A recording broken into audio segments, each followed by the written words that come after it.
to trade in terms of towers.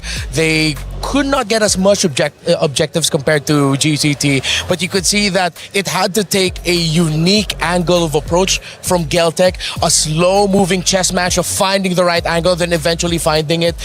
It wasn't that easy for Geltec to land this win because Galaxy Phoenix, they were showing that they can still fight. Yep. Slowly but surely, but it's unfortunate that we only have a best of 5 because I do feel like GXP were warming up.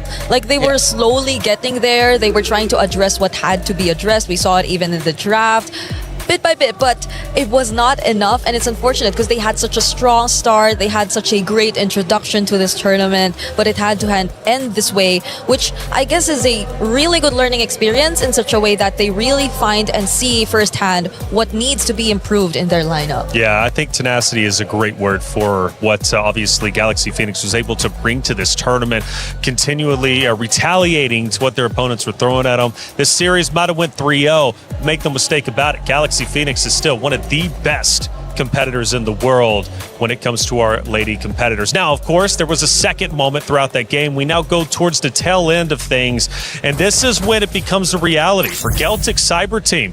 Wow, we can finally do this. We can actually 3-0 this series and podium at the MWI in 2026. The massive win that they got, finding that angle earlier in the previous play led to this. This was business as usual already. Tokyo was safe in the back line. The members of Galaxy Phoenix needed to throw bodies to increase their chances. They could not just defend underneath the base. They had to try and do something. Tenaciousness, but I feel like a better way to describe them, to add to that, is they are unrelenting. They are relentless in their pursuit of trying to find victories. Yeah, it's just unfortunate because they were really relentless, but at the same time, I felt a bit of a panic towards the end too because you saw the glooms already laid out there. Could have been one of the best ways to deal with the Lord or at least reduce some of its HP, but it all popped a bit too early, so they weren't even able to utilize it, and it got all the way to the base, which made the defense 10 times more difficult for GXP at that point. Well, GXP, again, a phenomenal job as a whole. Top 4. We celebrate Geltic Cyber Team, though, with their 3rd place finish. And what a tremendous finish it was. Going back to what you said in the very beginning, Renmar, $50,000, especially for some of these organizations and players, is quite literally life-changing. And the beautiful story for some competitors is that they're playing for more than just themselves, right? They're playing to potentially support their family, support themselves, maybe start fresh in life, right? And that's the beauty of MWI and these prize pools that are so significant. You know, it really is a tremendous amount of money. We take a look at the emotions from the players, and you can start to grasp at how important it is for these ladies on that very stage, right? To win, to come in and compete, and again, earn what could be life-changing money. They came in here poised. At first we thought it was nerves, but it really looked like they were just cold-blooded, as similar to their own personal Ice Queen, and it showed in-game. They were business as usual, honestly. Every time they ended a game, you don't really see the more exaggerated reactions, I'd say. It's just them, I guess, trying to remind themselves that it's not over yet. There's still a game. It's something that we still have to remind ourselves of, because you really can't lose you can't lose that momentum. You can't let go of your focus, especially in such a high stakes match. Yeah, you can feel that they were clearly thinking, job's not finished. Not yet. Job finished?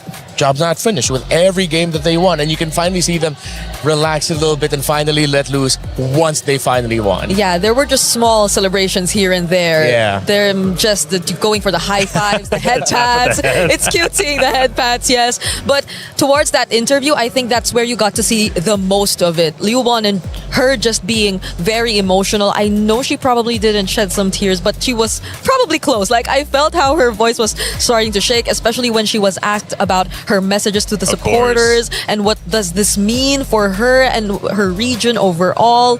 So it's great because now you see how all these emerging regions are actually trying and already proving a point. Yeah, I mean, especially when you see those post-match interviews, even more so when they've won, you know how hard it is hitting especially. Let's take a look at our team stats head-to-head. Galaxy Phoenix versus Galtech Cyber Team. They will trade off a couple of times. Obviously, the win rate for Galtech is going to be higher naturally as the winners. But it's actually quite interesting to see the red side win percentage for the side of Galaxy Phoenix. Yeah, especially blue, right? Yeah. That whole series, they never played on blue. Yeah, they always just played on the red side, and I think that was just them constantly choosing it, and then at the times Galtech even choosing and realizing that they are better off on the blue side here. And Galaxy Phoenix just unfortunately, despite being on their comfort side, could not find the right sequence, the right priority of hero picks to make it comfortable for them in game. It felt like a lot of their choices was just them choosing the more difficult road of being able to land wins. And in their game 2, which for me personally was their best draft this entire series, you saw it, they just couldn't fully execute it. Still, we saw the glimpses of what could have been. I guess Coach Ririth had to deal with a bit too much going against Coach Osprey. Yeah. The swerves in the drafts, the sudden flexes, I guess, took us by surprise a lot of times throughout this series. So who would have expected, right, that Galtech still had those cards up their sleeve? Yeah, it's interesting, isn't it? Because Coach Osprey has been such a big talking point for Galtech. And again, coming into it, and I bring it back into conversation, you know, throughout our tournament, we have seen so many different heroes selected. It's been incredibly unique, and Coach Osprey is a large reason why Galtech was number 2 when it came to overall hero selection. We've got a lot of great people in the venue, including Rain. Come back in, brother. By the way, it was nice to meet you yesterday for the first time. I know we've seen each other virtually, but you kind of came over, and it was great to shake hands with you. Rain, what's going on, man? Hey, third and fourth, it's done. Yeah, I'm good. It's 3-0, right? And also, you're looking good, man. When I see you in front of me, I feel like this guy is so handsome. Hey! Okay, Ray. And we didn't plan that, by the way. He just came up with that on his own. Witness me. Hey, Ray, I appreciate you. It's great to see you, man. Yeah, 3-0. It's a big shock, right? It was a best of 5, but we only get 3 maps. Yeah. We've been celebrating Galtech Cyber Team and just how good they are. Third place to podium. I mean, such a tremendous accomplishment. Yeah, true. I think they play as a team better than Cambodia team, even though Cambodia have like maybe individually they are better in terms of mechanics, but in terms of team fight, in terms of how they should play as a team, overall I think Galtech play better. What do you think? But what do you think about the $50,000 Galtech just won? I mean, that is significant. I think that one will become their main motivation after this to improve, and I think after this they will try to aim for top 2, maybe try to aim for champion. Because their performance is phenomenal, man. And are you sure that one is Liu Bon, guys? Yeah, it's Liu not Bon. Kid Bomba. No, that is really good, man. Performance really good, man. Yeah, that is Liu Bon. Of course, Kid Bomba is a popular player who plays the same role as Liu Bon, and then a lot of people really look up to him as like the best in his role in that region. Yeah. So for Rain to say that, hey, are you sure there's not Kid Bomba up there? Nope, that's Liu Bon. That is one of the tallest compliments you can give a player. I agree. But I have a question for Rain here, since we have a bit more time with him. Okay. Was this something you actually expected? Did you expect it to go for GCT, and did you expect it to be a 3-0? No, I didn't expect at all. I expect that actually GCT GXP will give a hard time for team from EECA, right? Yeah. But we can see that overall, in terms of macro, in terms of decision making, surprisingly, GCT is one step ahead. Yeah. It really felt like that, and it wasn't just in game. Also, even with like a lot of the drafting decisions. If you got to see the drafts of Galaxy Phoenix, do you think there were times where they were overthinking? They picked things too early. What did you think about their priorities in the draft? Yeah, I think it's true. Sometimes we just need to keep it simple, man. For example, like, this hero is our winning hero, right? Or momentum hero. We just need to prior that hero. Let's say we can see they prior Atlas, they prior carry. We know already that the identity, the gameplay for GCT is quite clear. They know how to win. They know which hero they should pick. You know, one of the things we've been bringing up is just how many unique heroes have been used throughout the entirety of MWI as a whole. I mean, it's felt fresh. You know, the new meta came in. We were kind of curious how it ended up playing out. Have you liked the versatility you've seen from the ladies competing throughout the 5 days? Yeah, I think overall in terms of pool heroes, there's a huge upgrade from last EWC. You know, we can see if how they adapt with the patch. For example, right now we can see Aulus in the meta because overall in terms of how they play, they start to play like main scene. You know. Yeah. So overall, it's good for them. Yeah, Rain, among all these sudden surprise picks that we saw that completely shake the meta, what for you is your favorite? Like, which did you like the best among all the surprises that we saw in the drafts for MWI? Overall, Yeah. I think Fanny. Oh. Fanny in lady scene, and it's being used by a good user. We can see there are a lot of mechanical heroes being played, such as Fanny and also Link. And the mechanic is actually quite shocking, you know. Even they play better than me, you know. In terms of the cable, in terms of how they collect the sword for Link. So they are very good, man. So let me ask you this. Coming up is going to be grand finals in about an hour or so. It's Na'Vi, Vitality. It's a rematch, right? This is a trilogy that has been developing over the past several years. Do you want to throw your hat in the ring, give us a prediction, or I guess just let us know how you think the series is going to end up unfolding? Okay, here's my prediction. if Vival don't play Assassin, Na'Vi PH will win 4-2. Whoa! But if Vival play Assassin, the result might be 4-0 Vitality. Ooh, 4-0 or 4-2. That's fair. I mean, we got to see. Well, Viva got 2 Savages in one series yesterday. Yes. That's true. That is rare. It was a Hirara, and I think the other one was on the Nolan. Yeah. So I could see why Rain would think that way. Definitely fair. And the Saudi Accom showed us that they were laughing. Yeah. Just laughing while everything was happening, while they were picking up the Savage. Yeah, the shot call of Shell was not specific place. It was to TP on them. Just TP. Just recall on them. Yep. Well, Rain, obviously it's been great having you in the venue. I guess last question, you're in Paris. I don't know if you've been to Paris before or not. Either way, have you been having a good time, man, getting out there, seeing all the sights? Yeah, I have really good time. I went to Eiffel Tower last night. Okay, great. So after this, maybe I want to try the pizza. Pizza. Right? Yeah. Okay. Okay. Fair enough, man. Hey, Rain, thank you so much for everything you've been doing, brother. I hope to see you again. And thanks for calling me handsome. That just makes today a little bit easier. Thank you so much, man. Thank you so much, guys. That's Rain. Okay, he's in the building.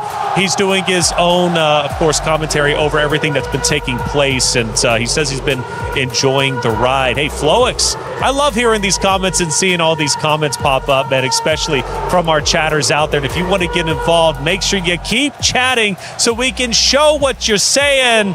No wonder Geltech's able to steal one game from Vitality. You know what? That's absolute facts. Yeah. It was a game which actually felt one-sided against Vitality yesterday. Yeah. So it was a bit surprising to see that it was too quick for Vitality to bounce back. But in this scenario, it's great. It did not affect them in any way, it seems. It seems like it was more on GXP that you feel the effect carried over to the series from their previous losses in this tournament. The only thing I don't want to see pop up down there is 6-7. Yeah. No 6-7s from me. Okay, we got Granger early snowball. Yeah, well, that's exactly what we got to see. Tokyo was safe in the back line. She didn't have anything to worry about. She was getting her Skypiercer stacks. I believe there were Skypiercer stacks on the Granger, right? Yeah. So early snowballing, it was just a good time for the Granger. And Esme's so tanky. Esmeralda's been an incredibly popular pick throughout our 5 days. Broken. Yeah. So broken. Broken. Need to fix her, please. Well, I don't know if I'm thankful we're seeing her again or if I'm sad that we're not seeing the Sora anymore because teams have also adjusted to just let's just take out the Sora, because the Sora has been having way too good of a time. So I'm still stuck in the middle. I don't know about the next series though, if it's still going to be Sora, Esme all over again. The shock from the Psychic coming in as well. Yeah. And Capian saying every Na'Vi didn't dominate GXP this much, or even Na'Vi didn't dominate GXP this much. Possibly true. Yeah, we saw that at multiple points during the Na'Vi GXP matchup where Na'Vi looked like they were going to lose or they looked like they were struggling against GXP. But for Geltech, save for a few select moments in game number 2, they just look so comfortable. Yeah, that makes Very me wonder. That makes me wonder Yeah. If what? If we ever saw a Navi GCT match. Oh, what could have been like the result? I feel like though, all right, maybe I'm just playing advocate for my Navi girls. Okay. But they did face off against GXP first, and they were the ones that sort of exposed the shortcomings of GXP in terms of the draft. Okay. Because it was the Guinevere Belleric that kept getting banned. Who did that first? It was Navi. So Navi girls. So I think I know who you're going for in the grand finals. Before you leave this desk, I will be getting your opinion. Hey, everybody, guess what? It's Rhino Day! Brand new interactive effect for Rhino Day is available now. Check it out and join the celebration. Bree, it's Rhino Day. Get involved, okay? Should I say it too? Go for it. It's Rhino Day! It's Rhino Day. Okay, are we doing predictions? Wait, that's a horse. Wait, That's no, a that's not. horse. Wait, what does a rhino make? sound like? Rhino sound like? That's Chat. Huh. Chat, what does a rhino sound like? Let's take some looks at the highlights for the games while chat figures out what a rhino sounds like. Hey, there was a lot of great moments for sure. We're rubbing the hands because Geltech knew, hey, some money's coming our way. Yeah. Reflections was actually asking, what are those things on the hands of the Yeah, players? I've never seen those before. And I do several mobile games, but I've never seen the heating pads on the back of the hands. That's super smart. Yeah, they play so much that the heating actually provides a lot of comfort for It's them. true, But there are some players who don't even need it. They just say, "Oh, we like feeling warm. It feels like a hug for the hand." Yeah, because sometimes the venue gets too cold and you don't want to miss like the Yeah. buttons, or you just suddenly freeze as you're trying to go for a play. Do they also have chalk up there? Yes. So, Now, yeah, see, they do. that's super. Powder. I have never seen that. Actually, I've never seen that in any of the other titles that I've done. So that is super cool. They're not going up there to power lift. They're going up there to play mobile games, and they're still using powder and chalk on their hands. That's cool. And you get sweaty. Yeah, it does. It does. You know, there's a fun fact like with mobile gamers here in MLBB. There are some who like to keep their nails long because for them it's like haptic feedback. Oh. Like they feel the tapping of it. Yeah. Like, there are players who think like, oh, I need to cut my nails so it doesn't get in the way of me pressing.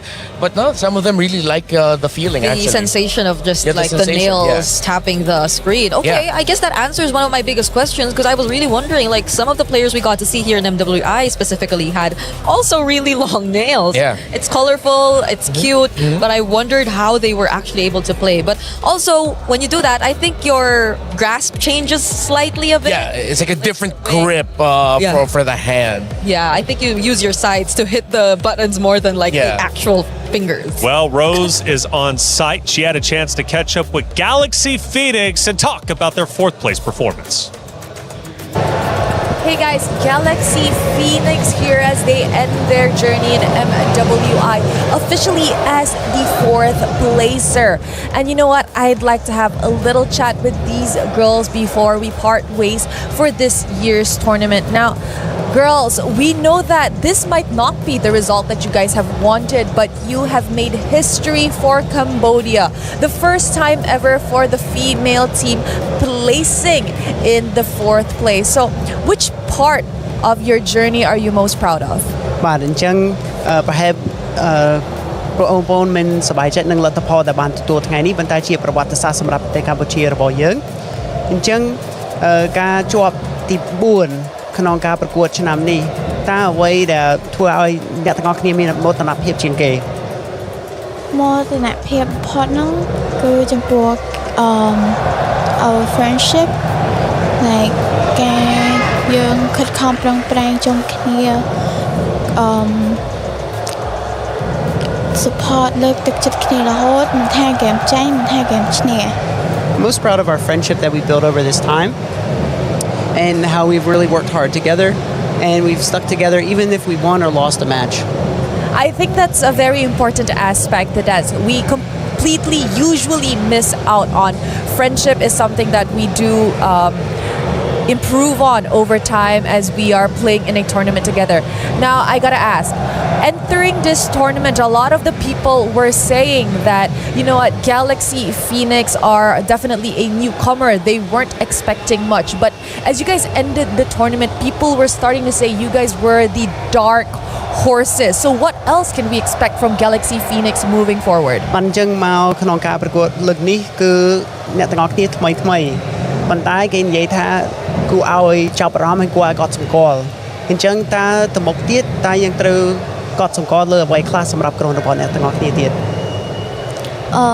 សង្ឃឹមថាអនាគតទៅពួកខ្ញុំនឹងធ្វើល្អជាងនឹងទៀត we will show our skill in the future and hopefully I'll achieve the number 1 next season. You know what? I do hope to see Galaxy Phoenix come back stronger. You know, Winnie, I know that you said you treasure the friendship a lot. Is there anything you want to say to your teammates? អញ្ចឹងចំពោះ Winnie ដូចអ្នកស្រឡាញ់ហើយនឹងមានការកោតសរសើរចំពោះ friendship មិត្តភាពដែលបានបង្កើតនៅក្នុងក្រុមរបស់អ្នកអញ្ចឹងមានអីដែលចង់និយាយទៅក្រុមរបស់អ្នក ចា៎និយាយថាខ្ញុំស្រឡាញ់ពួកគាត់ខ្លាំងណាស់អត់ចង់ឲ្យពួកគាត់សម្រាប់សក្តិដូចខ្ញុំមែន I want to say I love you guys so much and I don't want to see you cry like I am. Aww, I'm pretty sure they love you so much too. Winnie, anything you want to say to the Khmer fans back home that truly supported you guys in your បាទ journey? ខ្ញុំគិតថាពួកគាត់គិតដូចគ្នាអញ្ចឹងតើ Winnie មានអីដែលចង់ជូនដល់លោកអ្នកបងប្អូនដែលនៅប្រទេសកម្ពុជាដែលជា fan ខ្ញុំអរគុណសម្រាប់ fan ទាំងអស់គ្នាដែលគាំទ្រខ្ញុំតាំងពីដើមដល់ឥឡូវនេះហើយសុំទោសដែលខ្ញុំអត់បានធ្វើបានល្អនៅស៊ីซั่ននេះ Thank you for all your fans for your support up into this time and I'm sorry we weren't able to perform better. Thank you, sir. Thank you very much to Galaxy Phoenix. I know this is tough. Ending on a loss is never easy, but I hope it fuels you girls to come back stronger next year. That's it from us, guys.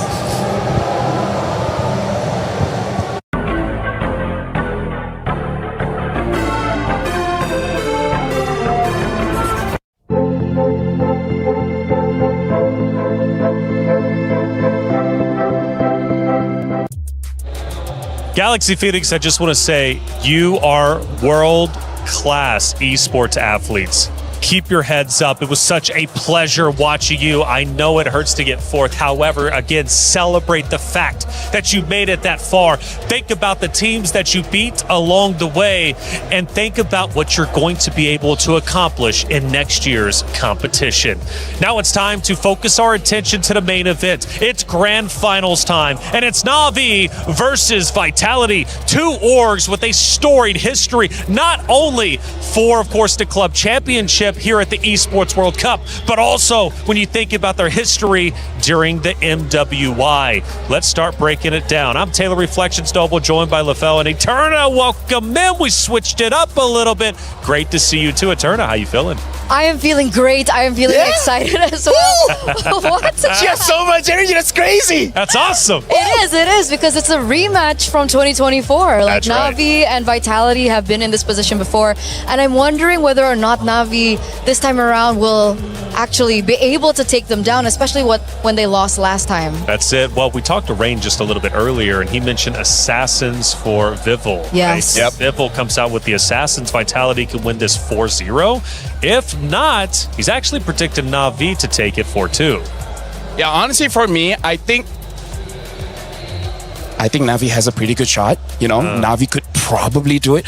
I'm saying it. I see some Vitality guys, so I'm just gonna right. Ooh, I feel like Na'Vi can because here's the thing, Taylor. That's right. You know, rock paper scissors. I sort of. Na'Vi style kind of counters Vitality style. But other than that, Vitality is amazing. I feel like at least 50-50 chance. 50-50? At least. That's minimum. what I want. Look, I'm thinking 4-1. I won't give my prediction just yet, but I'm thinking 4-1. You're thinking 50-50, so maybe 3-2, or excuse me, 4, because it's the best. Actually, yeah, that sounds about right. It could be 4-2, actually. Yeah. 4-2? It could be. 4? I'm thinking 4-2. That's what I'm thinking. We'll see. What do you think? I want to know what you think. No, but 4-2 for who first?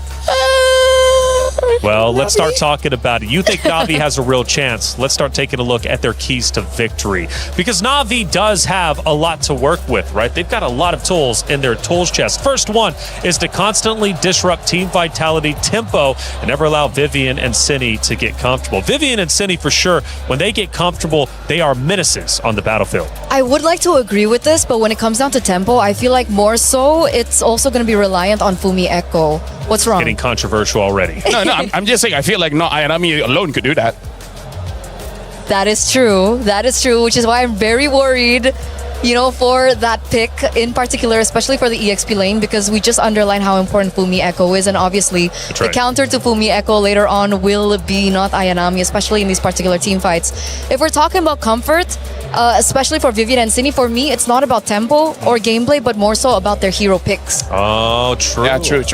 Hero picks definitely win the game, like you guys have taught me over the past 5 days. We take a look at another keys to victory, specifically for Na'Vi. Now, in the draft, secure favorable or at least even sideline matchups while prioritizing playmaking heroes for not Ayanami. So kind of going in line with what you two were just talking about.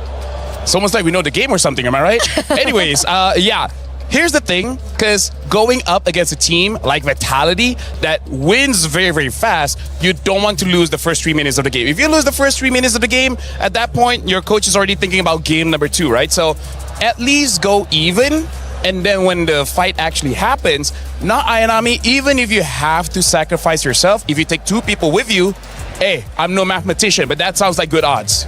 Good odds indeed, and you need good odds in order to beat the house. We're talking $150,000 for first place. We take a look at our third and final key to victory for Na'Vi to take down the Titans of Team Vitality and play through the strong side, or bait Team Vitality into invading and punish them with proactive plays. So I kind of like this, and the reason why is because Vitality, as we know, can be an emotional team. Now, when they get angry, I feel like some teams kind of start to fall apart. Now, when Vitality gets angry, though, they honestly start to play better. But the point is, get them angry, they do start to push you and try and take you down early on, which could be a bait. For sure. And that's where the overconfidence lies in their gameplay so far. All the games that they've dropped so far here at MWI 2026, it's been through that overconfidence. So I think up against Na'Vi, that's definitely a possibility. And this is the last keys to victory, right? I believe it is. Okay, just to add one more, I think it would be very important as well to prioritize the hero for Keishi. Yes, correct. She hasn't done as great on the assassin so far. I think you were the one that mentioned it to me backstage, because most of their games have been on Stream B, so we didn't really get to see them on Stream A. But the first 3 games that they lost was when Keishi was on a assassin jungler. So perhaps, transitioning into the tank jungler meta for Keishi would be the way to go. We take a look at not only the emotions, but also the fans. We are on home turf when it comes to Vitality, and the Vitality fans, when they show up, they are loud. And one of the things, LaFell, that I mentioned for the plethora of teams facing off against Vitality is they've got to drown out those drums, drown out the chants, because it's not easy. Once you start listening to that, it can really throw you off your game. 100%. Like, here's the thing. You got to come in here headstrong. That's why I like one of the keys to victory as well is try to bait Vitality, because here's the thing. You have tells when you look at the Vitality players to know that when they are annoyed. And I feel like if Na'Vi really wanted to, they could annoy them just a little bit so that by game 2 and game 3, they will go for those weird picks and then they start overextending. And then they can take advantage of that. That's right, Na'Vi, a great team. We take a look at some of their winning moments. They're happy, they're joyful, because they know that they made it back to grand finals. 3 out of the 5 players winning in the 2024 MWI and actually taking down this Vitality roster. So they've done it before, and they look to do it again. You know what's interesting? This is so deja vu, just because not only is it the same matchup in the grand finals, but actually the meta that we have right now is quite similar to the meta in 2024. So it's very odd how in 2024, during that time we see the Lings. During that time there's a Roger. Now we don't see a Roger just yet, but it's very different from 25. 25 is all tanks. 24, you have fighters and assassins. Now we have assassins and tanks. So it's very similar to 2024. So maybe that's why Na'Vi is doing so well. That could very well be. And for Na'Vi, not Ayanami, also a reason why they're doing so well. I feel like we talk about her every chance we get. Obviously, she's similar to the role of Ashley, I think, from Gen G, right? She's the pivotal person, and she needs a setter hero. She needs to go for damage. I'm so excited. I know, right? That my cue cards dropped again. But obviously, she's also one of the longer standings in that particular team, right? She brings out the the veterancy. She brings out the experience. She's also the person that can, calm everyone down because, like you mentioned earlier, only 2 of them, I believe, it's not 3, but 2 of them are the ones that are still in Navi from the old roster, the Smart Omega roster. And Rain and Rian, they're so new that hopefully they're accustomed to being in the grand finals. Well, Rain and Rihanna, I think this is one of their first grand finals. If not, it's been a little bit. So they make their debut. Hey, if you want to pick them up, you got it. Maybe I'll do it. I'll be the gentleman. I know you like the move. I know you like that. I'm kind of stuck here. Actually, I think I'm chained to I'll hold it. Can't see I don't trust you. I'm stuck up here. Hey, it's Team Vitality, though. The champions. They return. Now, this roster has shown some shaky moments. But the reality is that they've made it here. And through her notes, can you get anything about why Vitality is so strong? Which one? This one? Yeah, that's Navi. All right. This is Vitality. Okay, go ahead. Hey, you were supposed Her notes are amazing. Oh, sorry, what? you were supposed to answer that. Okay, no, here's the thing. Looking at Vitality, we got to think about, because even though we saw the keys to victory for Navi, it's talking about control the tempo. The reason is because we see Vitality for the first 3 days. They extended the game, but then start day number 4, they start to go very, very fast. So I really feel like for Team Vitality, if you're looking at a draft, especially if Sini gets her pocket pick, which is that Selena, all of a sudden a supposed 18-minute game turns into 12 minutes, right? So I really feel like for Vitality, it's all about speed. If they can get, let's say 2 to 3 kills in the first 4 minutes, I think they're going to win. I agree. Somehow they just get a crazy snowball. But if it's all about speed and they execute well, again, we go back to the keys to victory for Navi. Will it make it easier for them to get baited in? Can they get overzealous, overextend, and get punished? We've said it over and over. I think it's definitely possible.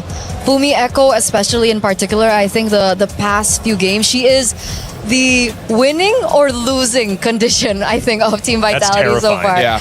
Like in moments, she creates groundbreaking plays for the team to turn things around for the team, but sometimes in the early game, there are still moments where she creates like weird decisions, I feel, a little egotistical in her gameplay. And honestly, I think that's why Navi could do it, because the mid duo, Mirai as well as Rain, they're really good at playing carry on the stick, right? They make themselves look vulnerable enough so that they could get engaged on by Fumi Echo. And then all of a sudden, Keishi came out of nowhere to stop whoever's chasing, and then not Ayanami goes 1v3 and wins that trade. So I feel like this is part of the strategy that they've been using for years. So now we're looking if Vitality caught onto it after this few years. One of the things, though, that I appreciate about Vitality is for the first time, because last year, remember, they went undefeated in MWI. This time, they have dropped a couple of maps. The first one was the Falcons Indonesia.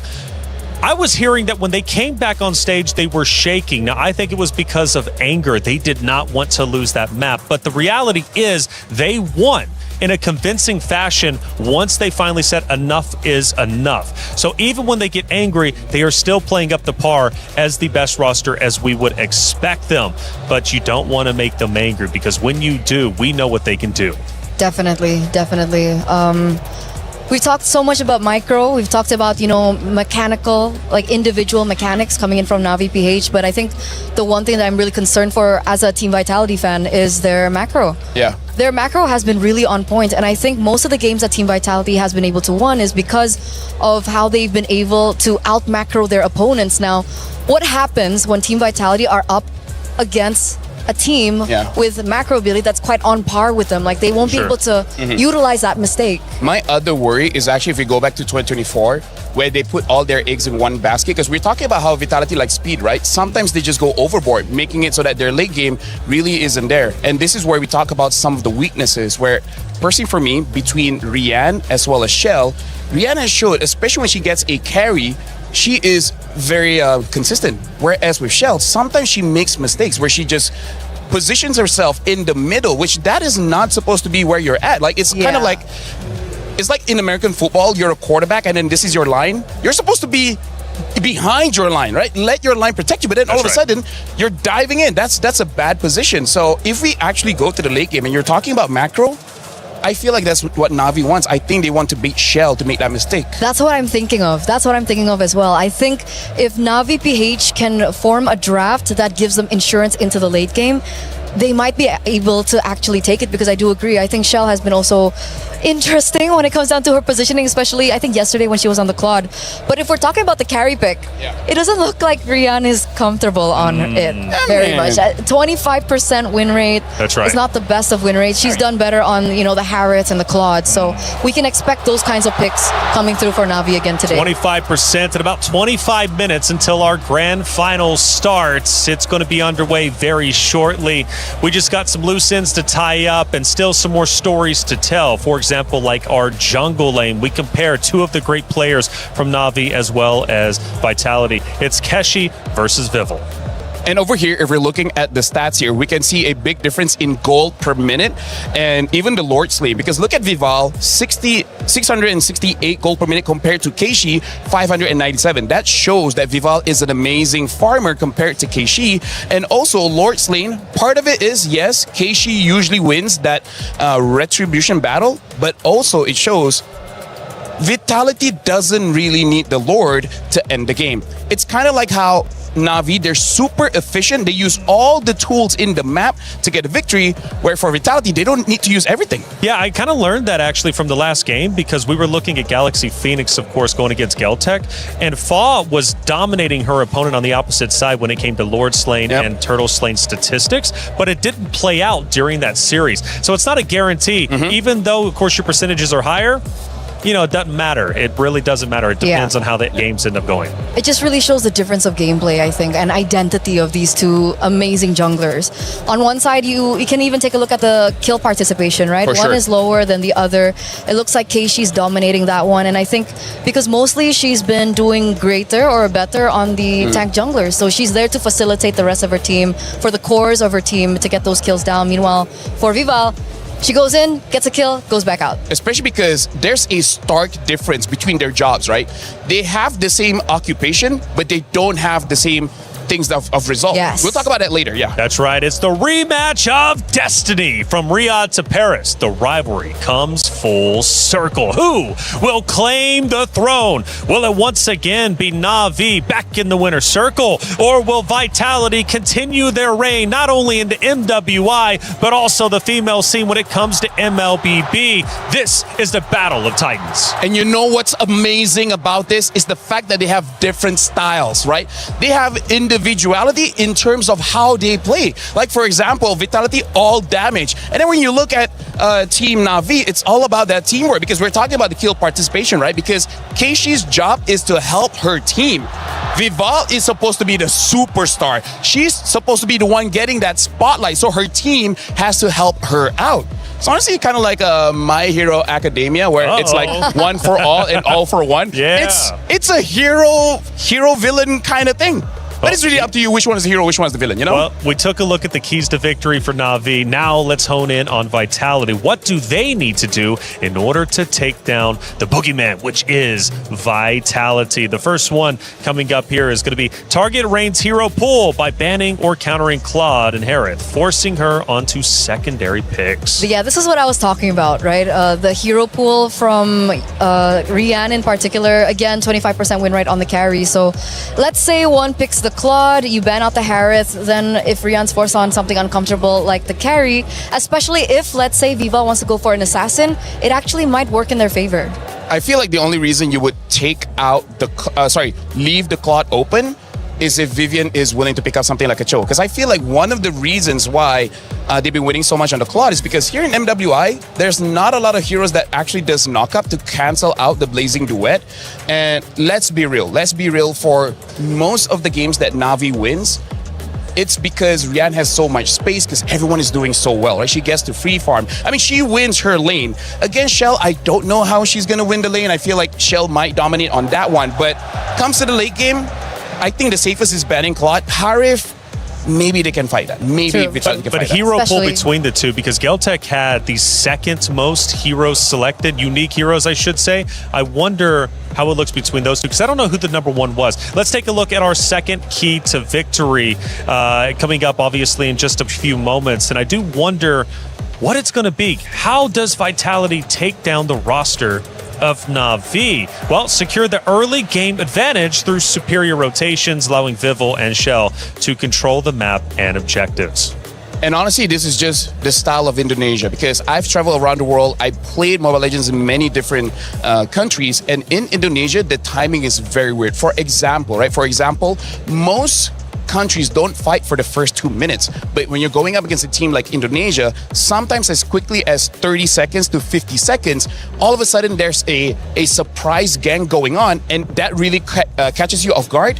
And then you just blank out. You don't know what to do in that game anymore. So that's something that they definitely can do against Na'Vi. The special thing about Team Vitality is that when I watch their games play out, they have different systems. They have different strategies. Sometimes with a certain composition, obviously, they play very aggressive from the early game, but sometimes the aggression doesn't necessarily mean that they're looking for kills around the map. Sometimes it's map control. Sometimes they're invading the enemy jungle. Maybe they're taking away certain creeps away from the enemy jungle. So it's not necessarily just brunt force and violence coming in from Team Vitality. Sometimes it's more macro-heavy style that I think Na'Vi PH also need to be very wary of. Yeah, the ganks and the backdoors can have you chasing Ghost and really take away from your game plan set at hand. Let's take a look at our third and final key to victory for Vitality to overcome that of Na'Vi. Give Fumi Echo the resources and heroes to dictate fights through aggressive playmaking and mechanical outplays. Fumi Echo truly can be a key to victory in her own right. And I gotta say, this is where we gotta see the drafts, because both Fumi Echo as well as No Ayanami have been performing well on same heroes, right? The Freya, especially that Alice, man. Even though both really like to do damage, but when they have that Alice, it's a work of art.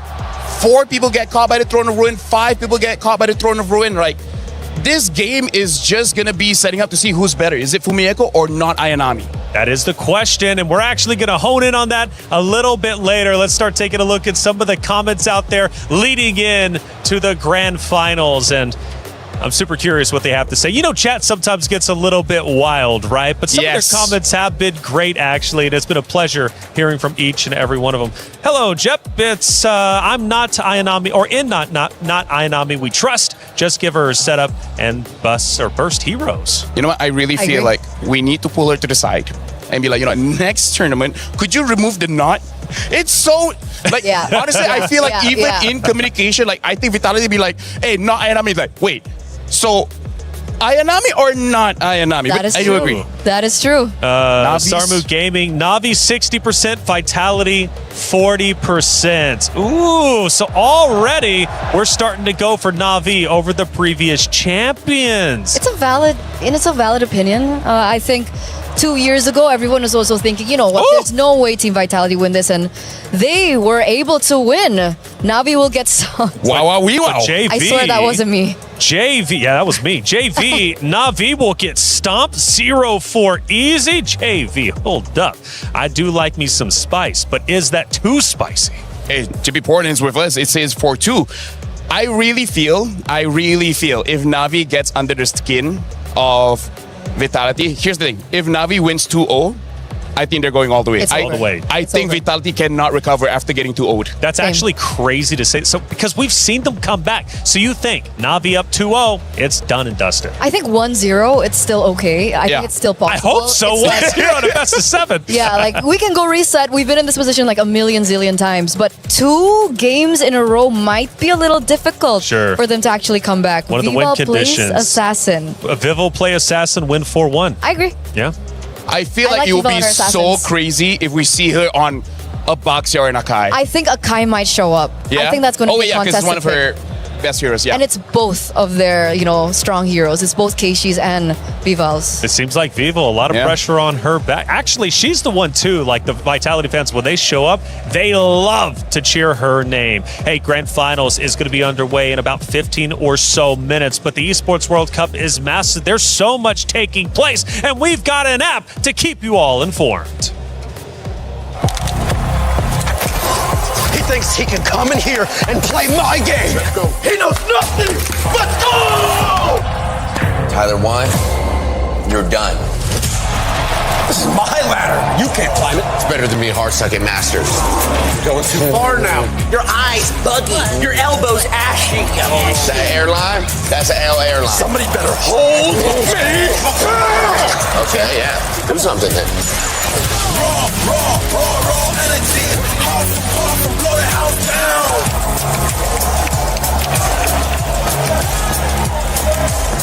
You look nervous. You look short. Everything's good? Mm-hmm. Fight.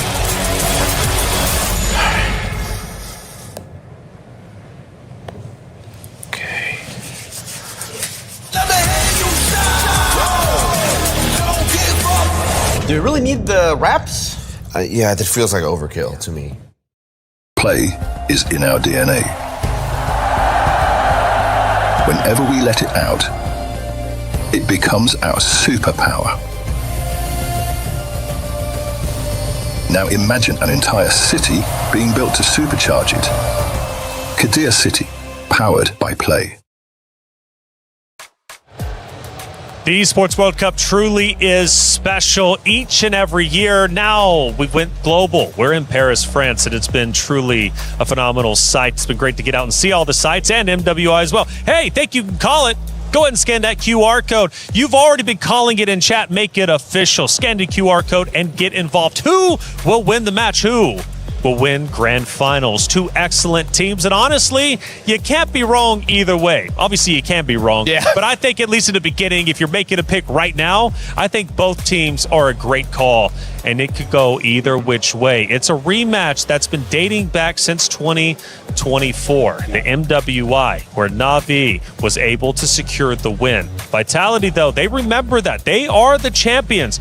But let's not forget, they kind of do want revenge on what they lost out on 2 years ago. Oh yeah, definitely. Like I feel like in their rooms, it's just on the ceiling, just to remind them like, y'all lost. Like, That's right. Imagine winning that you can finally rip it off of your ceiling. Speaking of, by the way, we have the My Champions from Winton. Some people is very close to get that 50,000 diamonds, by the way, because I feel like That's right. I feel like based on history, a lot of people actually went for Vitality, because I feel like Na'Vi after last year, not a lot of people have trust against Na'Vi. They thought he would flop again this year. Sure. Well, it could happen. Who knows? Rose, though, I know, has been out there in the venue. I don't know what she's running into, but apparently she found some attractions. Rose, what are you doing? Hey guys, Rose here. I'm about to bring you on a tour over here at Hall 1 at EWC. And as you guys can see on my left, this is where we played basketball the other day with Rob, Damascus, and Trav. On my right, they actually have some M8 merch. Now, I'm gonna bring you guys through the arena because there's so much to see and so much to do. Now, as we are approaching, on my right, this is the information counter. So let's say you guys come to the Paris Expo. You guys don't know where is stage 1, 2, 3, and 4. Perfect. You can ask the kind ladies and gentlemen working over here. And I'm gonna bring you guys to somewhere actually really, really fun, which is potentially my favorite place. Now this might look boring and plain. Oh my God, the crowd is crazy. Now this might look boring and plain, but actually they will paint on the champions from every game every week. As we can see over there, week 1 has already been painted on, and week 2, our MWI champions are on the way to the Wall of Fame. And as we continue our journey to the front, there's so much more to see and do. Now I'm gonna bring you guys to somewhere really fun where you guys might be able to win some prizes. Okay, as I am approaching this area, this is actually called the Quest booth. If you guys scan a QR code, you will be able to play 2 things here. First, you guys can spin the wheel after you scan a QR code. And if your number matches the prize, you get a gift. And over here is what's exciting. This is called the vault. You have to figure out the combination one try, and if you unlock the vault, you guys get a special gift. Now, let's continue our journey, shall we? Whoop. Okay, so on the right side, we have the sponsor booths. You guys want to win something from our sponsors? They have a ton of activities for you guys to do. We have the Lenovo Legion and so much more. But my favorite part, it's this. This is where we get the merchandise related to EWC. On my back, we have the team merch. And on the left, over there, all the way, those are all the EWC exclusive merchandise. Honestly, it's so much fun here in Paris, and I hope you guys can check it out live in the flesh. That's it from Rose. Throwing it back to you guys. Bye.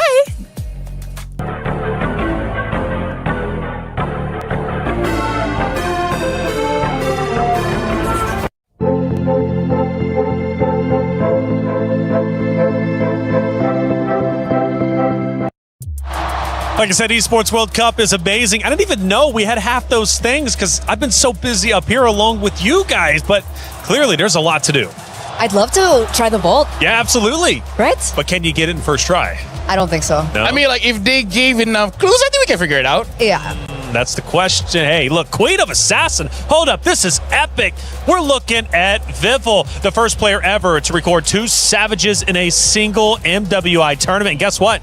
She did that just yesterday. Yeah, back to back as well. It's one on actually the insane. Hirara, one on the Nolan. And it really just goes to show that if you shut someone down from Team Vitality, there's literally 4 other people that can step up in the place. And her stats at the bottom left and bottom right is just truly incredible. And let's not forget, on the Ling, 100% win rate. I mean, again, that's why she's the showstopper, man. That's why all the highlights are on her. So that makes it good and bad. Good is that she can win games.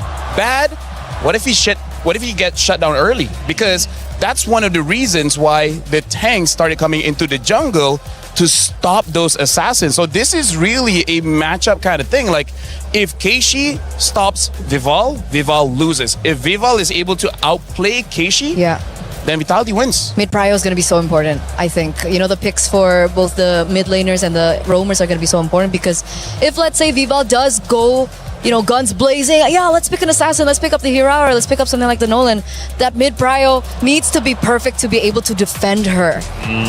We start taking a look at some of the highlights from previous games. And again, Vival with the 2 Savages is absolutely unbelievable. We've made history this MWI for multiple reasons. We're talking regional performances, obviously individual performances, and in this case, the 2 Savages too. It just comes to show you how far the ladies have improved each and every year due to the support of Moonton, due to the support of the esports scene when it comes to MLBB, for these ladies to compete. I mean, they truly have elevated themselves. You look back 3 years to where we are now, night and day difference. Yeah, especially if you're looking at the highlights here and you see the different jobs of Fumi, Echo, Sini, as well as Vivian.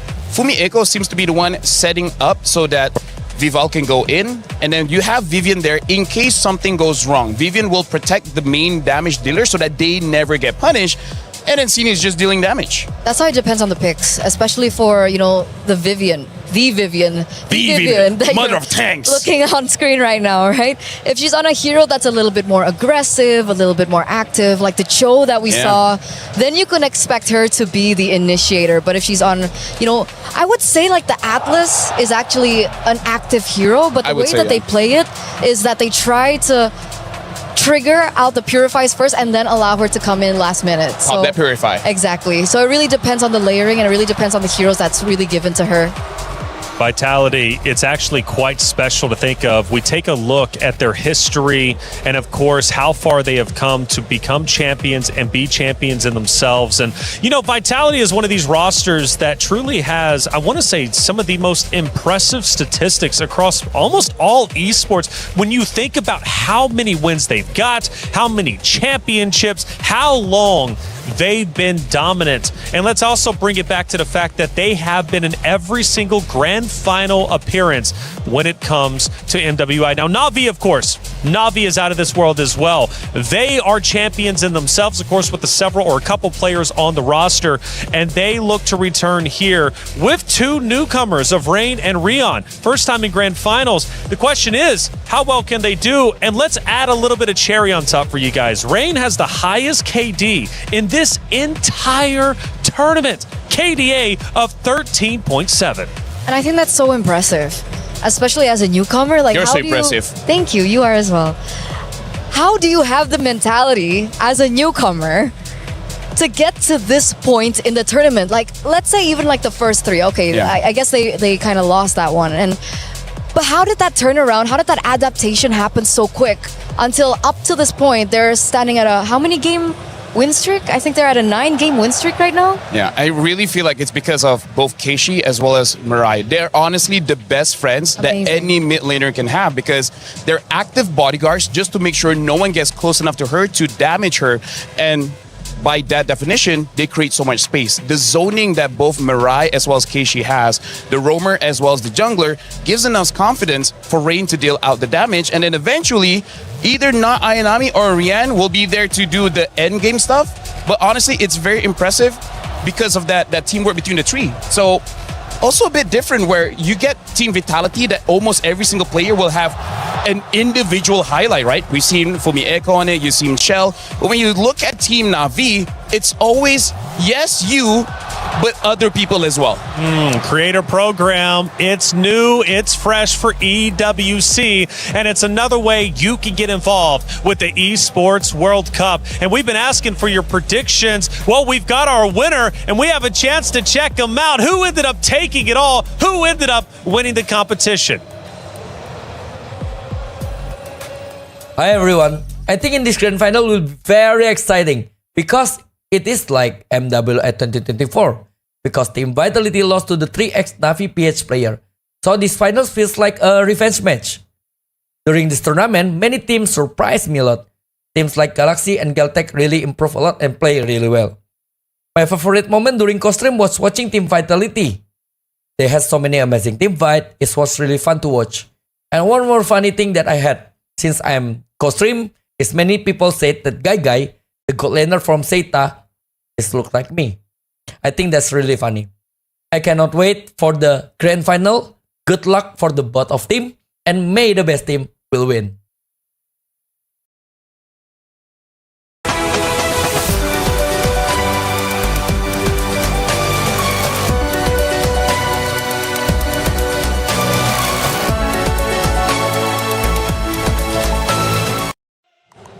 Always great to hear from some familiar faces. And Eterna, you actually recognize the guy. Yeah, it's Coach Age. We like to call him Coach Age. He used to be the coach for BTR and then Evos, and then now he's like a really huge streamer now. I can't believe I'm saying that.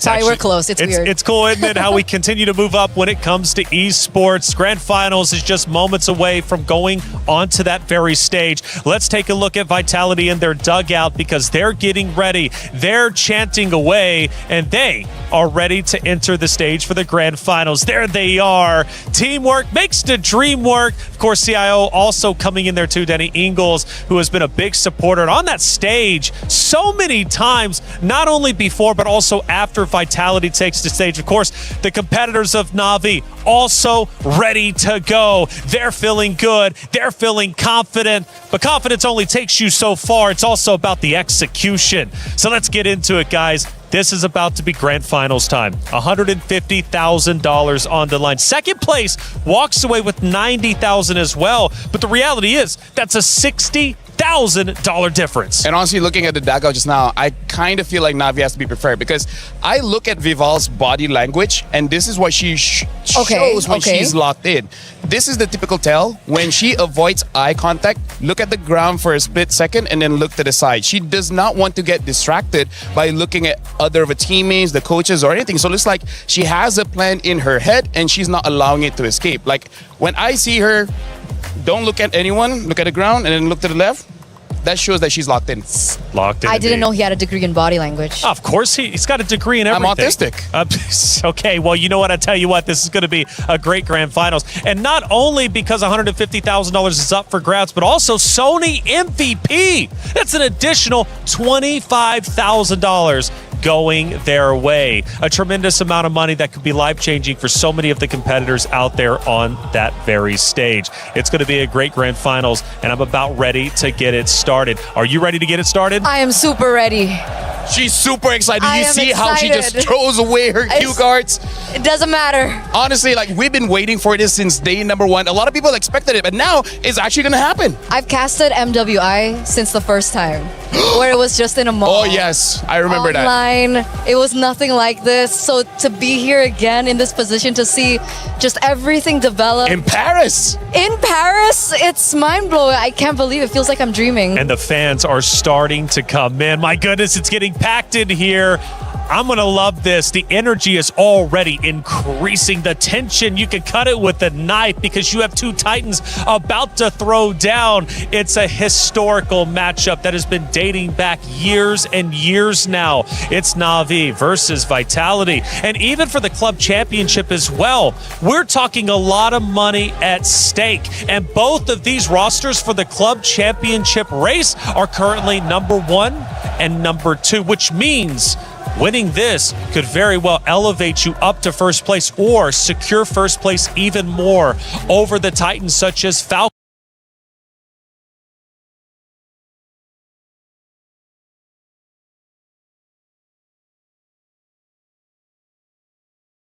for example, or many others like Gen G. This grand finals has many implications. A lot of money on the line. Lifting that trophy. Drama on drama. We have talked about storylines. We have asked for your predictions. Keep them coming in chat. It's a best of 7. It is the gauntlet. But the question is, who can get through the gauntlet? Let's find out.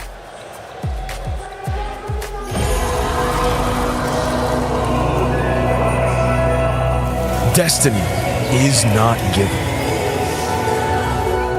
It is earned.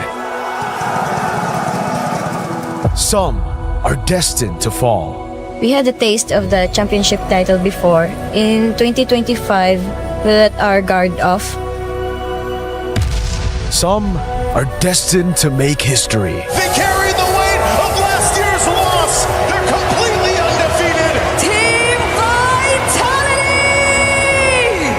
Our MWI 2025 was a perfect run. And this year, we want to write our history down again as the team that defended the throne, especially on Vitality's home ground. The title defenders, welcome to the grand finals. The Queenslayer has claimed her revenge against Gen G Esports, against Galaxy Phoenix. The sweep coming in for Na'Vi! And this time, we are here to reclaim what was ours. Now, only the Hive Queen stands between her and another MWI at the Esports World Cup title. Defeating Team Vitality would mean that our championship title in 2024 wasn't just luck. For the Hive Queen, the title has always been theirs. If we were to win back-to-back this year, it would finally prove that we are really the final queens of MLBB. Fearball takes 2! Savages in this series as they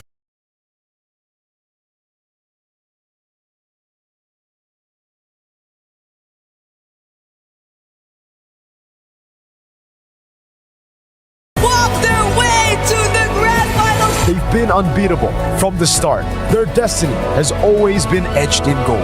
Tokeshi, let's make this battle between two MWI at EWC champions a one to remember. We've taken our revenge and made it to the end. All I can say to Vival is good luck and let's have a good fight. When destiny calls, everything is on the line.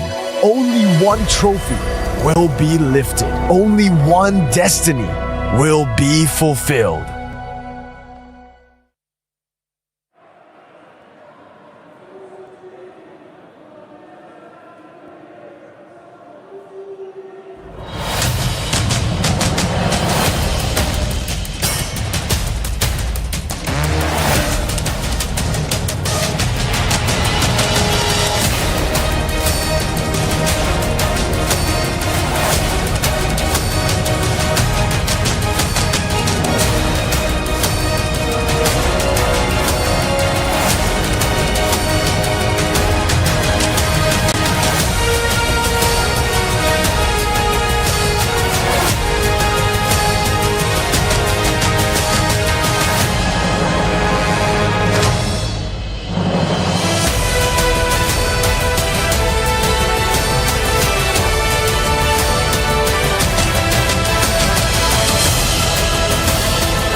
Ladies and gentlemen, it is show time here at the Esports World Cup.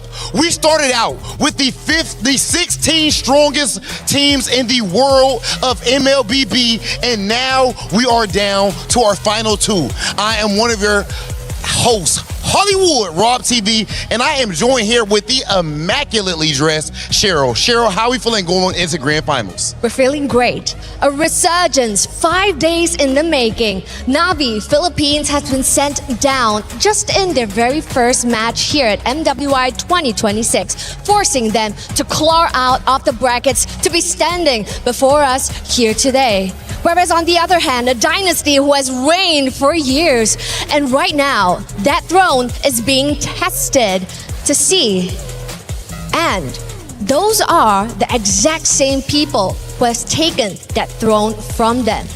This, ladies and gentlemen, is the grand finals. Let's take a look at who do we have here. Okay, now that the stage is set, it is about time to bring out our first team. Our next team is the 2024 MWI champ, the fighting pride of the Philippines, Pinas Long Malakas. Make some noise for Na'Vi! 2 years ago, Na'Vi shocked the world. They did not ask for respect. They did not ask for glory. They snatched it. And now destiny has brought them back for this very moment. For Na'Vi, for the Philippines, and for themselves. It is time to make history once again. Will they be able to topple Mount Olympus like they did in 2024? There is only one way to find out. 2024 champions, the tenacity, the grit, the dedication, the blood, sweat, and tears that it took to get to that point, and now they are here to show that nothing was a fluke. Back in grand finals for the second time, and you can hear the Vitality crowd making a lot of noise, but in the end of the day, the game is played on the phones.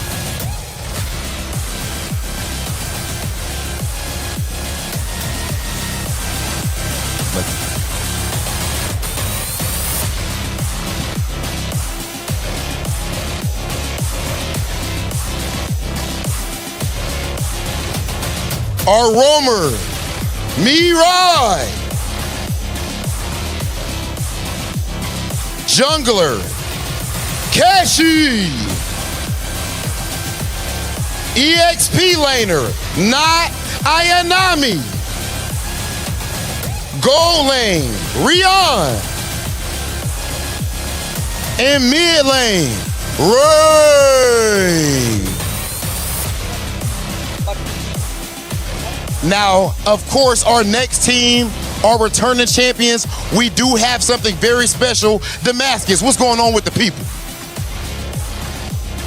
Guys, I am in the middle of the crowd. Of course, I had to be with a beautiful club. The Vitality supporters came out in full force because it is time to welcome the opponents for Team Na'Vi.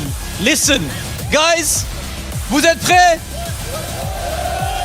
Un peu plus fort, vous êtes prêts? It is time for Vitality!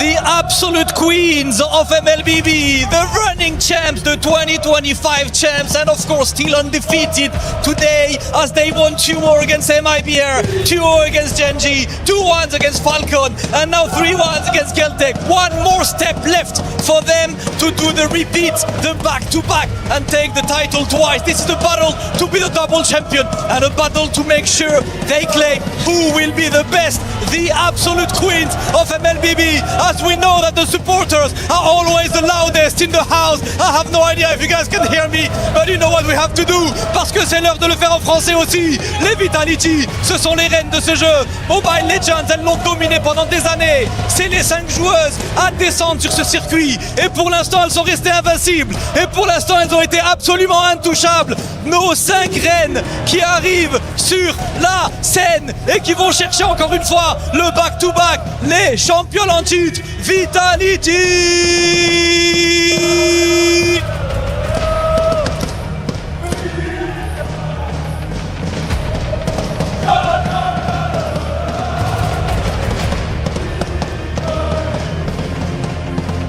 The jungler of the team, the Hive Queen, Vival! And the roamer, the mother of tanks, Vivian! Half of the sister duo, the gold laner, Chell!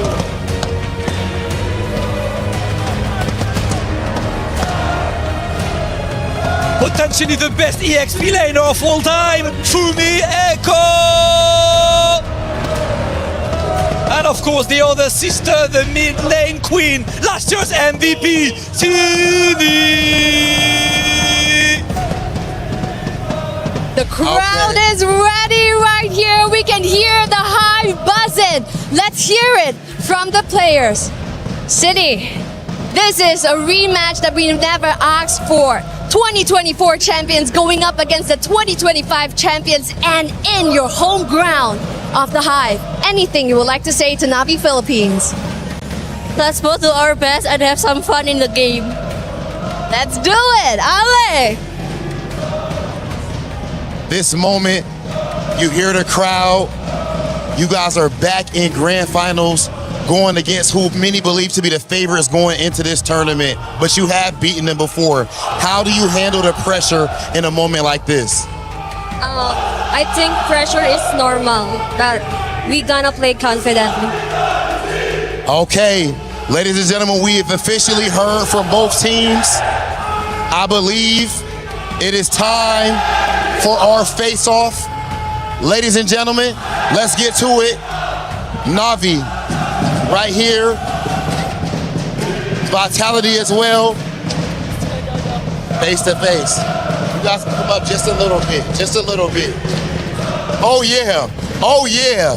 Ladies and gentlemen, this is what it is all about. This is the highest level of play, this type of energy, the blood, sweat, and tears that they put to get into this moment. You hear the crowd. Cheryl, this is what MLBB is at the highest level. Excuse me, the aura is just so high right now. That's absolutely right. A resurgence is already complete, and a revolution is just one win away. This, ladies and gentlemen, is the grand finals. Let's head on over to the land of Dawn.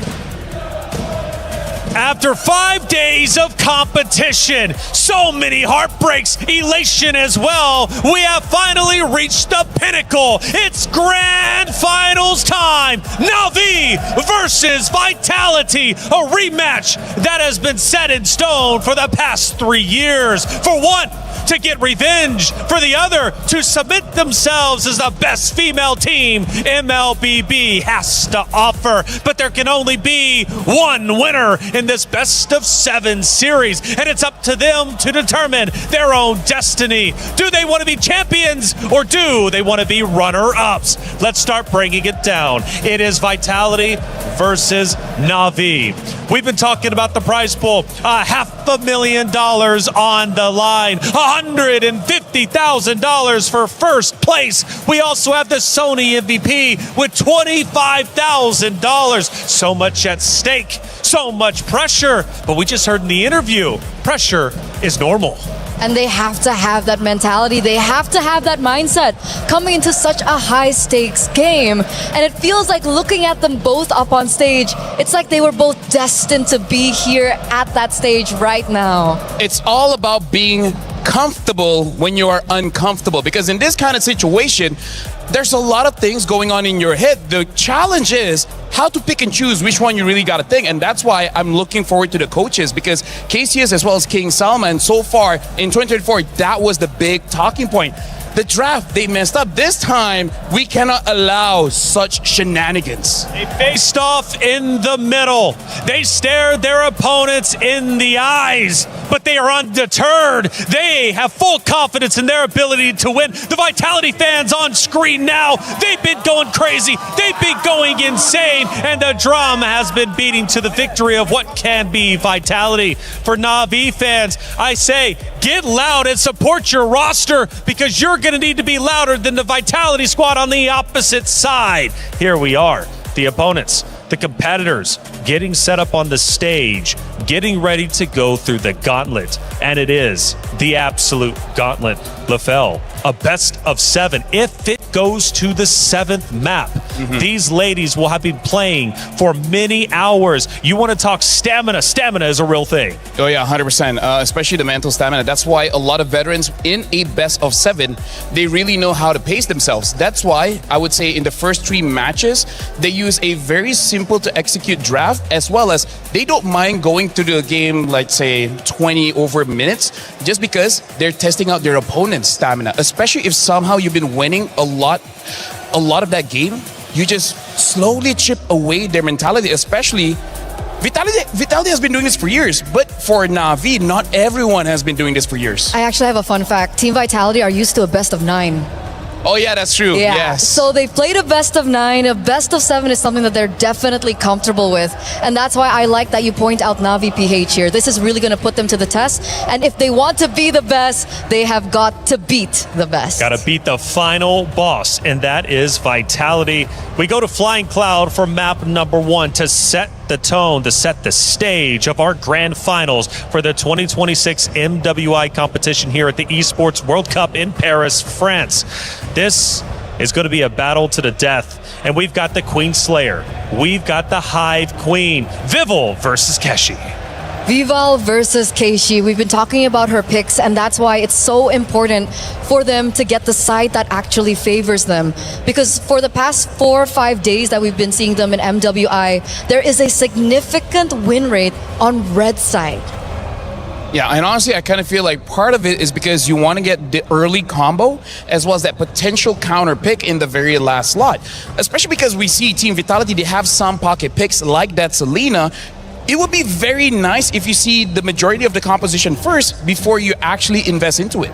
And not to mention that if you're on red side, you can go for more pinpoint bans. Yes, 100%. Yeah. Right, you can dictate the drafts from there, figure out what the enemy wants to pick first on blue side. So the red side, blue side, that's something that we have to look out for in this best of 7. As well as Not Ayanami versus Fumi Echo. Now, one of the things you all mentioned is Fumi Echo. If she's performing well, of course, the side of Vitality is doing great. If she starts to drop the ball, well, they run into problems. And the same thing could be said for Na'Vi. These 2 Titans are about to face off. Funnily enough, Taylor, the thing that I'm predicting here is that honestly, those 2, they won't fight against each other. They will actually fight the jungler. So instead of Keishi playing fair, fighting 1v1 against Vival, I think she will ask Not Ayanami to be the one fighting against Vival. And I think it's the same counter argument. We see that the highest KD is Rain in Na'Vi Philippines. So I feel like Fumi Echo, her job is to avoid Not Ayanami and go straight for Rain.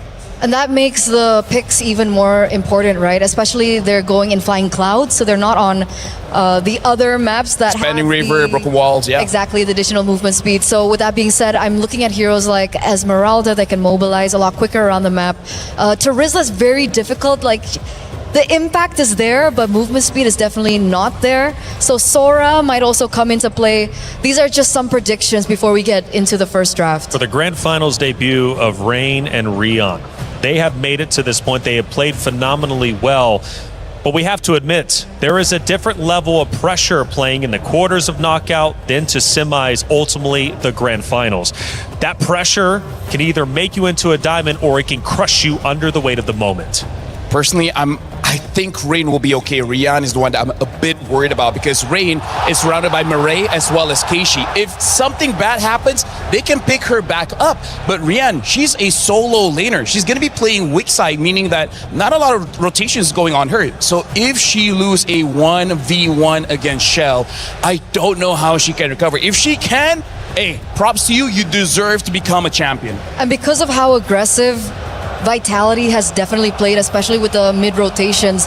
If, let's say, Navi are in a position to say, hey, it looks like Rian is in a winning matchup, but she's actually losing it, do we have the resources or not to send them over to the gold lane? And I feel like that wastes so much time and energy, and it's a mistake that I think they cannot afford. So I do agree with Lafell on that. It's not just Navi versus Vitality. It's also Indonesia versus the Philippines, a rivalry that runs deep. Yeah, I think all the MLBB enjoyers and the supporters and the community know this one. For some reason, like even at MSC, M Series, MWI, it's always been ID, PH for the longest of times. Okay, I mean, Malaysia won MSC, right? So we did well in 2024, yeah. We remember that. 25 we went to the grand final. But either way, right now, honestly, looking at all the players' expression and faces, it does look like they're really locked in. But I see some players from the side of Vitality, like Shell, she's trying to not let the nerves get to her. So it's nice to see where we're looking at the expression of players, how they approach this grand finals very, very differently. Some are really trying to rethink about the strategy. Some is trying to make sure that they're relaxed enough to not overthink. I know it's Indonesia versus Philippines again, which is a huge regional rivalry. However, Paris brings home turf for Vitality, and again, they will have the bulk of the fans out in the audience, screaming, going loud, and making the noise to potentially disrupt that of Navi. But make no mistake about it, Navi is locked in. Again, from that interview, pressure is normal, and they're okay with accepting it. Talked about the keys to victory. Those are going to be highly impactful going into this series, of course. I did see a yawn. I hope we're still ready to go, locked in, wide awake. To be fair, I did see some yawns even in semifinals, and you know what? Once the game started, they were wide awake. Hey, honestly, I've done some research. If you're yawning, it actually means that you're super locked in, that you forgot to breathe.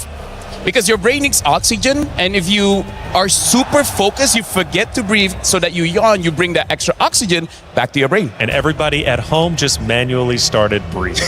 Well, now I just did. Right? I mean, like, hey. Now I'm breathing manually. Guys, if you guys are watching, don't forget to breathe. Don't forget to drink water. If we're talking about Indo as well as Philippines here, we really got to talk about the style. And this is one of the nice things about MLBB. There's not one way to win the game, right? There's multiple different ways. And I feel like, especially having the Vitality crowd here, it can be a weapon for the Vitality players, because if they get, let's say, 1,000 gold ahead, the adrenaline spike that they're going to get from the fans will increase that advantage more and more and more. And it might even discourage Navi, where they're like, wait, are we sure we want to go for this fight? We might lose. Like, that hesitation, Eterna, can really stop a lot of plays. I feel like not Ayanami's been in this position before. A lot of times. I think she's okay. Maybe that's why she put her name not Ayanami. That's so why. If something goes wrong, they don't look for her. It's because it's not Ayanami. It's not Ayanami. So when we think about these two rosters, one is fighting for a dynasty conversation. And I think already that conversation is very real for Vitality, given their history. But even during the content piece before we went onto the stage, I think they realized we need to win again to prove that last year wasn't a fluke. And Navi feels the same way. But see, Navi is out here trying to form a legacy. Both a very, very heavy term, right? Whether you want a dynasty or a legacy, a lot is at stake with this matchup. That's why I really like that interview, right? I think it was one of the Navi players that said, we want to win again so we can prove that it's not luck. Because they have only won one MWI so far compared to Vitality, who's picked up 2 already, on the way to their 3rd. And when it comes down to the grand scheme of things, man, Team Vitality are looking for their, 34th, 35th, 36th trophy? Like, we've lost count at this point as how dominant they've been for the start of the entire female MLBB tournament landscape. And Navi obviously want a taste of that. They have a little bit, but it's not enough. And honestly, that's why every single player, it's very important for you to have an ego, right? It's very important for you to feel like you're the very best, because the harsh reality is, no matter how many times you win, people will always doubt you for some reason, right? Even if you win 30, 35, 40 championships, people will be like, your opponents were easy. So you have to prove yourself time and time and time again. That resilience is only deserved for champions. You're only as good as your last victory. And MWI is the #1 stage when it comes to our female players for MLBB. You can win tournaments previous to this, and it is an accomplishment, and we should celebrate that. But winning MWI is on a different level. Winning MWI puts you into legendary status. And if you lose out on that, you will be living in regret until your next opportunity to try to once again get a championship. The most prestigious trophy is what you guys just looked on at your screen there. And mentality, we've been talking about it. We've been talking about every single thing that matters here in this grand finals. And it's also important to note that Team Vitality have been up against their male counterparts. Yeah. They played in MDL ID, and they were up against really great players at that. So Cassius has been tested. We're talking about the coach here. Yep. Every single player on Team Vitality have been tested. And if Navi can look for a win, an opening, a window from Team Vitality, I feel like that's a bigger statement than compared to if Navi lose this one to Vitality. I like that you bring up the MDL because we got to talk about the system there. You know, Global Band, they used to use a lot of different heroes. So that also could be something that maybe Navi can't prepare for. They know some of the habits of the players, but maybe they just have different picks that you really just can't anticipate, which can be good, can be bad. We see what happened in 24. They tried to get too creative. It didn't work out. So for this one, I think just keep it simple. Give Vival an assassin, give Fumieko someone that can go to the back lines or set up for a kill, and then you're going to be good. The rest, just look at the matchups. And something that we also did not see, but we got to talk about is that key, right? Because yes, getting the trophy is amazing, but what if you have to watch your key get crushed? Not only did you lose, not only are you the first loser, that's right, your key is going to get crushed. That's going to be heartbreaking. Which it is. It is truly heartbreaking. I always say it, sometimes it's better to lose very early on versus losing at the very last opportunity and having that key crushed. When you knew just moments ago you were protecting it, it was in your hands. That is absolutely brutal. And let's not forget, you can use up to 3 crushed keys for your own trophy. And you better believe if Navi wins, they're using Vitality. If Vitality wins, they will be using Navi. That's another element that you have to also account for. EWC, it's brutal, but being a champion is tough. It's never easy. Speaking of, I think actually if Vitality wins, they will get Navi, Falcon's ID, and Genji. Yeah. I feel like those are the 3 keys that they want to get. And honestly, looking at the players here, I feel like for Navi, they're looking very relaxed. I hope that's a good thing because, you know, sometimes when you're also too relaxed, just some things just escape your head. So coach to coach, who do we think has more legacy? Well, I mean, I guess you would have to assume on the Vitality side. But who do you think is going to have the biggest impact here? Because we talk about the players so much, and rightly so, but the coaches also have a tremendous impact. So I'll talk about King Salman, you can talk about Cassius here. King Salman, sometimes he does go for flexible picks in the first 3. In MWI, for some reason, he hasn't flexed it a lot. Like, he's one of those guys that will pick up the Akai, which you think will be jungle, but then all of a sudden will be a roam. I don't think he's going to do that here going up against Vitality. Looking at the body language, I feel like King Salman is letting them know, we're just going to do what works. I'm going to give heroes that you guys are really comfortable with, and then we're just going to play off of that. I think he's making the players play on instinct, and then he's just going to have the easiest path to victory using the Occam's Razor. Sorry, are we getting a new map? Is that what? Well, it's still playing out. That would change the draft. Yeah. We talked one coach. What about the other? Cassius. Cassius has a lot of experience under his belt. He's been playing for MPL. He switched back as well to the Women's League.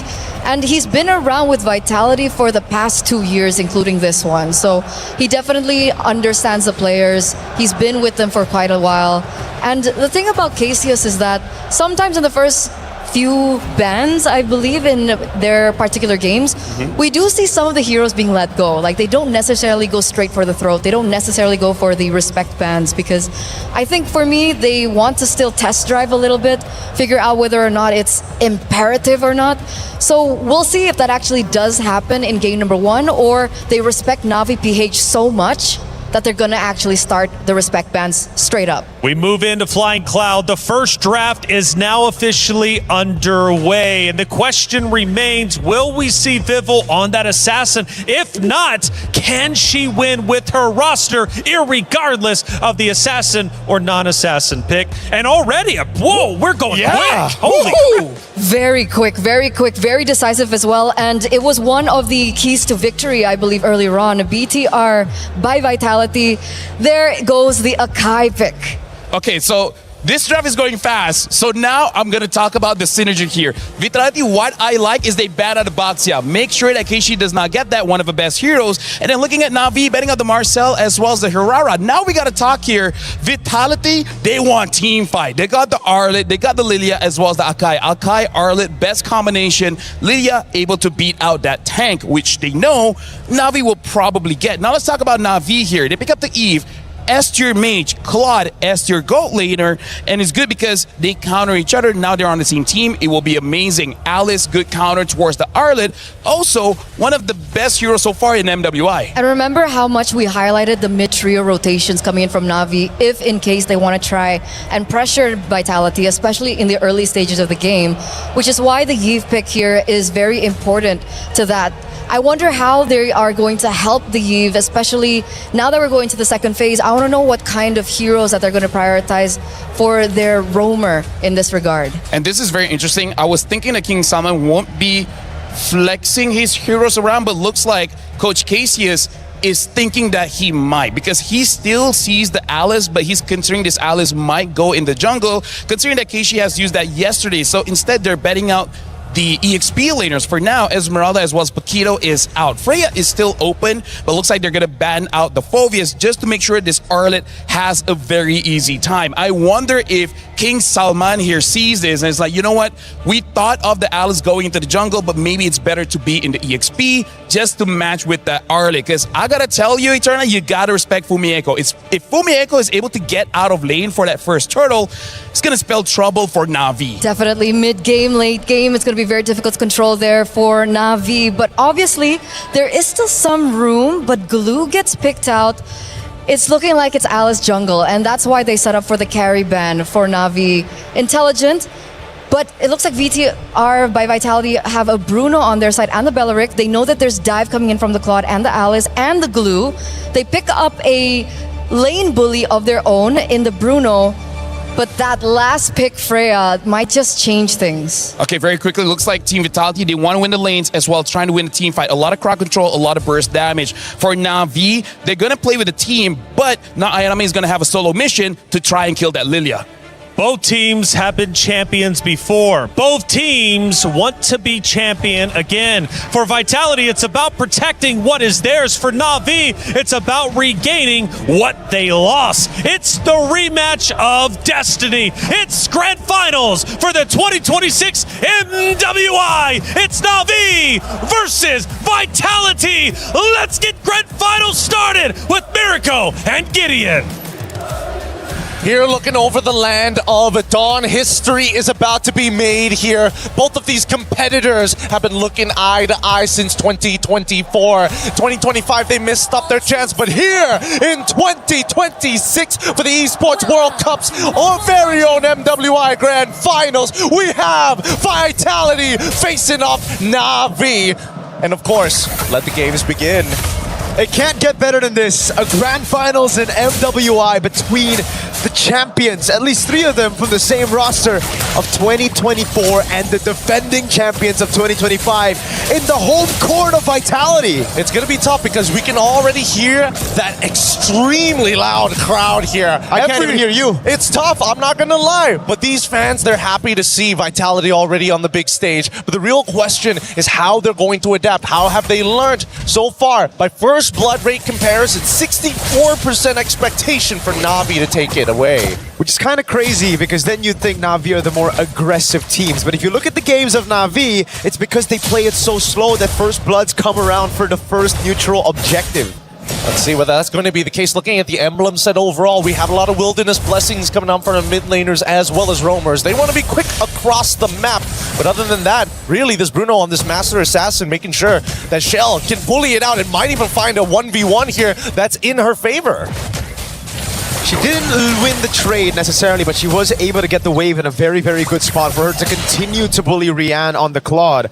Down below as well, some rotation from Vival, and this is what we're talking about, man. Chell, as long as she's able to build those stacks, getting those crit, Rian, every time she walks up, she's got to be careful, but there you go. The Warrior Boots instantly for Rian to deal with Chell, and it'll certainly give her a lot more to play with in this lane. It's so good to have in the lane. They got to protect themselves as much as they can. Now the first turtle is about to come through, as we see, at least, Mirai, I think this is going to be a bit of a problem. Like, how are they going to deal with this glue? I don't necessarily see the angle to stop him other than Fumi. At this point, it's kind of like ignoring the Patrick. Vival's just going to have to go in for the red tree. 50-50 against Keishi. Ayanami doing a good job. Zoning Fumi Echo away from this fight. That's going to be RWM dropped down by Rain. That's going to be City walking up with the glooms as well. Vivian and the rest of the team coming out as Keishi wins out the red tree battle. And now it's a big fight happening. It's looking good. Heavy Spin's even better. And now they want to get to the back when they've already fought First Blood Vivian.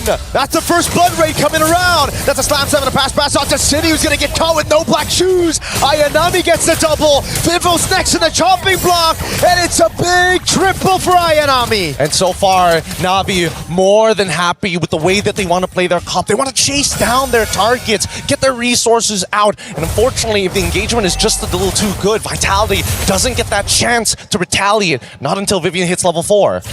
We mentioned it. The reason the First Blood rate is so high for Navi is because they're so objective. Usually when you hear objective and First Blood, it doesn't go hand in hand, but for Vitality, they fell right into the trap of Navi, again, setting up for that 5v5 and then taking it with this Freya. I cannot mention how important, I can't mention it enough, how important this Freya is in the draft team. It really is, and that's why I was so surprised during MWI. We didn't get to see as much priority on this Freya, on top of the fact that I guess everybody was trying to figure out the meta. Everybody was trying to figure out what was good. But let's keep in mind, the standards are there for a reason. And now we see that Vivian trying to open up this map. A lot of the motions coming in from Navi needs to start leaning towards Rian's side. They want to unlock her from the lane, because so far, a bit of an EXP lead, and now RWM. Yep, the black shoes come around for Cine to escape, so it's an ult for ult to Keishi. Seems like she wants to go for a bit more of a chase. And there you go. It's just both teams going back at it. Chell, though. Wow, starting to really dominate this laning phase against Rian. Yeah, it's looking very, very nice here. If they can just maintain this for another 5 more minutes, it will net them some pretty good profits. Not to mention on the opposite side, let's not forget that Ayanami is currently 3-0 and wants to snowball this lead. They want to kind of get her out so she can start dominating the jungle side as well. So well played by Rian, though. Right after getting bullied, knows that she has enough with the Festival of Blood in their kit to just sustain back up, and she builds up a freeze with the rotation earlier as well from Mirai. Gold Crab, though, still will be monopolized by the Bruno. It will be Vitality who will look to go for the second turtle. And now, it's about that pin down, right? Can you pin Keishi out? The thing is, with the Throne of Ruin, you get that CC immunity to get past the heavy spin. Oh, wait, hold on. First, they got to deal with Ayanami, who's already been chucked down to 50%. Forced to use the ult early here. Now the contest is going to be hard. We'll have to go for the fight with the timer on Valkyrie Descent already. Vival in the back line. That's going to be pure red tree. Keishi wins it out again, despite the Wrath of the Dryad already used up the Throne of Ruin. Got her into safety. Fumi Echo able to escape. Slam 7 to pass as she goes to the mount on Vival. And now Vivian is caught in the midst of it all with the Revitalize. Oh, they're trying to hold it down. They could look to wait for the final slash. They have it, and now they get it onto Keishi. Final slash with the Vengeance. Now Ayanami going in straight under turret, picking up the mega kill. Not enough damage for Vitality as Mirai goes in for the dive. Under turret, taking a lot of those shots and still able to get away with the pass. Meanwhile, up top, is Shell going for the dive on Rian, but she gets away in time as in the bottom lane. Keishi continues the chase, cuts the wave so that they can go for tier 1 in the bottom lane. They got to be tactical with this on all sides. In the middle of the war, what's happening in the side lane, Jail finding a slight advantage here and should be able to unlock herself and start double waving. At this point, Navi had really good ideas. Even initiating a potential dive on that bottom side could have net them even more. But for now, let's call it quits. It's still a solid 2.3k. With the heavy spin, you guarantee the red tree, but when Keishi just pops in CC immunity, both Wrath of the Dryad and heavy spin, they really got to start staggering it, maybe poking Keishi before the fight, but it's just so difficult because there's so many people to zone. It's not just Keishi, it's also not Ayanami. Yep. I mean, let's not forget about Mirai, right? This glue is going to be frustrating, and they have no dedicated way to kind of melt down the frontline tanks. If they engage, it has to be an all-in type situation, if not a bait for some bigger spells from Navi's side. But as we see the game continue to progress, now that they've unlocked both sides at this stage, and unfortunately for Claude, they still need to get the tier 1 up top side before he's done here. Navi is putting a lot of emphasis towards this top side. 22 more seconds until the next turtle spawns. Man, Vitality are playing a scaling game already this early on with Bruno and Lilia. Thing is, Navi scale really well into the late game too. And if they give them that big of a lead, not Ayanami capping Fumieko as of yet. 6 minutes in and 48 seconds. Fumieko with a gold crab to even things out a bit, but it's still a big 1K. So how do they even deal with just the Freya? Look, they need to just change CC. Fumieko understands, hey, I'm not here to kill the Freya. All I'm here is to slow her down. I will need the rest of my team to kind of follow up to ensure this death. But with that Purify, it can be a little difficult, right? If played well and timed well, can get rid of the stacks and more importantly, the mark so that Fumi can't just dash around for free. Vivian is going to try to go for the Rapid Dry now, pops it in, but again, it's Keishi with the CC immunity. Vivian caught everywhere, all alone. Vivil's trying to peel with the back of the lines, but Vivian's just going to get shredded down by not Ayanami as the rest of the team will funnel into mid. Oh, now Vitality, once again, they just move their way. They tried to pinch them on with Mirai as well, but Vitality made the right call. Having to back up here, not trying to interact with these fights. And even Keishi just showing up, just saying, hey, I just want to see what's going on in your jungle, sir. Chell's got no damage to deal with that. Keishi can walk in the jungle, blink in, and take everything away from Vitality. Even Vivil's struggling right now against this glue. Mirai's gonna try to go for the take. Luckily for Vival, she's still able to secure it for herself. But look at the top lane, falling as well. Now the structural advantage on top of the turtles. Oh no. Shell's just tickling Keishi, especially when she gets into these minion wave. Throwing a Ruin used, trying to bait them into a long fight for the cut for the rest of the team from Navi. Mirai's gonna go in with a dash now. Cyclone Eye, Vivian with the Rapid Dry onto the back already as Mirai cannot go for the mount, but she actually does on their turret. That's a big mistake as Chell's able to flicker out the safety and Mirai's gonna go down. Now we're sitting with Black Shoes, caught in the RWM, and now the Blazing Duet. It's all good. The backline's under attack with no RWM. They're now attacking the mid-tier 2. Fumi and the back off to Rian. That's Fumi with the flank. Cine able to survive. Now very low. Gonna get caught with the Void Blast as Fumieko looks to go for the Vengeance. Is able to go for the resets right now as Keishi tanks up a Storm on their turret. It's Fumieko targeted down by Ayanami and Fumi will fall. Ayanami's godlike in this game. Chell, don't get too close here. And especially with so many people in front. Belleric is also trying to get into this fight as well to try and clear up these waves. And finally, Navi get to walk away from this fight. 20 more seconds until the first Lord spawn, but that is one hefty lead. And it's because of the 2,000 almost gold lead between the XP. Ayanami 7-0-1. It truly isn't Ayanami. It's more like a Rihanna. It's more of a gold lane. It's more, heck, of a Rain mid lane performance from Ayanami. It's pretty crazy, I'm not gonna lie. The fact that she's called not Ayanami makes this way funnier. It's like, no, I'm not the carry. Go look at Rihanna. Wink, wink. Wink, wink. But now with the Lord in play, I think Vitality can't afford to make any more mistakes at this point onwards, right? Everything is gonna be permanent from this point onwards. The thing is, they can try not to make mistakes, but Navi are going to constantly force those mistakes upon Vitality by going into the sideline, by pushing it in, and also just taking this Lord as bait for Vitality to walk out of their base. Because if you look at Vitality's composition right now, they have good clear, but that's about it. Well, even when we're talking about clear, right, it doesn't come at, well, maybe Shell has got probably the easiest way to clear these waves. However, it's not AoE, and it's not exactly the fastest, especially once we get into the 20-minute zone. Ideally, we do get there for the sake of Shell, but at the same time, I don't think Navi is going to allow that to happen. They're going to start sieging, and I have a sneaking suspicion that Mirai might just flicker in underneath inhibitors. At least the Vitality fans haven't lost hope. It's game 1 out of a best of 7, and they need to also conserve some of that energy, unless the French are just built different, man, because, God, their energy is oozing back to stage as well. Dude, the Vitality fans have been all around here at EWC, whether our stage or other stages. They are audible no matter where you go. And for now, Navi really taking the time to deny resources, but I love the chump check that Navi is doing. It's like, if you really want to engage, try us while we still have this 5k lead. We will stat check you every single time. As long as you don't kill not Ayanami, we can make it work. They're defending the tier 1 in the mid lane really well. The Holy Shield down below has already been taken out, and that's a Melfic gun for Chell. Rian finally completing that 3-item power spike, the Swift Trinity. 11 minutes in. It's all about the dive. Valkyrie descent coming down right now as Vivian's able to pop in rapid right, and the CC immunity is already used up with a throw and a ruin. Now Vival tries to cut them back. Mariah's gonna be caught under turret. Cine walks up as well, but Vival's gonna get cut down by Nada Yanami, and now it's Rain in the midst of it all, taking the damage from Cine with the black shoes as Keiichi sticks onto her. It's too good, it's too good, and now Keiichi underneath, but manages to still get out. Fumi just needed to wait half a second there, but honestly, this is exactly what we wanted. We saw Mirai go for that flicker, we saw Keiichi make the attempt, but they still have yet to break the mid-tier 1. They're too tanky. Mirai is just tanking these turrets like it's nothing. Vitality were able to keep their base turrets from getting taken out, but that was only just the first Lord, and they dealt that much damage. They didn't lose out on anything, no shutdowns given.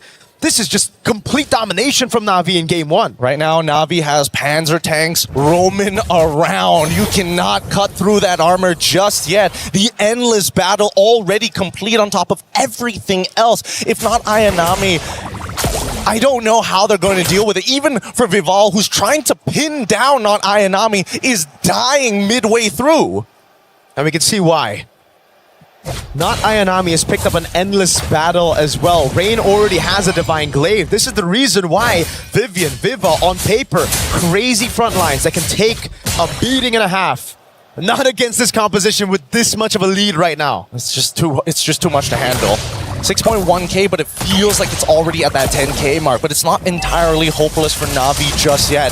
Chell can still pull through. They just need to max out on their items. However, it will come at a huge investment as both sides contest for no man's land. Again, Na'Vi just doing a brilliant job forcing errors on Vitality.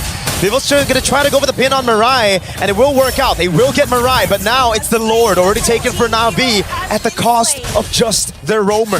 They don't mind this. Whoa! Dangerous stuff from Rian. Able to respond in time with the BMI, but for now, with his 3 and 10 score, Vitality, trying to defend, and Rian making a play! Oh god, right in the RWN, the Blazing Duet. Now it's the kite back for Vitality as Keiichi pops in that skill 1, had already used it, throwing a ruin. 0-0-9, setting up perfectly for the rest of the damage dealers of Na'Vi. And the worst part is that now that Fumiko is gone, it's only just the Wrath of the Dryads that they have to worry about. The heavy spin was also used in the middle of that interaction, so now that Na'Vi sees all of these checkboxes being ticked, outer turrets will be destroyed, a guaranteed inhibitor on bot side. Can they convert this even more? Can they find that winning fight? Yeah, Chell really wanted to clear this Lord before he got the charge, but it will be guaranteed in the end. Lord with the try that charges into the bottom lane turret, giving Na'Vi the far lane advantage for the next Lord. Now in the tier 2 in the mid lane, it's Rain and Rian. The double R's working big together. It's all about defense again for Vitality, but we know from Na'Vi in the semifinals or the quarterfinals, after taking a loss to Galaxy Phoenix, they've learned it is just back to discipline, back to playing the textbook game after getting a big lead at the start. You know, it's time to call Zipper and pull up the item list real quick. We need to see where Shell actually is currently in the game, because while you see 4 items already complete and a Winds of Nature recently being purchased by Rian. Love that. Until we see a Winds of Nature on Shell's side, I don't think there's that guarantee, you know? Big auto attacks, but if you get hit by that fully stacked Blazing Duet, how do you protect yourself? At this point, I don't even think she can go for the Wind of Nature. There's just so much damage to deal with. It's not just Rian, right? You go for the Wind of Nature, then what are you going to do against Mirai, Rain, and Keiichi when they go in on you? At least you can flicker out of those, right? The worst part, I think, has to be Mirai. I think that's like, if you get caught, there's nothing you can do. You're praying that you flicker out of the way, but at least the Winds of Nature can protect you from not Ayanami and Rian, which we're very used to seeing jumping into that back line. Mieko with final slash ready on Rian. Gets away with the vengeance. Now it's even thrown a ruin as Mirai is able to flag in the back line. Finding for Mieko and Vivian. Now goes to the straight to everybody else, but Vivo is able to push her away. Now Rian with the Blazing Duel! And they touch him! They got him! Keiichi just needs to get back out of there. 37 more seconds until the Lord, and this was the perfect angle. They found the pinch, they found the pull, but worse yet, they needed Vitality right into the corner. You can flicker out of one. You choose which one, and now we throw all the other 4 abilities at you. Now with Cine, can they clear? Na'Vi are not going to go straight for the Lord, playing it here just to try to get a little bit more pressure before the Lord spawns. But in the end, Vitality still have good wave clear when there's no RWM and any of those zoning tools. They're going to have to breathe for a moment because this next contestant is going to be extremely difficult for Vitality. Na'Vi has got him in a little bit of a chokehold as that bottom wave needs to be dealt with at all times, and Na'Vi instantly rushing this down. The beauty of having a Freya on your side. Quick work of the Lord. Quick with a Freya, a Claude, a Yves as well. It's just boom, insta gone, insta delete. The only one that can do it faster, maybe a Lunox and carry combo, right? Those are good. 8,000 gold lead. Na'Vi knocking on the base turrets of Vitality earlier. Now they're charging at it. They're bringing in their catapults. They have their siege equipment. And we get to see the replay again. Yeah. What went wrong here? A lot of it just comes down to the formation just breaking in half, right? They had to decide whether to be on the left side or the right side of the purple buff pit. And as soon as they got broken in half, that's where we started to see problems. I think that at least for Vitality, they need to recognize, yes, there are ideal fights, but there are some key problems that they can't deal with. Number one is Mirai. If they commit any ultimates to Mirai, it's not going to work out mathematically to deal with not Ayanami. And yet, here we are, Lord pressing in. That's a big resource spent already, man. Na'Vi were able to bait out the final slash. Now it's Mirai under turret, down below. It's the Lord already. Vitality trying to keep these base turrets alive for as long as they can. RWM with the throw to Ruin! Coming down, but it's only going to land on two. But that's going to be Vivo with a heavy spin, pinning them down, and that's a good taunt onto Keishi. But it's Rian with a killing spree! It's not over just yet. They want to get that mid inhibitor first. The Lord does go down, and Vitality might have to respond here and now. They want to go for the brute force onto the base turret. They take it down, but Mirai so low as Chell is going to go down. Very long one. Now with the Rose Gold mid, Rian gets her down, and it's a killing spree terrain. Revitalize is already through, and Vival trying their best, but the base is under attack. Na'Vi say objective. They stick onto the crystal. They lock it down and they don't give Vitality a chance to come back. It's game one secured in this best of 7. Okay, lesson learned, lesson learned. Na'Vi, they've got something up their sleeves with their 2 side laners, and not to mention the access to the Freya. That's something that Vitality have got to remember for this upcoming matchup, because dear Lord, Fumiko, difficult after that first death, so difficult to recover. Super difficult, and I just think it's an Arlet thing, right? It's always about snowballing early. If you don't get it, you're kind of chopped. Well, we're just going to have to leave the panel to discuss about it. We're throwing it back to the studio right after these messages to break it down for all of y'all.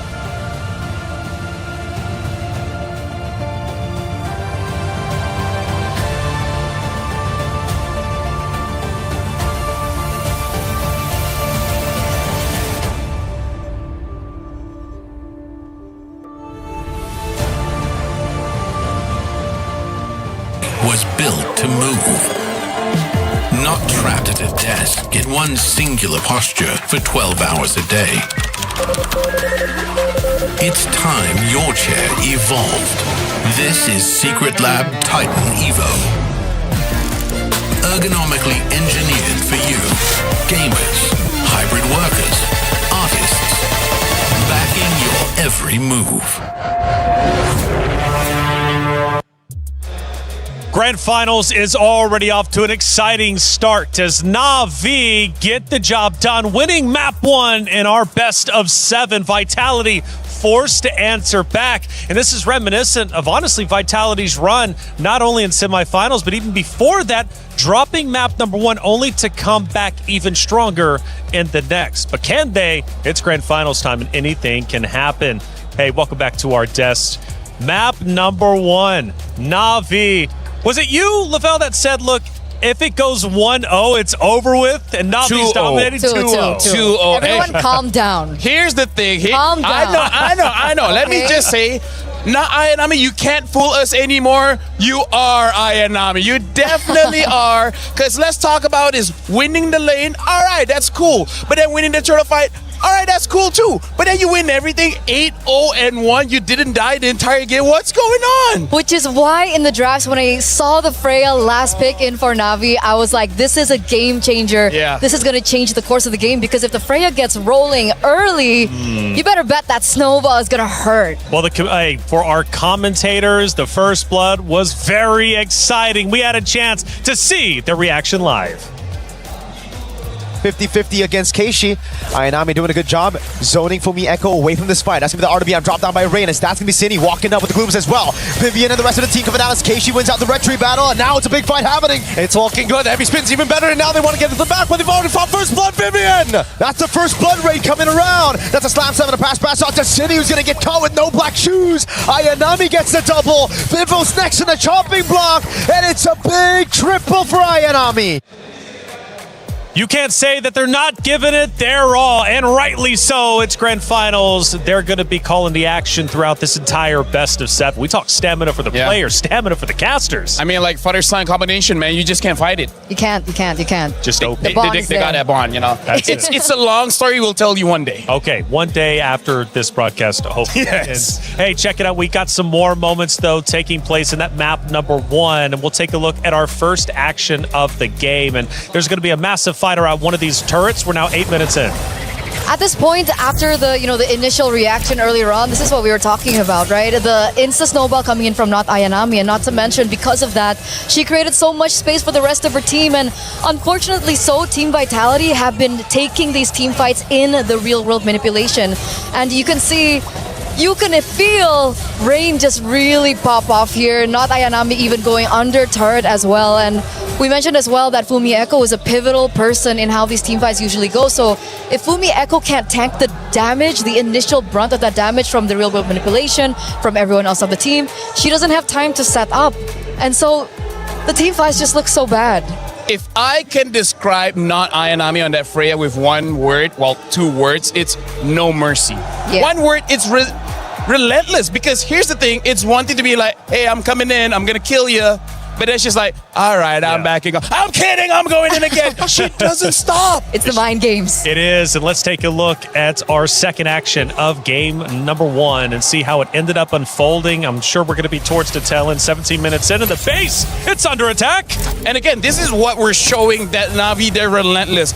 This is one of the safest places for Vitality. And then they just go in because they're like, you got 2 turrets, you still got your base, we don't care, we're going in. At this point, the damage coming in from Na'Vi is just a bit too much. See, they go back and like, you know what, never mind, going back in again. They don't stop. The moment you feel like you're gonna get some breathing room, they just say, nah, fam, we're kidding. We're going back in.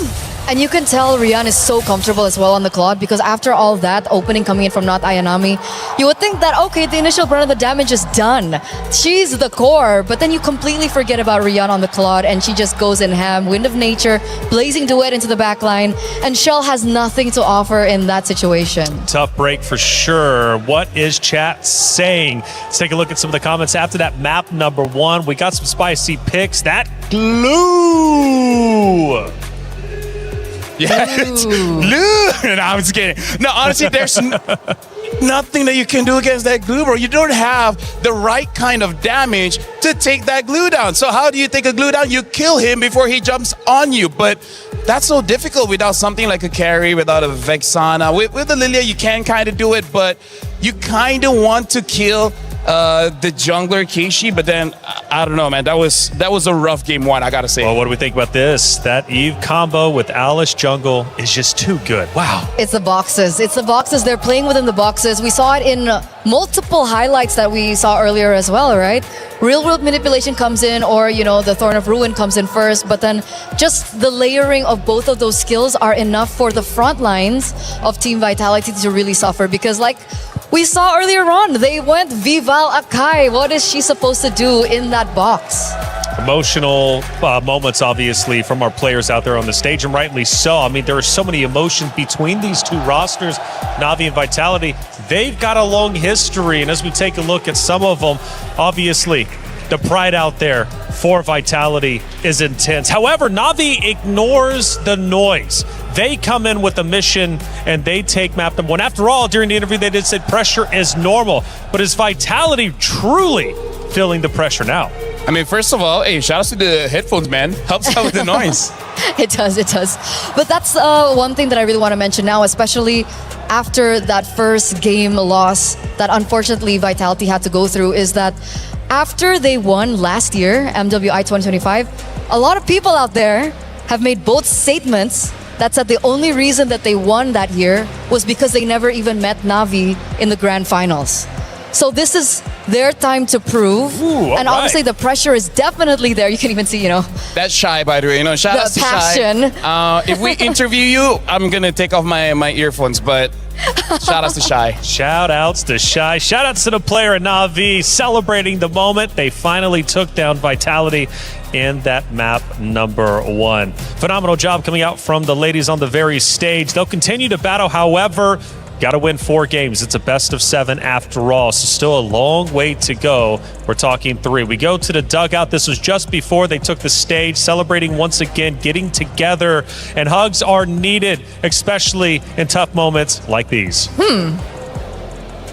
Explain No, it's not. It's nothing. I don't want to be professor in body language again. I can teach you after Okay. We take a look at Rain and her stats, and remember, she's got one of the highest KDAs in the entire tournament. 92%. And again, honestly, if you look at the items, after she got that Ice Queen 1, it's basically over. Because for Team Vitality, they have a lot of front lines. And then if you're stuck in the real world manipulation, that's basically GG's. Yeah. And then Divine Glaive, and then Wishing Lantern. Imagine being a frontliner. It's a nightmare. It's I'll over. tell you what is not a nightmare, but a blessing is our Level Up series. And it covers everything Esports World Cup. This series is truly special. You need to check it out. A lot of people are haunted by their past. I'm inspired by it. They're not just playing for themselves, they're really playing for their entire family. They have defeated their demons. They have crushed the curse. There. For every click, every clutch, every respawn. We were there for the years of grind. And we're here. Now. The proud founding partner of EWC. Powering the biggest event in gaming. Shoulder to shoulder with the world's best. Making history. Greatness deserves a stage. Lenovo Legion. Reach your impossible.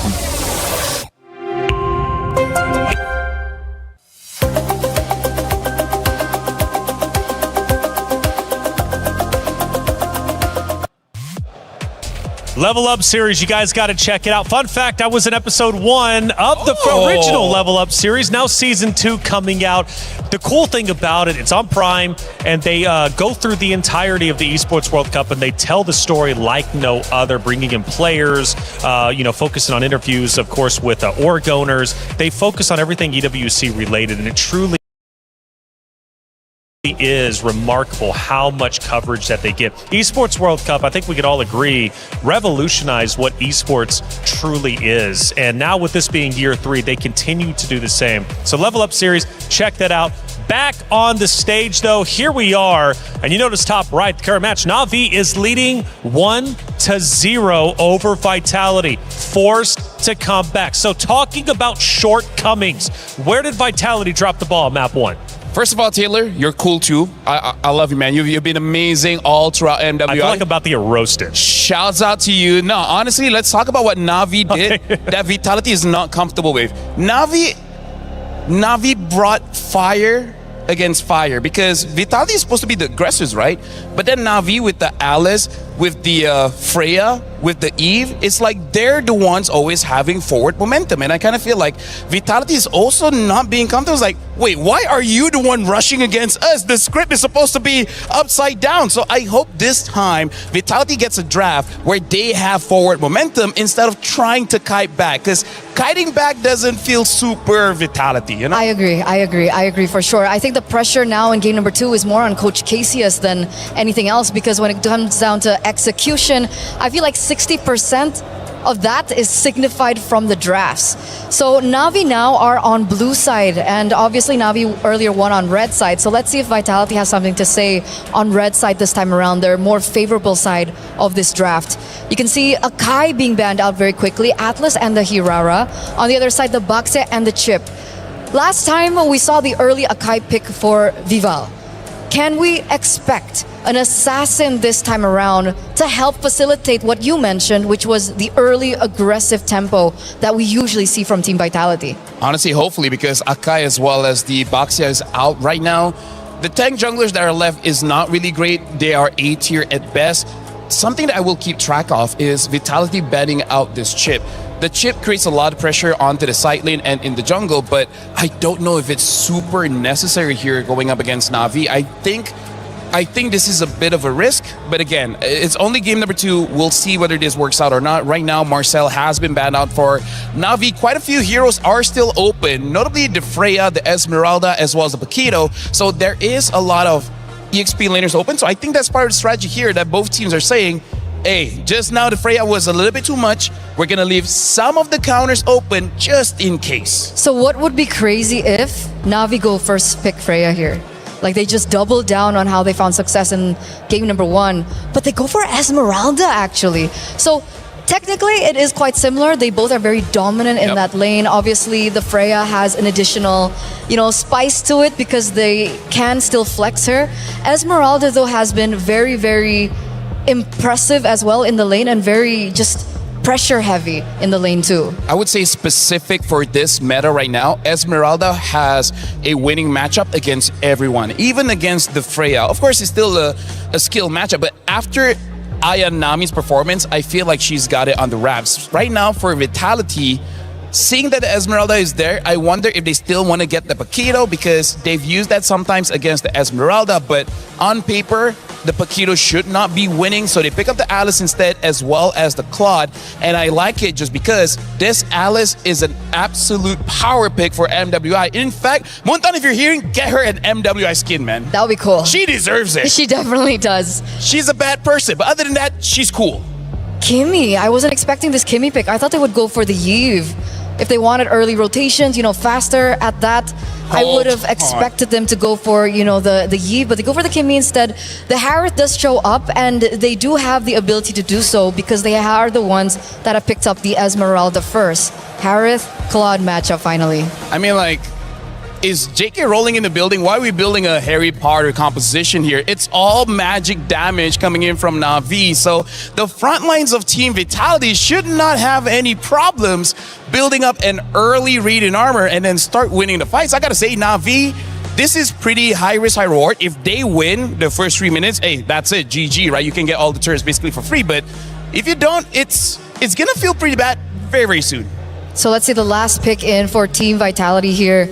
Are they the ones to commit to the Yves? They go for the Belleric. They do see that there is dive coming through from the Esmeralda and the Harith.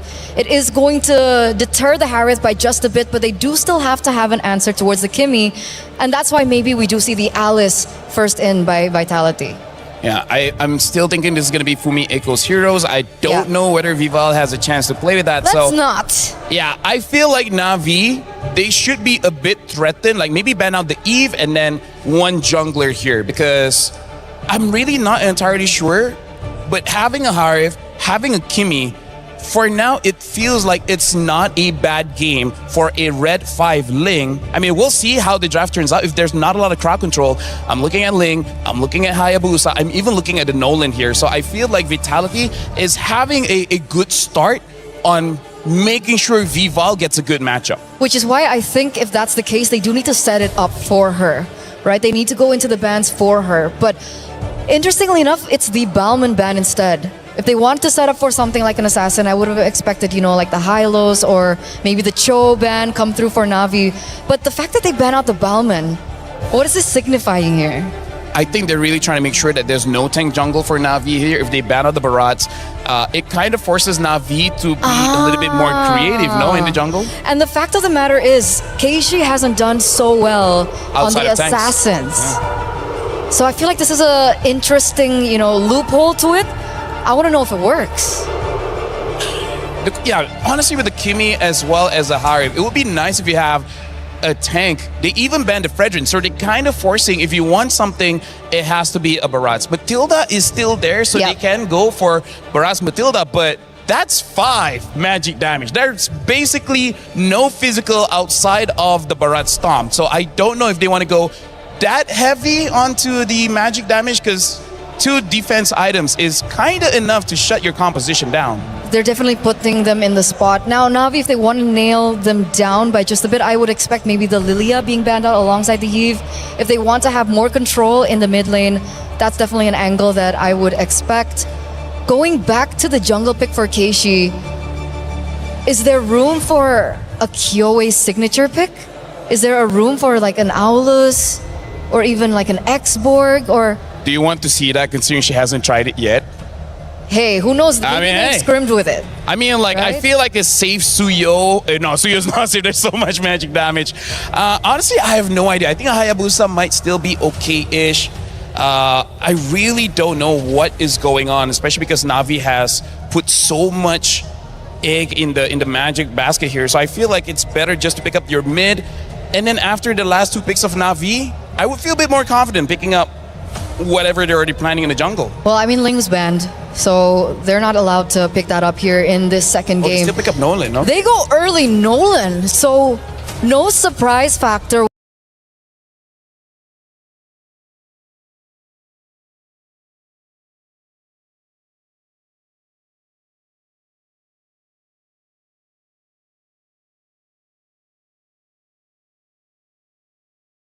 Whatsoever for that jungle matchup.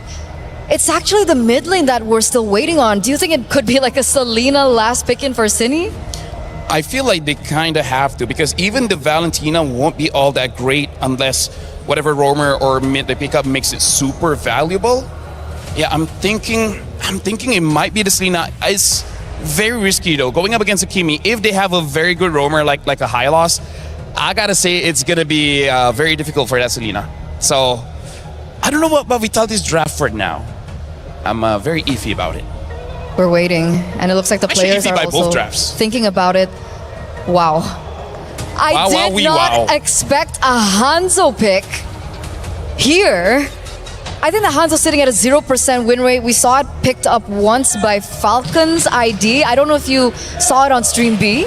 Yeah, Stream B has, so there's a total of 2 picks for the Hanzo for now. Both have not won. Okay. It will look okay in the first, I don't know, 6 minutes of the game, but then afterwards, you kill the Hanekage so fast that it loses its value. Right now for mid pick, I think this lineup is screaming, let's try to end latest by 14, and Vitality, they do go for that Selena. So right now the problem is, once Vitality loses that mid prio Eterna, looking like a 2-0 for Na'Vi.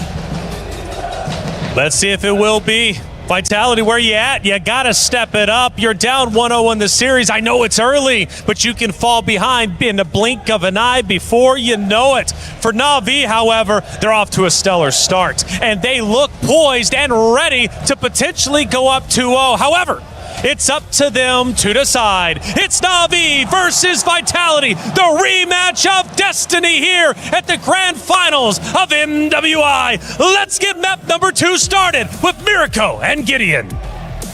Everybody's been waiting for this match. Nobody would have expected the drafts to look like this, but if you're wanting to be the best, you got to show that you can play at your best. As we head on in to the land of Dawn, I want to see how this magic damage is going to be applied. Both sides have interesting ways of applying it, but Vitality, they need to accelerate. They need to close the game off with a snowball. I don't see any other way. And LaFell broke it down real nicely. Their scaling isn't as good, but at the same time, it's all magic from Na'Vi. I agree. I mean, they do have the Hanzo, right? So if they do make it to the late game, yes, scaling is on their side, but also they'll also have much more to play with, not just pure Harry Potter. Is that what he called it? Harry Potter draft. All right. Bargain Hunter on both mid and gold. Rain and Rian. Again, even though they're scaling, they want to try to make it a bit quicker, you know, trying to get those very pricey items quick. But you got to be very, very careful. Because you go for that, now you're losing a little bit of that combat stats, those combat stats that you would usually have. Yeah, especially in the laning phase as well, right? I feel like if any big mistakes do happen, naturally, I think that Na'Vi is going to either lean into it, and the same can be said about Vitality as well. They do have some early vision thanks to these Abyssal traps, but at the same time, you never really know. Where is Cine going to come from? Where is she going to attack? And if Rain is going to specifically get hit by an Abyssal arrow. All right. Chow in the lane against Rian. Oh, she actually takes it the BMI. Vivo's gonna walk up now, trying to go for the damage. Oh, the Purify out, the Fracture as well. Vivo's gonna get taken very low. No punish right now. It's just the Purify out. A bait on the battle spell. And now, secondary attack. Cine looking for an angle on the opposite side. The Abyssal Arrow does not connect, but they're holding each other hostage here, and yet nobody wants to truly fully commit. Oh, that could have been really good. They already got the Purify out, but Rian's a bit too aware for that. Knows that this mid lane's been missing for a bit too long, and that means it's full prio for Na'Vi. Rain and Keishi on the turtle already. Now with Vitality trying to look for an entrance into this turtle pit. And look at Mirai, ever vigilant, making sure that this Nolan has to go hard. Fumiko not at level 4 as they're about to begin this fight. Great taunt right now as Keishi jumps in with the Pinnacle Ninja. It's going to be the all-in. Vivo goes in, but Fumieko's the one to take it as Vivo gets away. AOG already as Vivian is able to escape, but not Ayanami picks up first blood. So it's a turtle traded for a kill, and both XPs are the ones on the board. That's a good taunt right now onto Fumieko with immobilization as well that forces the Throne of Ruin. It's already out now. Ooh, Zini unfortunately does not connect with the Abyssal Arrow as they go back to neutral states. Really surprised that out of everybody, it was Fumiko who actually gets it, and now a dive on the bottom side. A cancel straight up on the Blazing Duet. Not going to be a kill. Cine, just a bit of poke onto Mirai, and we're back to level. But Na'Vi are in the lead for now. Look at Vivo. Spawns up, goes straight, booking it into enemy purple buff. That's Grand Theft Purple, Leo. Oh yeah, they've gotten it. They've gotten it successfully. They've got the stars for it. As not to mention, they go back to where they need to be. And I love this from the side of Vitality. They are making sure they are covering and not wasting too much time taking camps that they don't need to. They gotta be proactive because that's what their composition needs to do. So now it's back to the slow game. Keishi just trying to read out Cine. Has a good read on her. But remember, damage. Oh my god, Cine gets an Abyssal Arrow on Rain. Forces the flicker.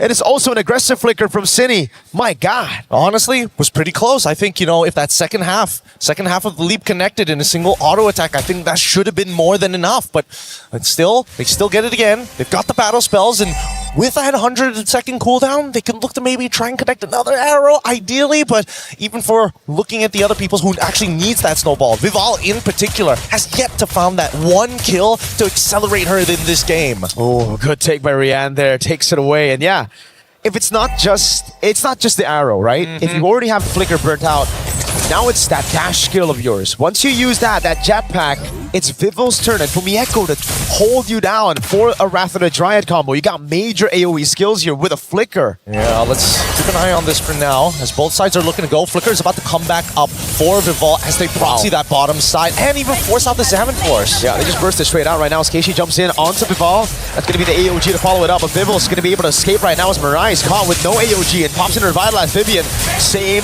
predicament. It's both the roamers just falling here. Vival picks up the kill, and onto the side, I believe it was Rian. This was an interesting sequence because both sides had two separate ideas. The arrow connects to Throne of Ruin. That's what we were talking about. The flicker as well. Not even like close to. Wait a second. Bottom lane. Shell's gonna go for the Blazing West straight up onto Rian. And Vival's waiting in the bush right now. Rian actually reads it with the Synchro Fission. Crazy amounts of awareness now as Cine is able to bait out Keishi from that spot, but she has to get away now. The Falling Star move for the chase as Fumi got away earlier. Oh my goodness, when are we going to go back to neutral states? I don't think we're not even done. We'll never do that. We'll never go back to neutral. we're still in the scrimmage here. Keishi. They are still fighting each other. Whoa, Fumieko wants to stick on Keishi with no Pinnacle Ninja. Okay, very bold, but now proxying the wave knowing that Keishi is there. God. Hey, are they not doing anything about this? Okay, I mean, can't. Fumieko is just like, try me, fight me. Both of you at the same time if you have to, ideally. You know what? I think I agree with LaFell, man. I think the Alice needs not just the skin, it needs like one of those MSC Farsa skins. Or sorry, was it Atlas, the Atlas skin that you need to roll for? It has to be exclusive. It's got to be exclusive. Or maybe something even further. But that's only assuming that they win this entire tournament. Let's see, 30 seconds from now, Turtle is going to spawn, and I'm expecting Vitality, now that they've already, may even consider trying to go for a dive on towards bot side, but no. Purify is already up. Vivian still doesn't have her flicker up just yet. 22 more seconds. Rian just jumped in with a Kono Dash. I believe Mirai spotted Vivo in the bush. Maybe not. It's an all-in with a Fracture as well, Rian.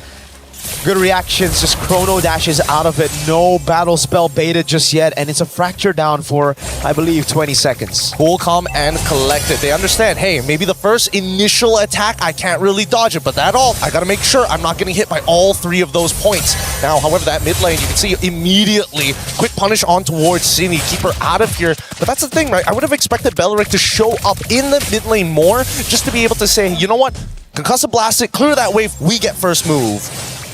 And look at how slow both of them are playing. This is what happens when you have 2 assassins, right? It's all about that fade and switch, but Vitality, they have a Selena together with a Nolan, which means they can blitz this turtle. It's a Selena with a Seasoned Hunter, and that means 3 neutral objectives to Vitality, but only 2 to Vivo. Wait, it's actually only 1? Because I believe Cine got the last one, and Fumi got the first. Yep, and now looking towards that bottom side, Mirai, they see what's going on here. Yan, she's already defended herself, and I've got to give it to Na'Vi. Their defense has been impeccable. They've done their due diligence to keep Vitality in check.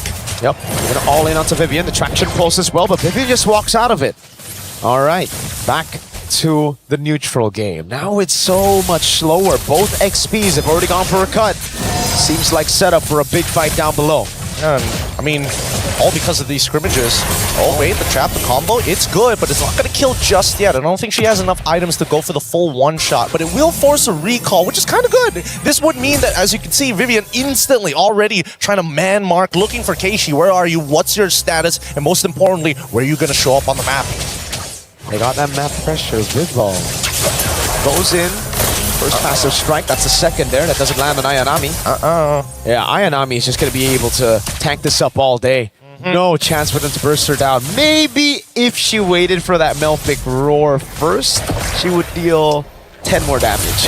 Just a little bit more. I mean, let's pull up the item list to really see whether or not it would have been the difference maker. Because if there is a lot of armor, actually, right? Honestly, that would have been it. That could have been it. But overall, it's still a dangerous game. Radiant armor already completed by Fumieko. Every single person who has radiant armor, it's going to be way harder to deal with. That was crazy. Right there, an attempt. Vivian on it as well, trying to siege this tier 1 down as Fumieko tries to cut under tier 2. Rain, big pickup, Sky Piercer. We have to look at this fight. If it's an explosive fight where Rain can thrive and get a few of those kills in, that's going to be big coming into the 10th minute of the game. Well, talking about big, they're about to crack open mid-tier 1, which is so good. So good for Vitality. People not too worried about not Ayanami, who's they're waiting really just to be able to reposition. As the rest of the team looking bot side, they're trying to make this gang happen, and Cine in trouble. Zaman Force already, Cine with the flicker out to the Unbreakable of Mirai. Zaman Force already baited out, but it's for the flicker. Now it's Vitality waiting for Vival to get onto the purple buff first. Don't have a naturally pushing wave here, and I think Vitality recognizes this too. Purple buff just obtained by Vival. I don't know if this is the position they want to fight in yet, but at the same time, they can't afford Na'Vi to actually hold on to first position. Wave mid is shoved in though, and Vivian wants to take an aggressive route into this Lord Pit. They're going to try to get that advantage on the side lane as well. Yeah. Sending Fumieko to cut under tier 2 up top. This is beautiful. This is beautiful macro coming up from the side of Vitality. The only way you're going to get Na'Vi to forcefully move is if you start taking some prime positions. Yeah, sure, take the Lord, but if we're shoving out mid, what are you going to do? You can't afford to get flanked. And that's the Falling Star Moon, if I saw correctly. It was onto Cine. The rest of the team now coming at Ayanami. Wave up top is going to take the tier 1 down. So Vitality, take any structures, just the macro control as Na'Vi have to just group up. This is the nature of their composition. It's built to team fight, and it is not good at splitting up to deal with these split waves. Oh, it's looking really difficult. As soon as Keishi shows her face, I think that's when Vitality are going to start attempting the Lord. And then it's that consistent back and forth. And I think even for Rain, right, there's just no more camps to actually maintain those stacks overall to get the maximum range from her auto attacks. So at this point, Vitality have all the advantages and really maintains control and tempo over the game. And Fumi is just going to stay up top. No Zaman Force means that Fumieko can stay here a bit longer. Goes for the cut again, this time with a bit of backup though. So Rian, she decides to walk up. It's going to be very scary. Vival, what a bush to hold right here. Trying to go for that cut. Not on the minions, though. On a player, Rian. She's selling it. Might just fall into it. Throwing a room going to be used up, and now it's going to be the fracture as well. Zaman Force comes in, but Bimbo pops her there. City going to fall as well. Keishi going to be very low. But Echo with a flicker in onto Keishi. Now it's Chum the Blazing Duet. The Wrath of the Dryad taunts Mirai. And now she's going to get double taunted. Not able to get the AOG in time. They're dancing around now. Ayanami must peel and rain. Is telling them to stay back, demons. Go to the Lord where you belong, and Vitality is more than happy to oblige. Impeccable macro from Vitality. They play up top, they push it in, they bait out these resources slowly but surely, and they build upon those small wins. It's so good. And I love the fact that you don't even get to see this very often with some of the professional teams in the regular leagues. Vitality is so good at pushing and pulling, but also taking advantage of the space. You plant people when you take the space.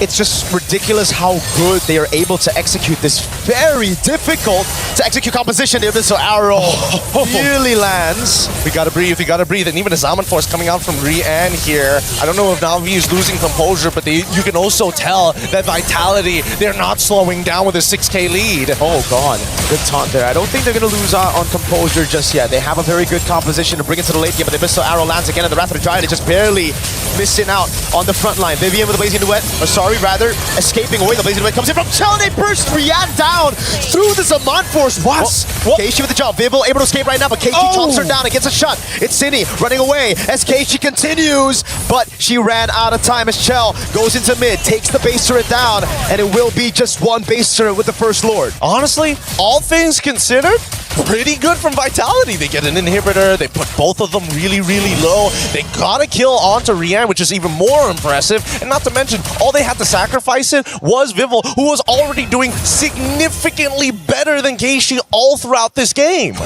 I know that Chell was ahead, but I didn't know it was by that much. I know Vivel was ahead, but I didn't know it was by that much as well. It's a 2,000 gold lead for the jungle and gold, and that's why they were able to just pop Rian straight up on the Harith. Well, let's also not forget about the supports here. We got to show some love over to Vivian. She's been playing a really strong game. I mean, so far, the fact that she already has like a 1.5k lead against another support is good enough because the stats that are coming out of her, it's just, what do you do? Half the time, Vivian can just stand in your face and absorb that damage for free, and it feels like you're hurting yourself more than anything else. They still got a composition to play in the late game. They're going to be caught now. Pops in the Wrath of the Tribe, finds everybody, but there's no throw in a ruin. The Alice in the bottom lane, and it is a punish from Na'Vi over on Vitality. Oh, damn. They got to be a little careful here. They can't just take the free shots coming in from Chell. That corrosive side will build up, and eventually you won't be able to escape from this Claude. At this point in time, at least 30 seconds left on the clock before the next Lord actually spawns. And I would say that from Navi's POV, they're a little bit off from getting those full items. Do they notice, though? Uh-oh, Cindy's gonna run. The arrow slows Keishi down enough, but look, yes, it's Vivel. Maybe Vivel gonna be caught now. Mirai goes in with the conceal. Too many dashes for the Nolan with the purple buff. She gets away. It was a risky move. She was waiting for the real body of Keishi to come back there. Hey, let's not forget that even Na'Vi had a sneaking suspicion of, hey, we don't see where this Nolan is. Yeah. Now we need to make sure we cover our backs.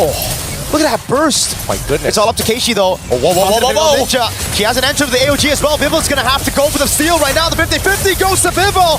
Blazing Duet in the winning crown already as Mariah's already used the AOG, and now it's a Throne of Ruin, only locking down one. It's a blinking forward again as Vivel tries to stop from the side. They're trying to chase them all the way through. Ayanami falling star move. Vivel gets right past them, and we're finally done with the chase. One singular wall keeps them separated.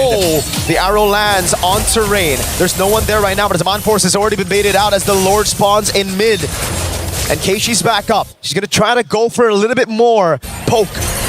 But she just gets caught. Almost a good read on that body. I don't know, because right now, if Vitality want to take advantage of the fact that Rian doesn't have that Zaman Force, they need to start pushing this wave right now. It's low. It has a low cooldown. It's going to come back in time. And it looks like Vitality want this synchronized wave. Zaman Force already out. Fantastic pull by Na'Vi onto the Lord, into the bottom lane, but the Lord will already take down that base turret together with Vivel. Now as she goes on to Ayanami with the helmet Chell, tearing through that health bar. It's the Abyssal Arrow again. That doesn't land. Vivian's already down. Throwing a ruin, lands on two right now as Chell pops in the Blazing Duet onto Ayanami. And she's going to get bursted out by Vivel. But the rest of the team now clamping down. down onto City. Chell will be taken out by Keishi. This is Brianne's moment. She can turn this all around. They've cleared the wave. They've cleared the problems. And now they hold strong. A near clean wipeout as Mirai just made sure, you know what? At least we know for a fact that Fumieko, she's out of there.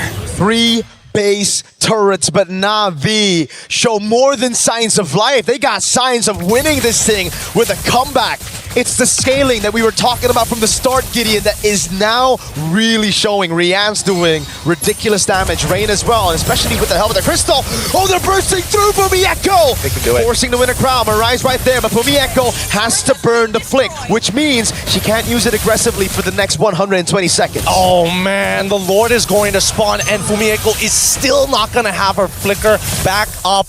Dom Eyes repurchased here. What can you really do about this? They gotta breathe for a second, because as we see this game progress, I'm thinking of bad habits that they can exploit. And so far, I think that Vitality has really wrung out all the tricks in the book. I don't see any other mistakes being made by Na'Vi, and their defense has been immaculate now that they've figured out the lines of attacks that we see consistently from Vitality. Divine Glaive pickup for, I don't know if it was Rianne or Rain, but I saw Divine Glaive. And either way, that'll really help this Harry Potter composition. The magic damage, it only is a problem in the early parts and when your opponents snowball. Once you get into those crucial penetration items, don't matter how many defenses you got. Radiant plus Athena, they'll shred through it all.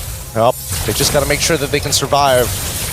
Biggest damage so far, not to mention that at least a quarter of it is going to be true damage on top of it all, thanks to that Starlium Scythe. It's going to be difficult to play, but at the same time, it's really risky to open up the map, unfortunately, for Na'Vi. They kind of have to wait for Vitality to make that first move, but if they don't probe, nothing happens anyways, and they lose free objectives. Vitality still have the advantage though because of that base turret down below, right? It's going to be auto slow pushing, which means they can continuously just reset the Lord and play it slow. The mid wave as well is going to be crashing down, and they find the Abyssal Arrow on Mirai. Fumieko doing a good job zoning. Now Keishi pops in Pinnacle Ninjas. Fumieko's going to be caught, but has the blink away from the untargetable. But look at Vival. Already hiding back in the spot. I'm pretty sure they saw at least the dash, and yes, they check it open. Winter Ground's already used, and they go in further. They split them up, and now Mirai with no AOG is going to be caught, but still, with the fracture! They deal with Immortality. Fumieko, in the midst of it all right now, has the Throne of Ruin, pops in with a crowd. Keishi has to go away, but Vival's going to be going in for the chase. City! Finds an Abyssal Arrow, lands it on Rain. Vival's right there to capitalize. The base is exposed, and Ayanami cannot deal with this. They're going to have to leave Kenshi by himself. Start proxying that mid-wave. Kenshi, can they do it? Keishi's going to try to clear out these waves. There's just too many members on her. She gets the unstoppable, but she's returned to her body, and we are at 1-1 in this best of 7 grand finals. You wanted to see one hell of a match. We gave you one hell of a match. Game 2 going over to Team Vitality, and this is what we wanted. The consistent tug of war. And I'm not gonna lie, I was really thinking that this composition would eventually fall off, but they just kept on pressing. And I think the nail was there. Once those inhibitors were down, they could not recover from that point onwards on neutral objective takes. At least Team Vitality, they understand how to load the gun. The macro, the forced errors, the split. We get to see it again in that final skirmish. Vival taking a crazy angle back. We get a replay of the final defense, but man, what Vitality did there with this composition was just phenomenal. Really great stuff overall. I really hope we get to see more of this, right? Is Na'Vi going to still play that more scaling, comprehensive, tight style? And now we've seen so many of the bans. I think, our panel is going to give us a better explanation. Let's throw it over them right after these messages.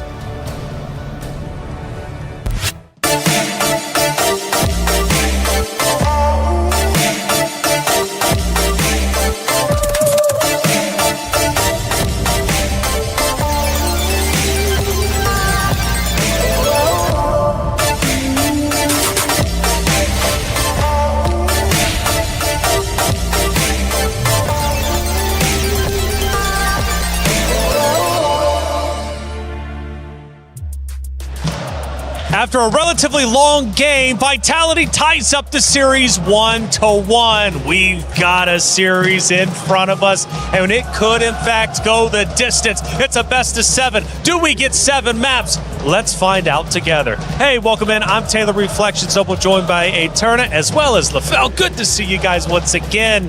Hey, what was one of the win conditions we talked about? What put Vitality in home court for you, LaFell? It was Vival on Assassin. What does Vival do? Goes from tank to assassin. Hey, they get a win. Finally on the Nolan. You want to say something? No, all good. I want to hear you talk. You can talk right now if you want. I love your voice. Go ahead. Thank you. Anyway, Oh, she's blushing. we finally get the Nolan. And remember, it is one of her comfort heroes. I wouldn't even say comfort at this point. I think it was one of her power heroes being able to get that Savage on, and it really changed the tempo of the game. But of course, one of the main focuses was how they were able to facilitate the Nolan. And why LaFell was so adamant with the Harry Potter opening when he saw the first 3 picks from Na'Vi. Na'Vi! Hey, can they come back? That's the question. The casters have been pouring their heart into each and every moment. And there was one moment that took us all by surprise, including Na'Vi. It was Vival hiding in the bushes, and the casters give their reaction.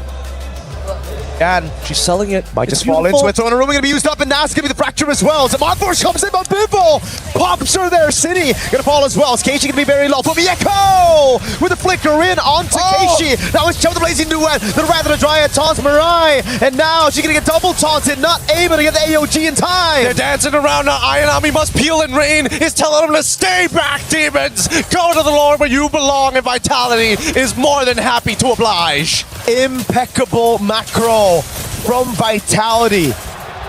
Vival must have been hiding in that bush, LaFell, for the longest time. I think it was at least probably 30, 45 seconds, but once the trap was sprung, she made the most of it. I mean, like, here's the thing. You got to wait for your opportunity, and Vival was able to do that. Part of the reason is because they were able to control the map so much that every bush is going to be very, very dangerous. By that time, she already had about 4 items, meaning that she can burst just about anyone, maybe except Mirai. So that also made it so that there's opportunity anywhere. She just had to wait. And then even if the initiation was kind of botched, the damage too much, she has so much dashes, there's nothing that Na'Vi could do to stop Vival. But around the 14-minute mark, there was a chance for Na'Vi to get back into the fight. We take a look at that moment, and Eterna, this was the moment I really thought, honestly, for a second, Na'Vi was going to be able to flip the script and maybe come back. There was a possibility, maybe, had they not allowed this to go so far into the later stages of the game, because you can see here they're trying their best to go for the defense, but it really was difficult. There was a really great opening, by the way, here by Fumi Echo, and I think, was this the moment where Vival kind of overstepped? Yeah, this is also one of those moments where, yes, they have a lot of magic resist, but Keishi is the one that's dealing physical damage. Yes. Made it so that her damage was not lowered at all. So part of the good and bad is that when you're over-investing in magic defense, your physical defense is going to be low, and Keishi took advantage of that. So what could have happened for Na'Vi in that situation? Let's say a perfect world. They protect their base. How could they have made that moment into a game-winning moment? Well, technically, it really depended on the item, right? Because we saw that there was no damage until we started seeing more Divine Glaives. And I think that was like one of the pivotal moments of how the damage really went through. Divine Glaive for Kimmy, I think, was a game changer in that respect. So I think as long as they were able to hold down their fort, wait for those Divine Glaives to come through, there was a possibility, because we start to see cracks in Team Vitality, especially when they went in for that particular engage. That was a big overstep by them. But the crack Na'Vi was waiting for was Vival, because I feel like they were waiting for Vival to come in, and then Mirai on that Gato Kacha taunt her so that they can catch her. But Vival has been so good on this Nolan, it made it impossible for Na'Vi to catch her, right? Basically, they did not have any answers for Vival on that Nolan, and that's part of the reason why we were so surprised. Game number 1, why did she go for that tank? You see how good she is with that assassin. Don't change the formula. It works. Keep doing that. I'm upset, Taylor. I'm sorry, I'm mad, and I want to. I don't know why game 1 Vitality did something wrong, and then now game number 2, Na'Vi, why you what? Ooh, now he purrs. Interesting. You know, you got so many emotions, LaFell. I do. I'm still learning who you are. But it's fun Same. because it's like a Pandora's box. Hey, I have 2 therapists. Rose is out there, and she's been covering everything, including the Wild fans out there who have been going nuts for this Grand Finals. Shira and Funi. Girls, it is getting crazy. It's a 1-1, and the Vitality fans are going crazy. How are we feeling? I'm feeling great. Great, guys! Really? Great. You guys just lost game 2. Shira, what's happening? We will have a comeback. Come back. Okay. Wait for it. How do we feel about the atmosphere in the Grand Finals? The supporters here are crazy, guys. Finally. Yes, home ground for Team Vitality. Now, as we enter Game 3, what do you girls think will happen in the Land of Dawn? Of course, Navi BH will win. Finally, will only give 1 point to the enemies, and the rest of the game they will show who the queens really are. Wow. Funi, are you saying it's gonna be a 4-1 Grand Finals? Yeah. How did you say so? Because it has always been finalist place to be the winner. But there is always a comeback. No, they will only give you 1 point. We still don't know. There's still a lot of time that they will prove that Pinas lang ang malakas. Wow. Shira, we can feel your passion for the Filipinas on stage. And you know what? It's not just on stage that the fire is fueling, but also between these 2 girls. So girls, is there any words of encouragement that you'd like to give the girls on stage? Maybe we can start with Funi. Me. Good luck, guys. Just take it easy because finally is the strongest team and the MWI. You just need to play like usual and you will win anyway. Ooh, confident. Shira, anything you want to say to the Navi girls? Well, she is really confident that they will win this game, but we all know that way back 2024 we got the title and this is gonna be the comeback. So watch and learn and listen and let's do this, guys! Pinas lang ang malakas!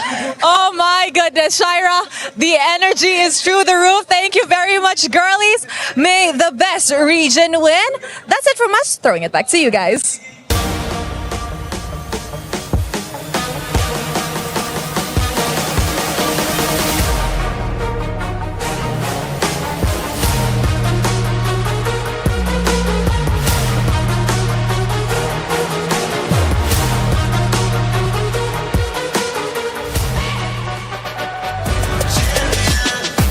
Ain't no regular thing, came for the ring, you know what I mean.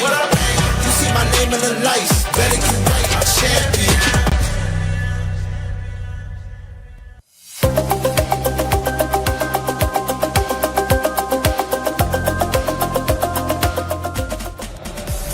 I'm loving the energy. I really am. We need more of those interviews, especially with those 2, because you got both orgs representing Navi, Vitality.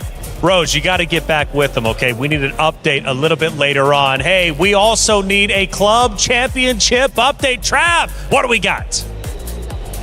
We're into the grand finals of MWI, and it's looking likely that Navi are going to go back-to-back at the Allianz Vault, but I've slipped away. I've made my way over to the Lenovo Legion Gauntlet, and Chris is here to update us on everything Dota.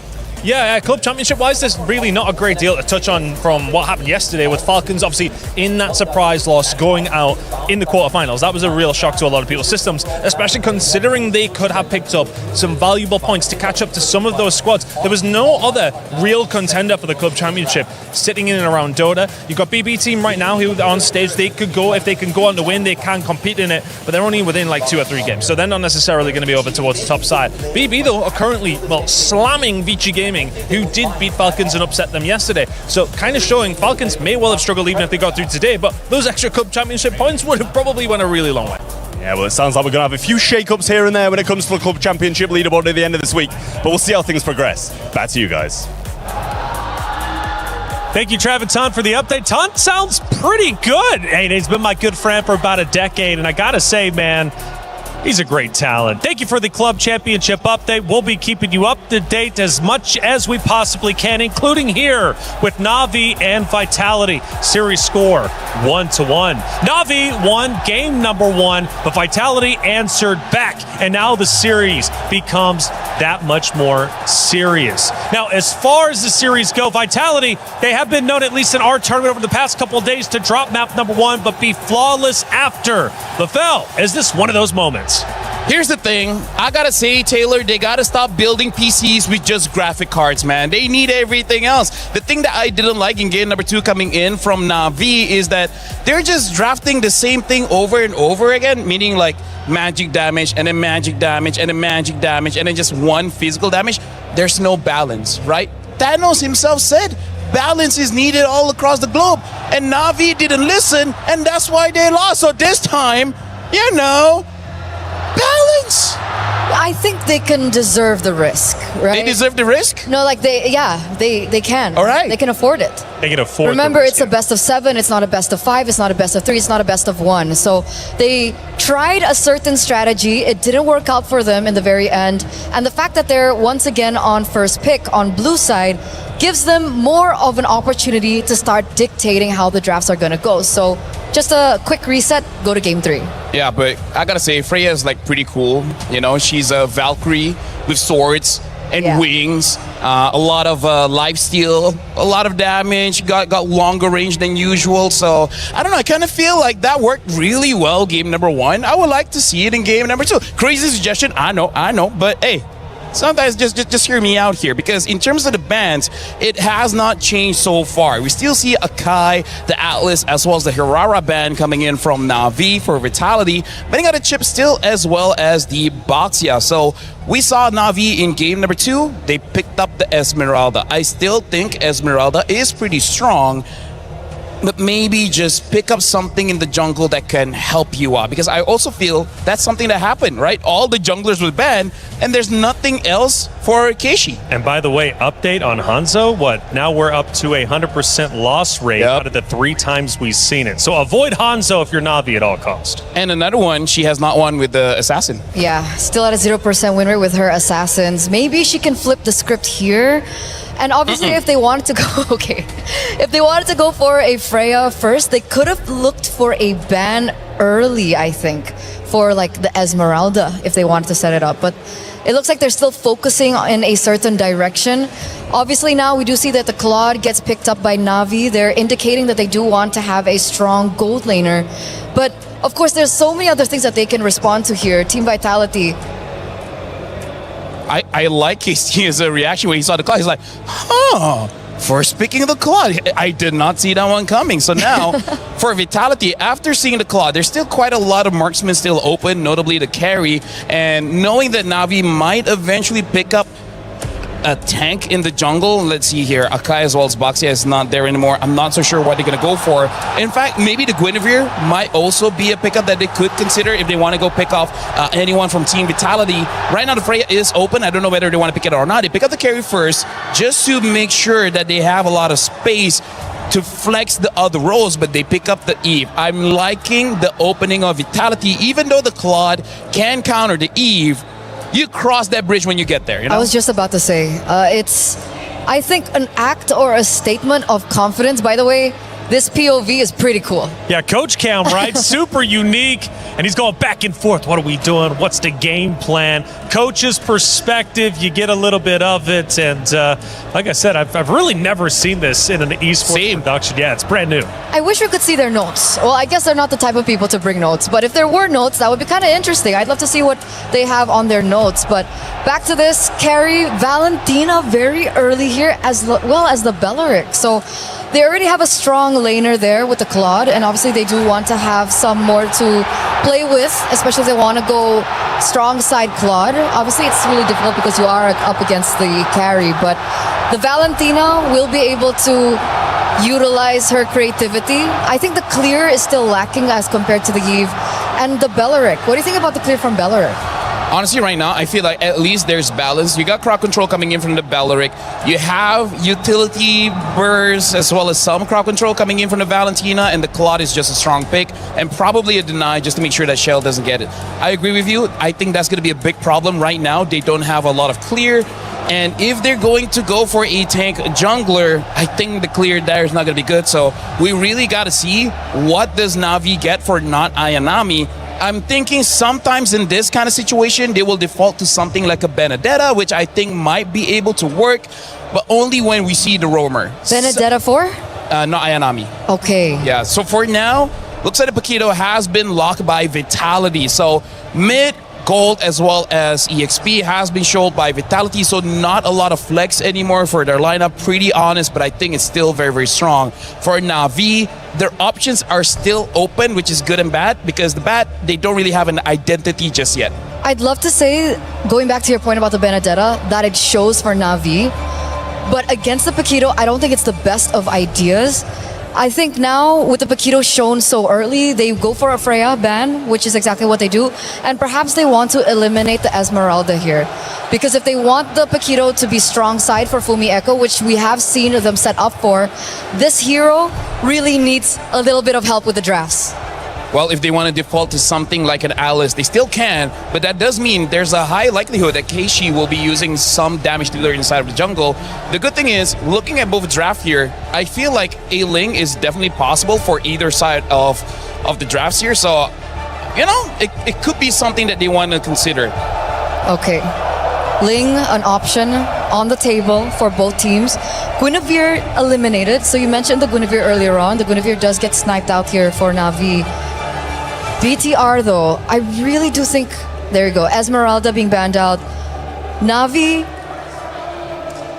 so Alice? Is Alice what we're thinking about for the EXP laner? Do they go Arlet here? Part of the reason why I'm thinking of the Alice, because we're playing Expanding Rivers. Expanding Rivers, just make it say that there's going to be a lot of fight around the turtle. So whoever has more AoE, CC, as well as damage, they're going to be looking pretty good in this lineup, which, by the way, Vitality with that Eve, personally for me, automatically wins the first two turtles. Having a Paquito really helps out because you're able to deal a lot of damage onto the jungler, making it non-contest. So that's part reason why I'm liking Vitality's draft. In Expanding Rivers, when you have a draft like this, gives you good control over the first two turtles, and that's going to help you quite a lot to set your tempo all throughout the game. And that's why it's already nerve-wracking for Na'Vi at this stage. Because we don't even know what the Mother of Tanks is going to utilize. And Na'Vi, they smell this. They understand this. I think Gwyn, other than, of course, being a ban against Vival, which technically we haven't seen Vival on the Gwyn. Oh, wait, we have once, but only once on the Gwyn. I think it's more so as well respecting that potential. If they already have a strong Yve in the mid lane, if they have another roamer that is also very strong, what is the winning condition for Na'Vi? I kind of feel like that Gwyn ban also signifies that they really don't want to use Purify. They would prefer to go for a Flicker here. So now for Vitality, knowing that they probably don't want to run Purify, if they get a roamer that can engage fast, that's going to be great. They pick up the Bellman here. I don't know how to feel about this. Yeah. We just talk about how great she is on the Assassin. At least Bellman has damage. If she goes for War Axe first item, then hey, maybe it can still work out. We don't know what the EXP laner of Na'Vi is. So the fact that they went Bauman already, and we don't know what the EXP laner is from Na'Vi, Bauman could just as easily walk into death traps of crowd control and just completely be irrelevant in the game. Yeah, no, I'm with you on that one. If they have like one other source of crowd control, which I feel like they most probably will have, they pick up the Yuzong here as well as the Nolan. For now, again, Na'Vi does not have a good track record just yet using assassins. We'll see whether this time they flip the script. And what if they do? I think that would be a huge statement for Keishi. I'd love that. I'd love that storyline. Vitality last pick. We get the show of the Mother of Tanks. Hey. This is oppressive. Here's the thing. You ban out the Gwyn. It shows that you don't want to use Purify, and that's why the Cho is valuable here. At first, it was Na'Vi who struck and said, "This is our series." But then Vitality answered back, tying the series up 1-1. And now we go into Game 3. Who will once again take the lead? Will it be Vitality for the first time, or will Na'Vi take it back for themselves? It's time for Game number 3 of the MWI 2026 Finals. Mirko, get in, take it away. Thanks, Reflections. We're already here to cover game number 3, and we're already excited to see how this is going to start playing out, because when you look at compositions of this caliber, the question is who can perform better in lane? Mid trios, so important this time around, but with a Bauman, there's just so much more you can do. How long you could stay on the map, so much sustain. We gotta figure it out, man. It's not just the sustain, it's also the classic Leo. Shove it! The ultimate lethal counter. You go for that insta-retry on the neutral objective. So Na'Vi, the advantage that they were coming in to game number 1 with, the fact that they have CC immunity and a 50-50 clean, they won't have it here. Plus, obviously, that mid-prio. And then we also have to talk about the physical defense shred that has been moved from first skill to second skill. So Chell and Vivian, with technically Vivian also has a physical shred. So this is just going to be Fumi Echo wreaking havoc, especially because she went lethal ignition. Yep, it's just a lot of damage. However, they have to coordinate it well. They got to mark their targets as soon as they can. And not to mention the fact that they already have lethal ignition just goes to show, hey, I don't mind just touching you for a little bit, but you will get bursted down. Oh. And speaking of bursting down, Shell already doing a very good job getting a lead in the lane. Yeah, not the best of lanes there in terms of matchups for the Claude against the carry. That's why they were so comfortable picking up the carry with the Yve, knowing full well that if you want to try to counter the Yve, you're going to have to go Claude, but that means the lane will be given over to Vitality as Fumi Echo tries to bait not Ayanami in. Vivian with a walk-up as well. Concussive blast onto Ayanami, putting a lot of damage on her, but Fumi Echo's going to get caught. Mirai, great backup, Vivian. Escaping with the Shunpu, and it's Na'Vi who strike first. Beautifully played, and this is right after Ayanami actively took a trade against Fumi Echo. So again, just trying to drag out and wait for those cooldowns to come back. Rian, unfortunately, taking so much damage. All of this just to try and get somewhere close to the wave. And that's a big one for not Ayanami. Now Na'Vi have proper setup to actually stun Vival down for the first neutral objective as Keishi starts it, and the Dragon is up. Black Dragon Frog going to be used up straight up into trying to zone Vival out of this turtle pit. Vival's trying to escape right now, but he's going to be caught by the damage again. Lethal counter in the retry. Vival still gets it despite it all, and the jungle falls as well. Now it's Mirai caught under the RWM as Vivian walks up, but now she's caught in the RWM. Immobilized in that zone. Fumi Echo with Cine dropping down bombs.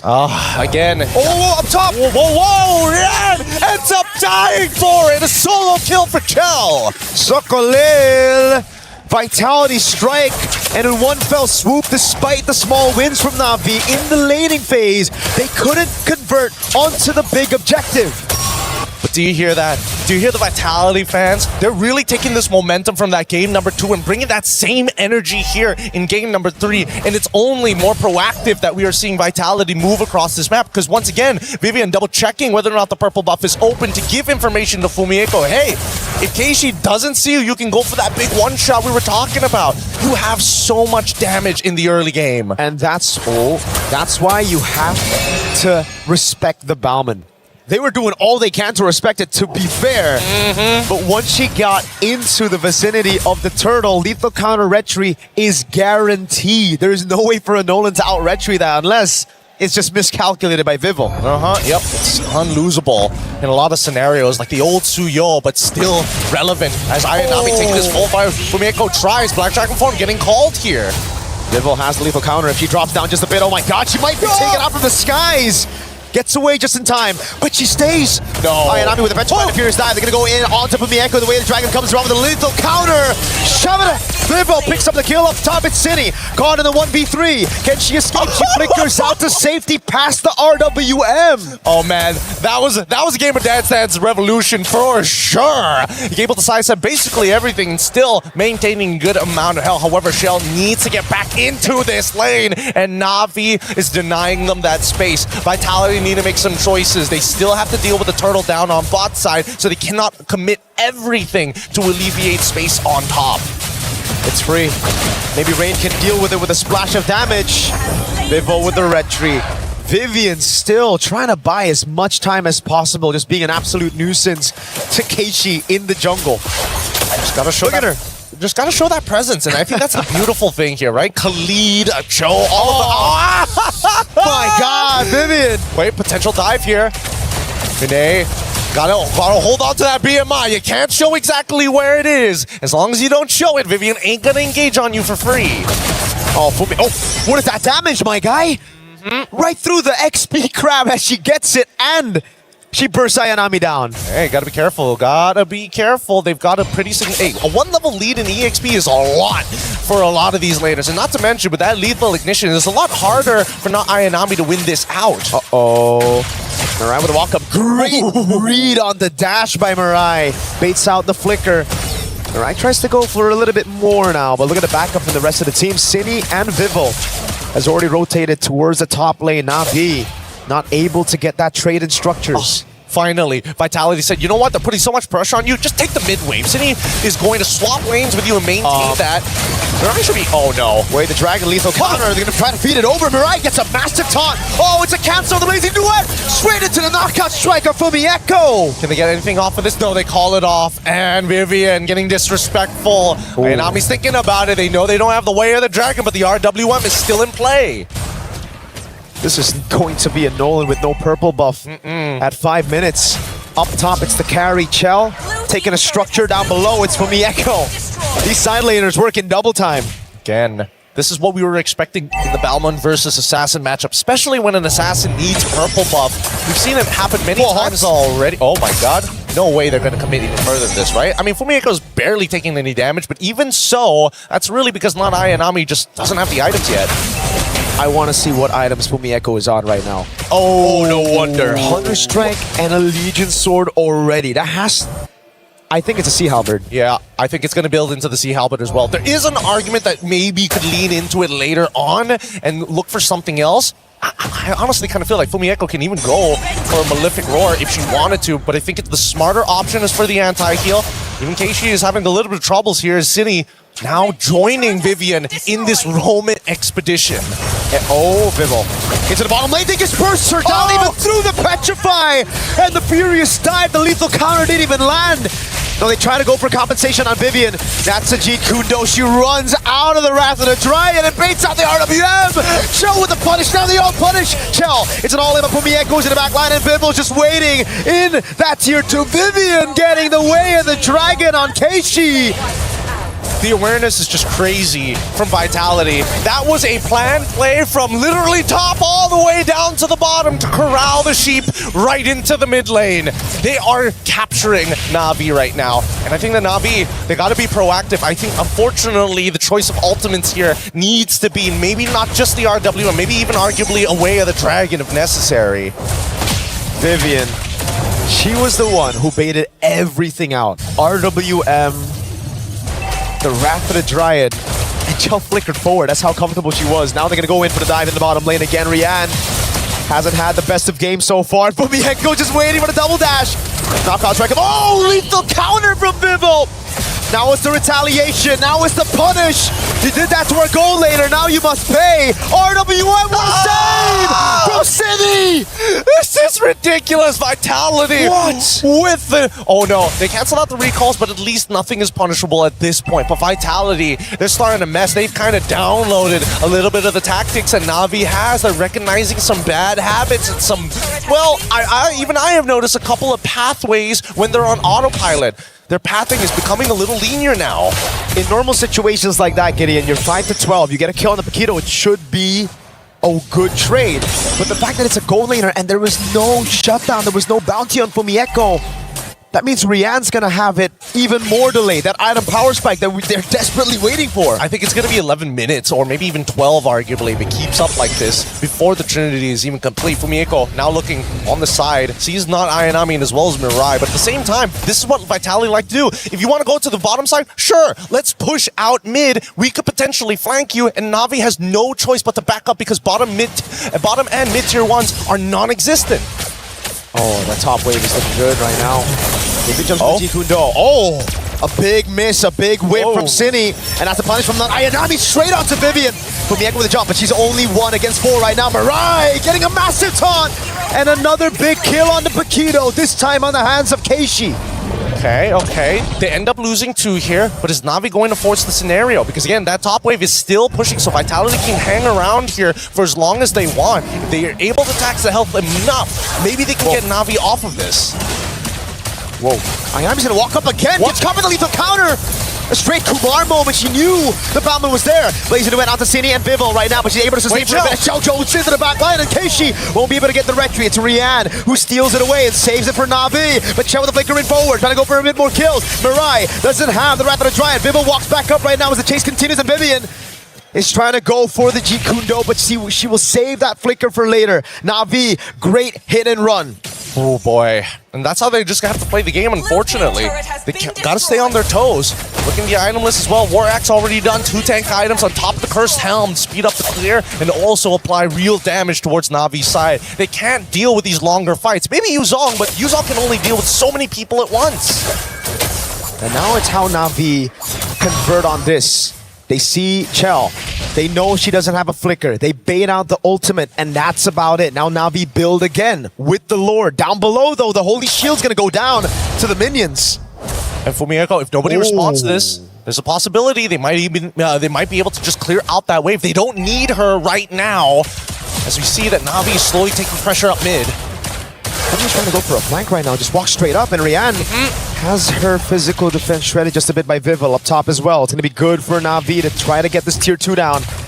Vitality have done a good job dealing with the mid wave and now the bottom wave, but up top is where they should look at next. This could possibly be a siege into the base turret. Black Dragon form as well. They want to commit. Oh, they're going to try here. Prolific Aurora has been purchased by Fumieko, and as soon as she reveals herself, the rest of Na'Vi call off the attack.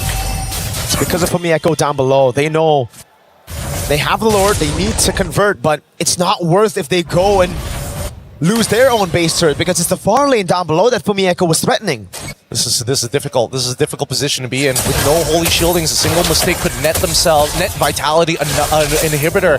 And at this point, I would imagine with Kichi's item power spike, it should be more than enough. But in terms of damage dealt, Cini is the one who's sitting right at the top. Vival at second here in terms of damage dealt.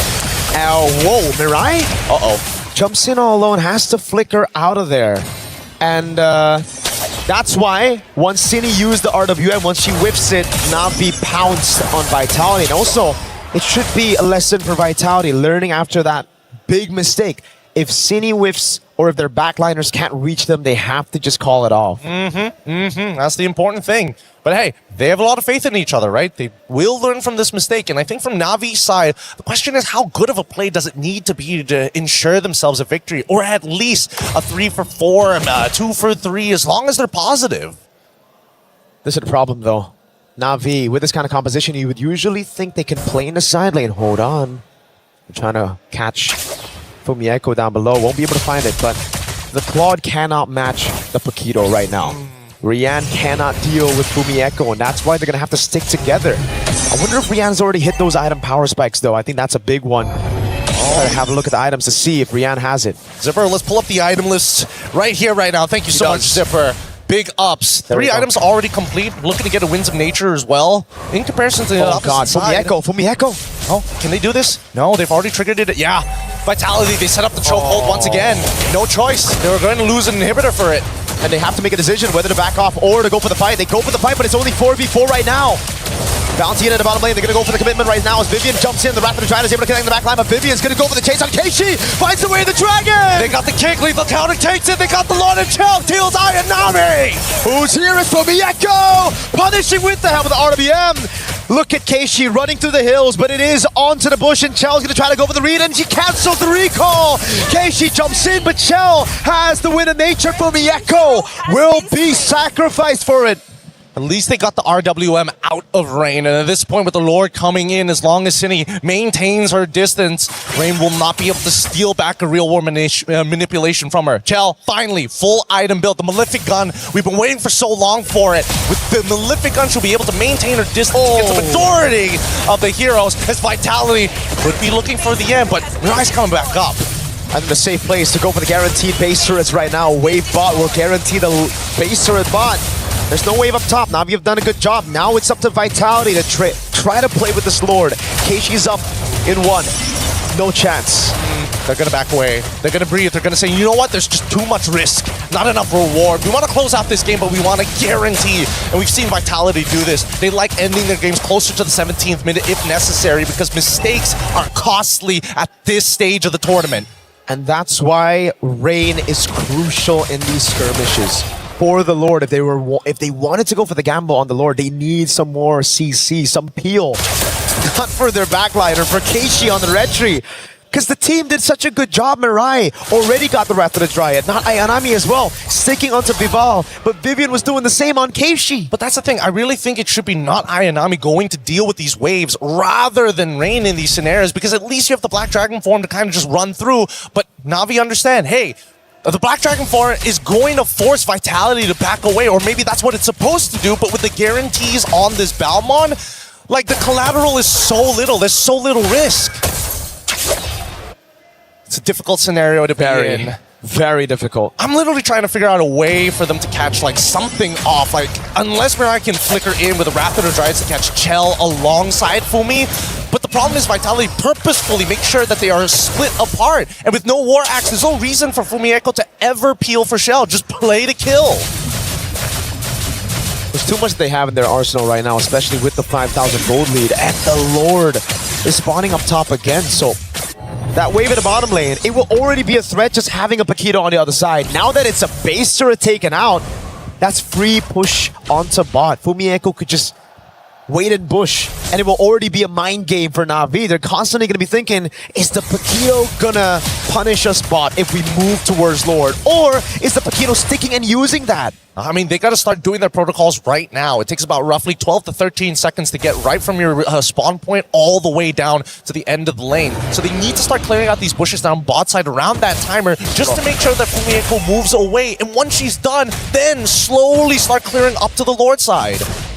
Because of the expanding rivers as well, it just gives Fumieko so much to play with. He's a race car, bro. Just flying through.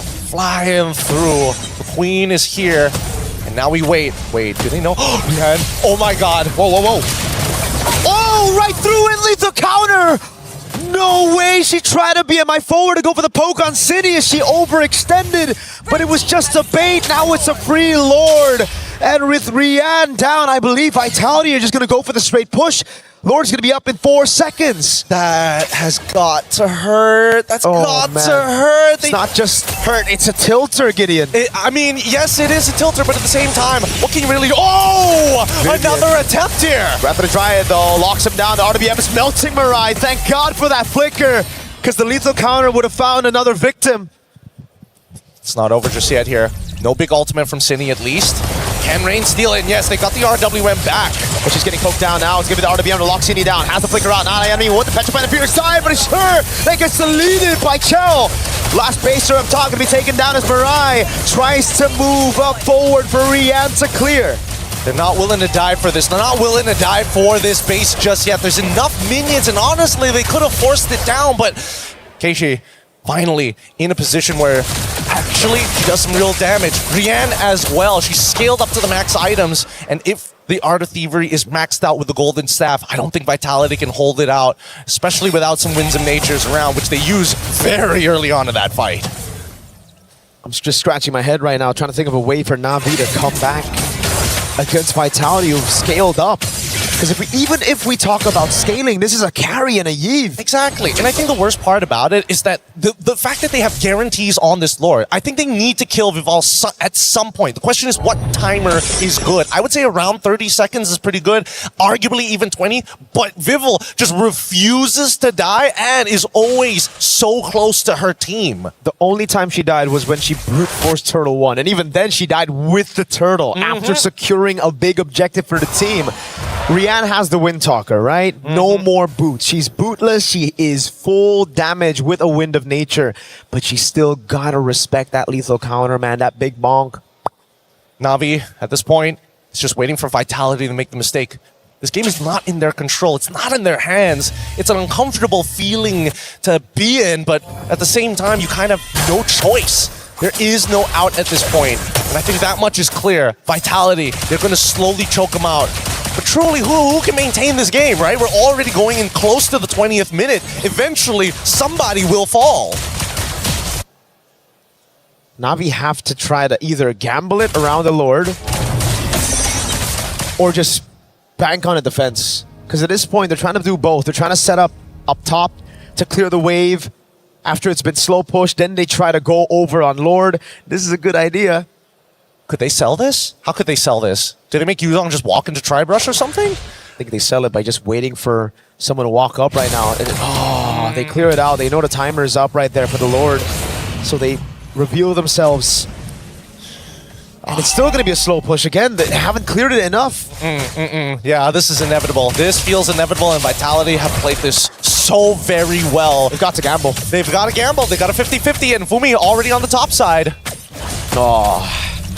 I don't think they can gamble when Rain is in the base defending, and she doesn't even have good clear against these super minions. Oh, Fumi. We need to see the super play here. Vivol gonna open up the map. Chell just holding it as well. Look at the poke from Cine on not Ayanami. That's the main initiator out of the fight. Half HP as Fumi Echo again waits in the bush. Try to go for it. Oh my god, wait, the dragon and the full pounce! That's what in nature. Fumi Echo able to survive right now as that's been the Lord taken down as Chell gets the kill on Keishi. Vivian gets away as well and gets the chastised Pauldron. No Purify and no Win of Nature on Rian. However, at least they were able to trade 1-for-1 here, and Cine ends up going down. I want to see whether Rain already stole the RWM. If she hasn't stolen the RWM, it's going to be a little awkward once the Lord starts pushing in. But even so, really nicely done from both sides. This is defendable.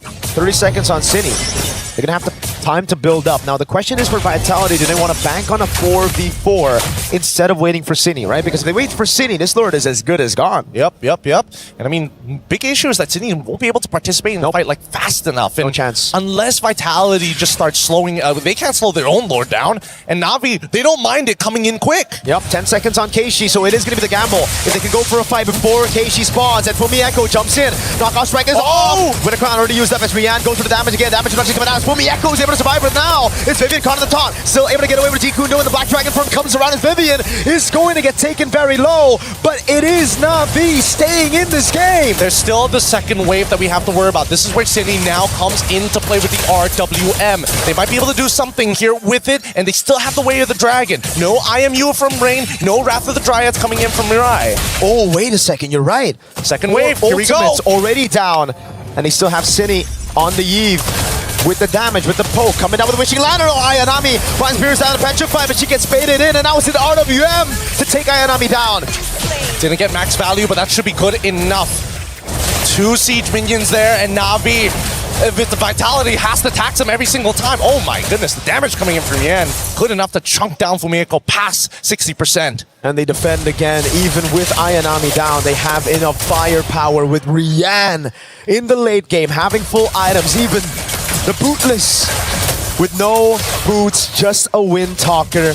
That's why she's dealing 1 billion damage. Oh, this is a really tough game. It's clear that both our ladies here up on stage, they don't want to drop this game. And Vitality, what looked to be some huge momentum, has kind of halted. It's starting to stall out. And Na'Vi, they feel it, but at the same time, it's still not in their control because they're missing all the inhibitors. I've seen these games before, you know, Gideon. A game that was dominant to one side, but a team just holding out all this time. It was also a yellow team against a sort of orange-yellow team, so it's kind of similar. Very, very similar. It happened in M5. Oh, it's an all-in over from the Echo. Keishi finds a pick together with Mirai. Wrath of the Dryad is what they use to get Fumi Echo, but look at the rest of the team right now as Keishi gets zoned away. It's a free Lord. Rian with the BMI forward. Trying to go for the chase right now with the Black Dragon form as well, but she might just be too far ahead. Well, but again, trying to force out a fight that they don't exactly have the perfect position on just isn't worth it. But they've already staggered the team of Vitality. They are currently 4v5. Now that the Lord, similar scenario, but at least they have City on their side. It's all up to Rian, 1, 5, and 4, but the KDA doesn't matter when you've managed to make it to the 24th minute of the game. You have all your items. This is the time for Rian to find that redemption. But Vitality have an evolved Lord. 4v5, but you have damage reduction. Now it's Rain, who has stolen the RWM. That's the right ultimate to take. All right, can they play this? Vitality, do they want to force Rapid Dry? And RWM already out. City just took it like a champ right there with the help of the damage reduction from the Evolve Lord. Now the RWM comes down as well. It's good! It's Vivian who loses immortality. Mirai's right there. Rian gets bursted down. Chell pops it. Oh, Rain! With a shutdown of the Flicker. It's 1-4-1. Both gold laners gonna fall. City trying to run away right now. Has the Flicker. Gets away in time as Ayanami goes for the dive and Keishi lands the fracture. But City gets the slow on Keishi. Now it's Vivian with the walk up again. It's Vivo with the lethal counter. It doesn't land too much onto the members. It's Vivo trying to clear. Fumi is already here, and now they have an opportunity, but they don't have a wave to actually work with just yet. They could try and collaborate with the rest of the wave to clear and try it one more time, but it's just too late. And Vitality, despite everything they've thrown at Na'Vi, this impeccable wall holds with no inhibitor as they chase them down the map. What a defense. Oh my god. Through how many lords? 4 lords defended. Yes, they are down to just their crystal. But it just shows how tenacious they are. They get back up every single time they get put down. This is really, really tough game. Both sides understand the pressure, but both sides want to end this clean. Na'Vi now is starting to adapt, realizing, you know what, despite our inhibitors, as long as we make sure the timing is good and we time our tempo to sync up with Vitalities, there is a chance, because they are prone to mistakes too. Now it's back to the build-up. We take a look at the equipment now. Immortality for Cine. Immortality down for Vivian. We have to take into account some of these immortalities that have already been popping the fight. Hold on, Vivian! With no immortality, opening up those bushes now seem a lot more scary. They're still pretty tanky overall. The raw burst damage from Navi's side isn't that high, especially against these thicker boys, but that's just show for you. In the meantime, at least for Rian, plenty of damage here. How did they wait? Vivian in a really awkward spot to get a reaction out of Keishi. And I like this, the fact that they're trying to get all the information and they find it, the taunt, land, oh god. It's a double taunt on Vivian, Wait the dragon there! And it's a big pick at the 26-minute mark. No Wrath of the Dryad though, the rest of Vitality, think about it. With these resources down, do we go for it is the question, but look at the timers right now. Vivian's gonna be down for, I think, a solid minute. Oh no, this is not exactly the greatest look, but at the same time, at least Vitality immediately say, we need to take control of this. We need to pull the Lord to our side. We need to reset it. Now, Fumi, what is that damage? Push. City gets caught in the RBM, has the Flicker out of the way. Fumi Echo to the bottom lane, they go as they go for the crazy 50-50. Vivo the lethal counter. He gets it! Wait, they need to cancel the recall. Fumi is already immediately going back, and luckily not Ayanami already expecting and anticipating the motion. That's the problem against the Bauman. You still need to zone, even if you have the man advantage. Oh. No one checked the bushes. They went straight for the Lord, and they paid for it. Now it's time for Vivian to get back up. They're going to have 5 members pushing in unless...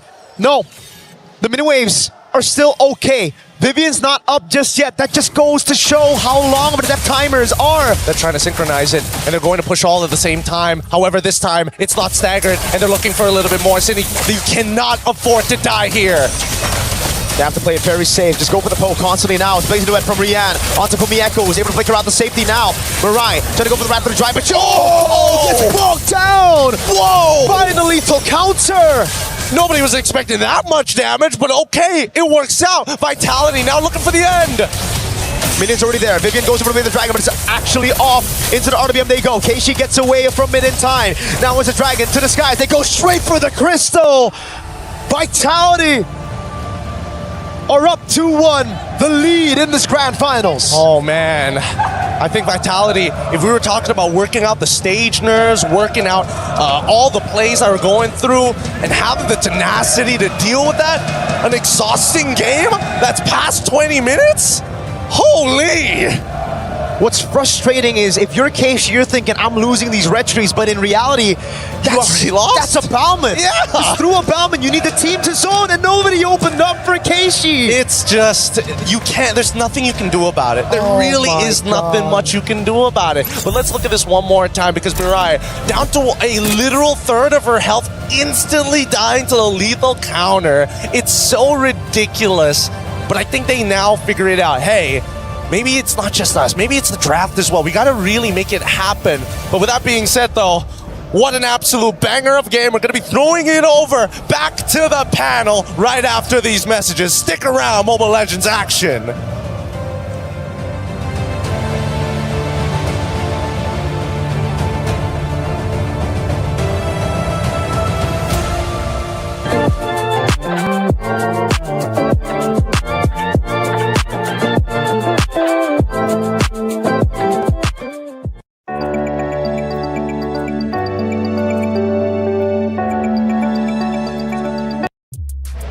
If you weren't entertained before then, you should be at least entertained now. An unbelievable round, the longest round we have had yet for the MWI in 2026, going nearly 30 minutes.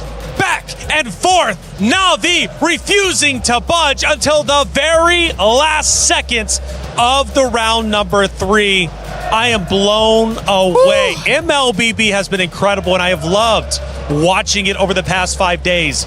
But that has to be the best map we have seen yet. It turned out so close.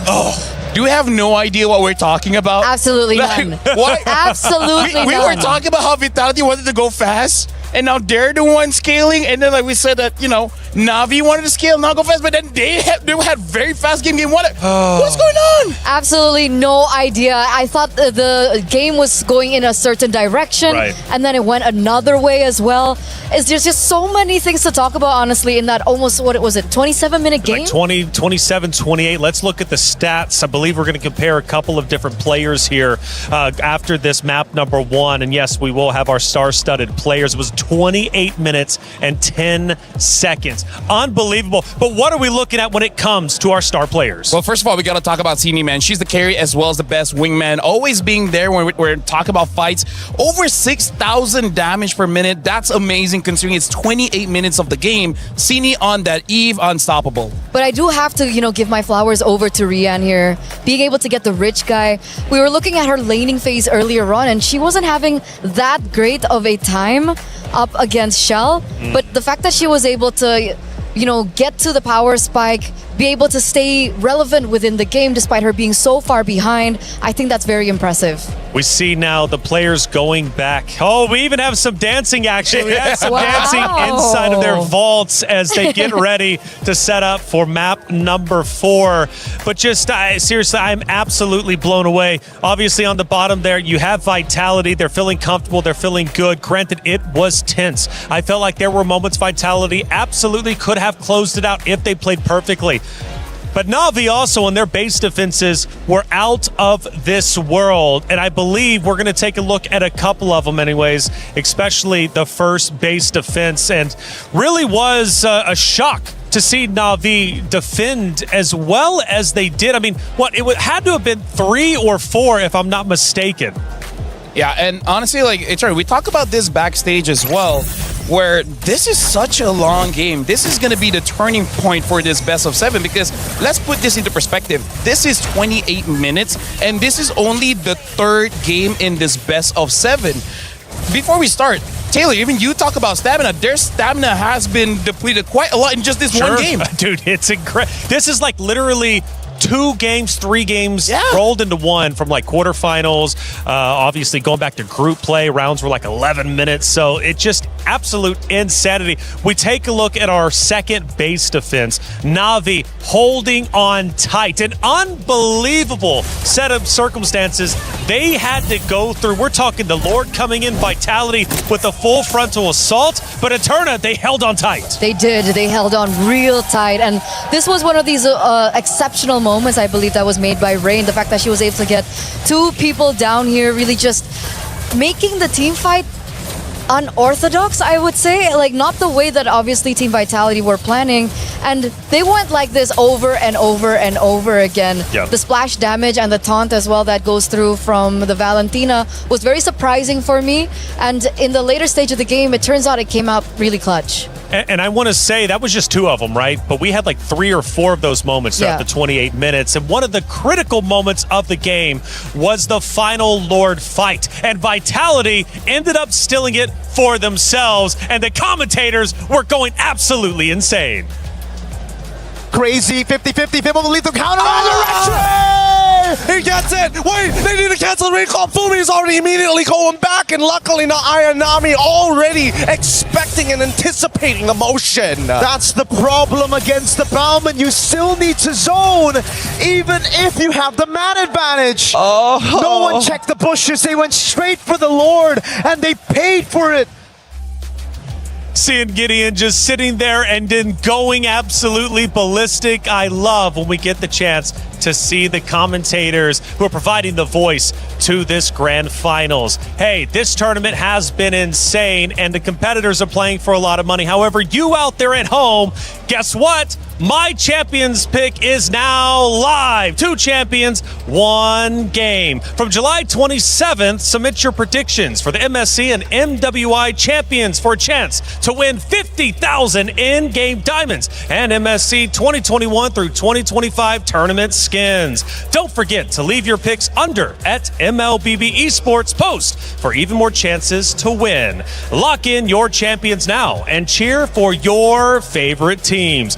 Hey, you can win at home even if you're not up there on the main stage. It's now, 2-1 in favor of Vitality. And for the first time, they take the lead. We go to the stage to look at the emotions from that last round, and I'm sure there's going to be plenty moments, 28 minutes of it, right, of heartbreak and elation. And for the side of Na'Vi to go that long. Now, do they take away hope from this map? Yes, they lose. But LaFell, they were losing for a large majority of that map, but they held on tight. I think there's a lot of positives to take away. Yeah, here's the thing. I feel like looking at how the pick and bans have been going through, I feel like they need to risk it by not banning the Akai. Because so far, we've seen Vitality banning out the Baxia and then Na'Vi banning out the Akai. Those are basically the only real relevant tank junglers now. So I kind of feel like they're setting themselves up for failure, that they don't have a lot of different opportunities, because Keishi in that game using the Nolan, you saw how Rian had the most gold. And that kind of just shows me as well that unfortunately Keishi was not able to farm that much. So I feel for game number 2, you don't want to give match point, try to get a tank. I agree. I think the tanks have been working so much better for Na'Vi, and surprisingly so. If they do still want to go for Assassin Jungle, if they still want to play with that flare, at least help the Nolan out. Because if you give a pick over to this person that you're looking at right now, again, that's right, the mother of tanks, something like the Cho, despite her kind of, falling behind in that 2v2 in the mid lane in the early game, she did still have the opportunity to dive into the enemy jungle, pressure the Nolan so much in the early game that Keishi really didn't have a chance to look for her star openings, to farm the way that she would want to farm and eventually get, the power spike that she wanted. So yeah, do they just resort back to jungle? I don't know. That's a good question. I mean, Vivel, there's been a lot of questions about whether or not Vivel should run Assassin. Should she go tank? Well, she went the opposite direction this time. It ended up working out. Now check this out. The dynasty of Team Vitality. Next target, MWI at EWC26. LaFell, all those trophies lined up, but there's one spot missing, and it's MWI 2026, and now they officially have the lead. I gotta say, Vitality made our designer's job a bit difficult because they could only fit 20 there. They could only fit 20. They wanted to put 30, 40, but it's like, okay, we gotta put this out. We're just gonna put that's like 3 to 4 years worth of trophies. Right. And yeah, honestly at this point they don't need any more, but hey, that'll be nice. We're back to the stage where we just left off, a 28-minute game. So much back and forth. Great base defenses from Na'Vi, but the relentlessness of Vitality ended up paying off in the end. They now lead 2-1. Now, LaFell, I'm going to go to you real quick, and the reason why, because you were making some spicy predictions before the series started. Now, you said if it was 0-2 in favor of the side of Na'Vi, series was done with. Now it's 2-1. What do you have to say? Honestly, with this kind of momentum, Vitality could take it, because Na'Vi, for some reason, game number 2 and game number 3, they look a little bit lost. It looked like they're not entirely sure on what they're supposed to do, and maybe that's why, again, we don't really like them using the Assassins. It's not an individual thing, it's a team thing. Speaking of team, shout outs to Gideon as well as Mirko, doing a great job so far in the 3rd place and now Grand Finals. Looks like it's going to be a long one. Hopefully. Hopefully. It's a long one. Hopefully. But I have to agree with Lafal, more so than just the gameplay alone. I think going so close to winning that previous game and falling short, I feel like the mental blow is definitely for Na'Vi this time around. And remember, they're fielding in some new players as well. The experience that Team Vitality have definitely will bring them even further come this next game. Now, a lot of attention has been put on Vivol, and she's kind of flip-flopped back and forth over the 3 games that we've seen. But she's shown versatility, and now she's had success on 2 different hero picks. What do we expect going in to match number 4? By the way, just before we begin this, I just want to say that the person or the team that has gotten red side has won. So back-to-back Vitality were on red side, and now Na'Vi are the ones back on red side. Hopefully, this means that we're going to another game. Yeah, honestly, that first 2 picks is super viable to the point where I kind of feel like first pick now might be one of the best is actually just to take that Eve away, because in the previous game, Vitality was able to get the carry as well as the Eve so quickly, making it so that they're looking very strong as they move forward. Now the carry gets banned out, so Vitality might even consider first picking the Claude and opting just to fight against that Eve, because without that carry, the Claude isn't really all that scared to move forward and actually use the Blazing Duet. That, or they might be setting up for another Akai pick. Like something of that sort, like a tank jungle, because Baxia's open, Akai's open as well.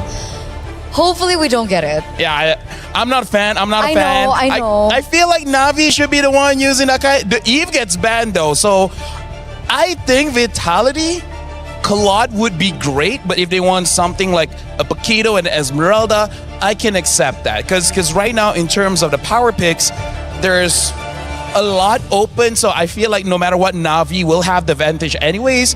And that's probably one of the reasons why Red Side has been doing so well, because a lot of power picks are open, and like I said, they're going to pick up the Claude here, and without the carry, what's next on the table?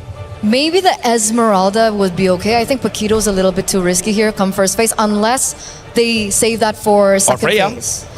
Freya, I mean, like, you won game number 1. It was an MVP performance, and never again? Nani? I like the Freya. Going so far into the series in this best of 7, I think going back to what works is definitely a possibility. Freya, Akai? Kind of sounds good. You want to go Akai here? Okay. Oh, Alice. So this might be an Alice jungle, and they pick up the Lilia.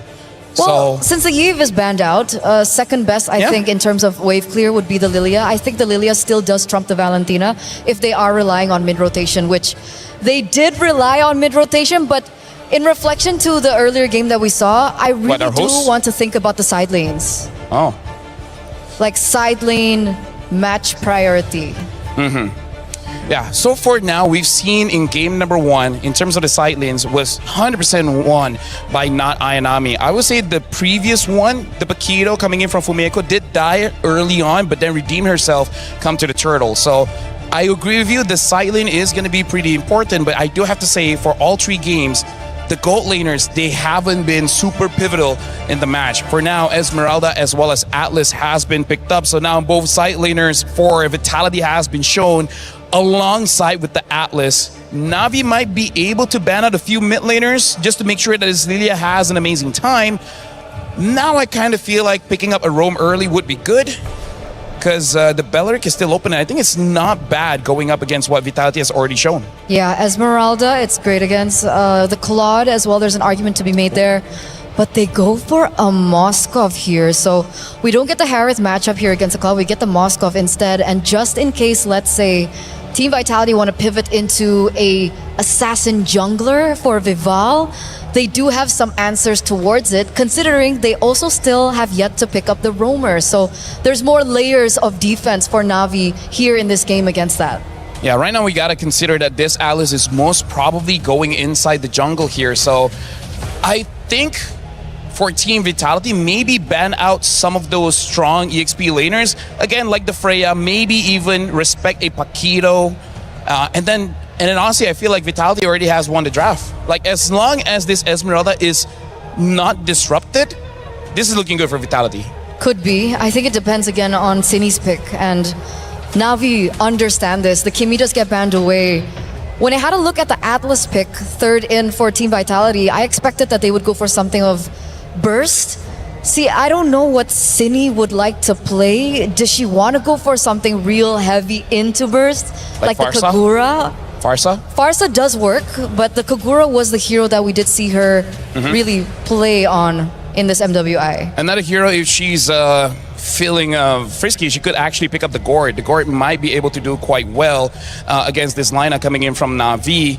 The burst coming in from the Farsa could honestly win you so hard for the first two turtles because you can deal with Lilia to the point where she might not even have time to use her black shoes and then she's out of the way. Kimmy as well as Valentina has been banned out here. The Bellaric has been banned, so it looks like Vitality, they're trying to make sure that Mirai doesn't have any heroes. But in this situation, I can see a world where she might pick up the glue. Glue is an option. If Vitality seem to be leaning more towards Assassin, we might see a Kaja pick. That is something that she has picked up as well for MWI. Another is Gatot Kacha if they want to play a little bit more, what do you call it? Counter engage against the Atlas. The Revitalize is good as well, making sure you stay in the fight for a very, very long time. Yeah. So yeah, 20 seconds in, I kind of feel like between Gatot as well as Glue would be a pretty good ban here, just to make sure that they don't have that in the bag. And in terms of the EXP, okay, it looks like they're banning out the Gatot. Yeah. Na'Vi, I think if they want to set up for Glue, just pick up a very strong EXP and then see if it's glueable, and then it should be good. So we're still sure that this Alice is going jungle. Well, given the run, they did win with that. Okay, they show up the Glue now. It still could be a roamer. What, the Glue? The Glue. I think it's 100% a roamer. I think this is Mirai's hero. Alice jungle. Yes, I think Alice jungle and Glue is going into the roam. So Pattern-wise, I agree. But there is still a possibility. Okay. Let's see here. For Vitality, I'm looking at the jungle here. The Nolan is still open if they want to try for that again. And honestly, Ling is not bad because there's a lot of squishies here that she should be able to kill off very, very fast. Especially when you have the Esmeralda and the Claude. It does make it so that you don't have to worry about your siding, and that's why they have the Ling. So now Na'Vi, in terms of the EXP, I think they need just a bit of crowd control so the Paquito wouldn't be bad. Just try to avoid the Esmeralda and you're good. The other option would be an Arlet, but the problem is Arlet loses so hard against Esmeralda. I like the Paquito. Like, just in case this goes to, the later stage of the game like we saw in the previous game, the Paquito is still the king of the far lane, especially if the Paquito is not falling too far behind of the Ling. The Paquito should be able to control the far lane. Yeah, I'm looking at Paquito or Freya. Both should be serviceable here because Na'Vi looks like they're going back to something that's comfortable for them. And now Vitality, they're just drafting for any kind of weaknesses that Na'Vi has showed. So I'm liking Vitality's draft. It looks sound and it looks like they should be able to do it quite well. Instead, they go for the Balman, which I think is good because going back to the tanks might be the way to get the win. That's the flex. That's the flex. The teams have gone back and forth. It's Na'Vi and Vitality both going for a championship. But the reality is Na'Vi needs to shut Vitality down now. Get rid of their momentum. If they don't do so, Vitality will be one round away after this to a championship. It is essential Na'Vi ties this series up 2-2. But if they can't, they will be in trouble. This map means so much to both rosters, but who's finally going to get it? It's Na'Vi, it's Vitality in Grand Finals. Mirko, Gideon, let's get map 4 started. Thank you, Reflections. Dear Lord, we've been waiting for this. Already our defending champions are one step away from putting their key into the totem pole unless Na'Vi can do something about it. Just so close, yet so far, and at the same time, at least now they don't have to worry about neutral objectives. They got the Bauman for themselves. Unless she gets CC chain, right? That's the thing. The Bauman will win out in 50-50s, and I think Na'Vi, they just always went for 50-50s instead of trying to zone the Bauman to make it a little bit more equal. I think right now Vitality have enough damage, they have enough burst as well to blitz it, plus they got the CC from the Atlas. Again, last game, Atlas was banned by Na'Vi, so they couldn't take it to counter the Bauman. This time around, it's on the hands of Vivian, who already had a fantastic game on Cho. And they want to do even better this time around. Not to mention that at least looking from Rain, looks like they have pulled yourself together to make sure that Purify comes up a little more often. Lethal Wander will fall into Keishi's hands. And at this point, you're thinking, hey, with the upcoming Turtle, what would be the worst possible outcome? I think it's really if Vivian ends up dying early, or maybe they catch out Cine. It shouldn't be ideal, but at the same time, I would imagine that, like, hey, if they are able to contest or break apart that mid trio, they've got some work cut out for them. You have to look at the pattern, though, Mr. Gideon. So far in the knockout stage, Vitality have always dropped a map, a game. Against Falcons ID, they dropped the game. They were able to take the entire series 2-1. Then we continued on to just yesterday in the semifinals where they dropped the game again against Geltech Cyber Team. But overall, we're able to take the series, and every game got more dominant than the previous ones. Well, I mean, yes, that is true. But what happens? What if we're looking at this narrative wrong? What if they take this game away and Na'Vi turns it 2-2? Does that still apply, or does this only apply to best of fives? What about best of sevens here? Ooh. Does Vitality have what it takes, especially when it comes down to these marathon runs? That's a good one. That's a good one. It's been best of threes. That was the first one. By the way, shout out to B right there. Smug little B. I love that guy. Smug little B. Smug little B.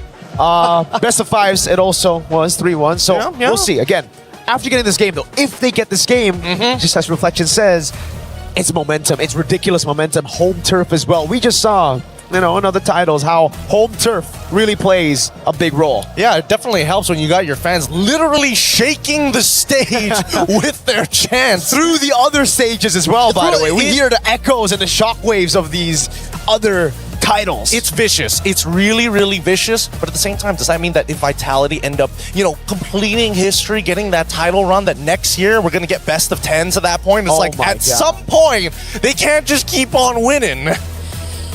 They can't keep getting away with this. They can try, but at the same time, I'm looking at Na'Vi and I'm thinking, like, what is the mental game coming into this, right? Because it's not a matter of, did we get out macroed here? It's like, no, it's just bad starts at the game, and unfortunately, certain holes in our draft, and somehow they keep on getting underneath the skin. Yeah. It's just these little things, I think the experience as well. Obviously, Na'Vi coming into this, 2 new members from the previous lineup that we saw from last year and even from 2024 when they won with Smart Omega Empresses. So it's entirely different. You have these members who are less experienced, who are finally now understanding how it feels to go up against seasoned veterans in Vitality who've been through it all, won the very first MWI, and then after EWC lost it, but then reclaimed their throne just last year. At least from what I see from game to game, we're seeing more efficiency with their abilities. They need certain guarantees, and it's good that they have target priority. It's like, okay, we got to make sure that at least Vivian is going to go down when we commit, and they use 4 ultimates. All right, following game, 3 ultimates. Hopefully we get somewhere close to 1 or 2, ideally to make sure that it gets a little bit more evened out. But by then, Team Vitality are already at high heat. So at this stage, now that we're already thinking about it, maybe they could look to punish a different angle. Maybe even better, they start flipping the draft on them to make sure that their adaptations is always 1 step behind.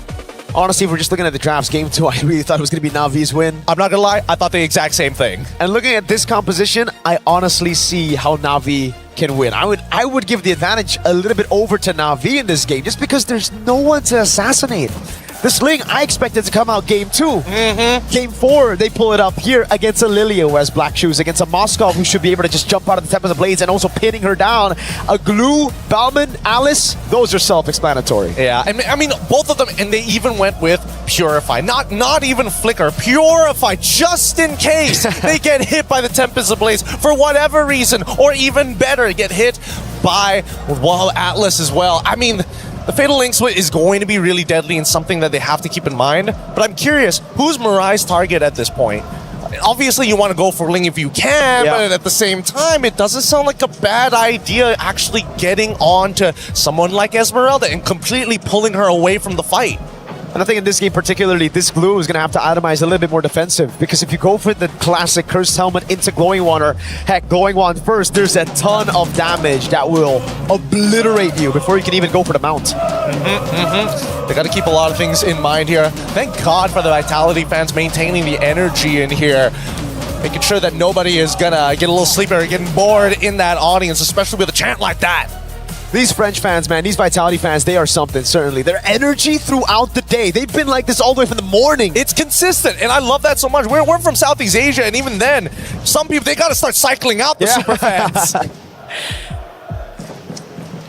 Look at that trophy. I'm just You're taking it all in. Taking in the atmosphere, that trophy with the crowd all chanting. I want to learn some of those chants, man. By the end of today, we got to at least get one chant down. I don't even know what exactly the chant is. I'm trying to figure it out. It's in French. It's in French? It's in French. Oh, no wonder. No wonder. But even so, I love the energy. Let's look at some of the tournament stats here so far, especially for Vival. One of the big standouts here for her performance with a KDA 5.38, 25 total Lords, and 27 total Turtles with a 666 GPM. I think that's so far the most impressive hero pool that we've seen. I think it's very impressive if we take into account the fact that she's been playing on utility jungle for the most part. Only a handful of Assassin games and we're back in the land of Dawn. Okay, here we go. It looks like the game state hasn't changed too much. No major advantages and no first bloods. Once again, keep in mind that Cindy, every single time that I say, hey, Selena, if you don't hit those arrows, it's going to be useless. Cindy somehow is able to make it collide to the right target. It's almost magnetically. Yeah, just hold on to my mid lane. Got that abyssal arrow landing constantly, man. It almost feels like a target skill when she's on it. So weird. It's strange. Maybe the hitboxes just double up. I don't know. But at this point, here we go. We haven't seen a first blood, and we're expecting at least something here on the first turtle take. Yeah, Vivian's on there as well. They're trying to delay this for as long as they can because they know I don't think. Oh, what? Fumieko with the steal, no retry! Oh, a disaster to the start of the game. They're able to pick up some kills at the end of the day right now, but the turtle didn't go to Na'Vi. Fumieko gets another on top of the turtle, and now it's Rain. Who's next for Fumieko? How? What happened? Oh my god. I think if we pull up the replay, I'm fairly certain Keishi got hit by the falling star move. Vival got in quickly and retreat, and it was just the auto attack. We need a replay of that if we can, you know. Oh, thank you, Zipper. Thank you. Here we go. Keep your eyes open, okay? Hits. Oh, it's the whistle arrow! No way! Every single time you count out this Selena, somehow squeezes out the perfect amount of value. Oh my god, it's a target lock ability when it's on her, man. How does she find that? Literally threading the needle! In the middle of... oh my god. People literally weaved it through. I don't know. I got no explanation for it, but great play. No matter what, they still nail... Oh boy. That's the thing, right? On the glue, when you're up against a Ling, just Tempest of Blades and oh my god, Fumieko, you stole a turtle already. Calm down. Calm down now. We don't want an orange buff take. Oh, they're going to be trying to try and get as much as they possibly can at this stage, but I'm more worried about Rian here, because again, going to be thinking about the cross-map plays. That's the beauty of this Moskov. Obviously, you're able to kind of pin that lane down, but at the same time, if you're not causing that cross-map play, how are you going to do it? Or they can even set it up as a bait to maybe cause Vival to go down and commit to something. And that's what we were talking about for the Bauman earlier in game number 3. We're like, if you can CC her at the right time, then the lethal counter shouldn't be an insta-win on the retreat. And that's exactly what Vitality do. Though I really thought it was going to be more on Turtle 2 when Atlas gets the fatal links. Turns out, nope. With the Abyssal Arrow, it's pretty good. Mirai goes in on Vivian. Don't think it's going to be a mount. It's just a bit of poke onto Vivian with the rest of the team as they go and contest for Turtle 2. Yep, they just got to slap him up here. And look at this. I just love the fact that Navi's already prepared on that purple buff. Yeah, Falling Star Moon in the back line now onto Keishi, forcing Rihanna away. Again, it's going to be the retreat from Vival. They zoned her perfectly now. The top of the blaze lands. 3-man knock with immobilization lands with the times on the pass, and Vival won't be able to get on Rain. It's a 1-for-1 with the turtle on the hands of Vitality. Now Asini goes up to try to help Vival. Dangerous game here for both sides. Keishi, unfortunately, that lethal counter was just a little short. Couldn't get it past it as Vivian pulled her away in the middle of that fight. Vitality's already looking in pretty good shape here, but now this 1.3k lead, we should know what to expect at this point. We've already seen it happen 2 games in a row now. And you can't even blame Keishi. You got a Falling Star Moon that you gotta dodge. You got Vivian who's constantly on you, and the rest of the team, they were trying to peel too. It's just they don't have the resources to peel. This is kind of a composition made to dive, made to look for damage. And especially Ayanami, it's just tough because Vivo can just pop in Tempest of Blades, orange buff, there you go. It's a take with a lethal counter. That's what you want to see. But unfortunately for Balmon into the Ling matchup, it starts to become a lot harder once Vival is in a position where she's 2 levels ahead of Peishi. Every single time you want to take a buff, as long as I can force you to use your ult on your buff, you ain't touching mine. Now look at the shove from Chell. Double lane for Rian, trying to get closer. Finding a way to close the gap on goal. Chell though. Oh, this is a greedy move. She gets it and the VMI back despite the Spear of Misery. Nicely done, nicely done. It's all these small little wins that are just going to start stacking up. Hopefully it's not going to cause that mental damage again, which Vitality they know how to apply, especially with the way that they play the game in the late stages, how they chokehold their enemies. But now, I would imagine that Vitality, ideally, they need to start getting this lead back. And so far, we do see that Rain getting zoned out by Fumieko pretty early on into this bout, as there's only 10 seconds left until the next turtle.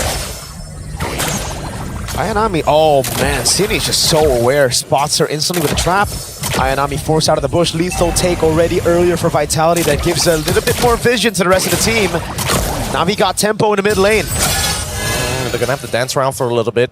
They didn't set enough of the traps. Cini is going to hold on to it for now. They don't want to have the perfect position around this lurk because there's no reason to be around this turtle at this point of time. And wait, hold on, bottom side. Looks like Rian, you're taking a good chunk of that Blazing Duet. Cini, it's going to be dirty if you land it. The SOD lands, but whoa, Rian goes for a Vival. Sees the angle. Oh no, Rian in the bottom lane. 3 members coming around, and it's Cini who picks up the kill. Na'Vi weren't even on the turtle, so it gives Vitality a way to still respond to this. They have hope. They got to clear this out really, really quick. No Finch points as well. Fatal Lane stocks her up. Again, this time it's Keishi who still secures it. Gets a double on the whack as well. All right. At least Navi was able to get something off this. Yes, it did come at the cost of a little bit of scaling time, but it's not the end of the world. And Cini just trying her best to get away from the scenario that Rain is trying to force upon her. No flicker. The trap lands. Cini gets an arrow as well. Now it's Vival with a walk up too. He's going to go on to Rian. Tempest of Blaze ready. Rian just spawns. She just got back in lane. And she is dead. Cini gets traded over. But I think for now, Vitality will think that was already a lost cause on the Selena. So we get one on top of it. Outplayed. And I can't believe it. I can't believe it. Cini, just great awareness overall. Set it up perfectly for Vival. And that's exactly what you want to see. Especially when you know, hey, I'm playing Selena. My usage isn't to be consistent damage. I'm a little bit of burst, and I don't scale very well in the late game. But you will love these stuns.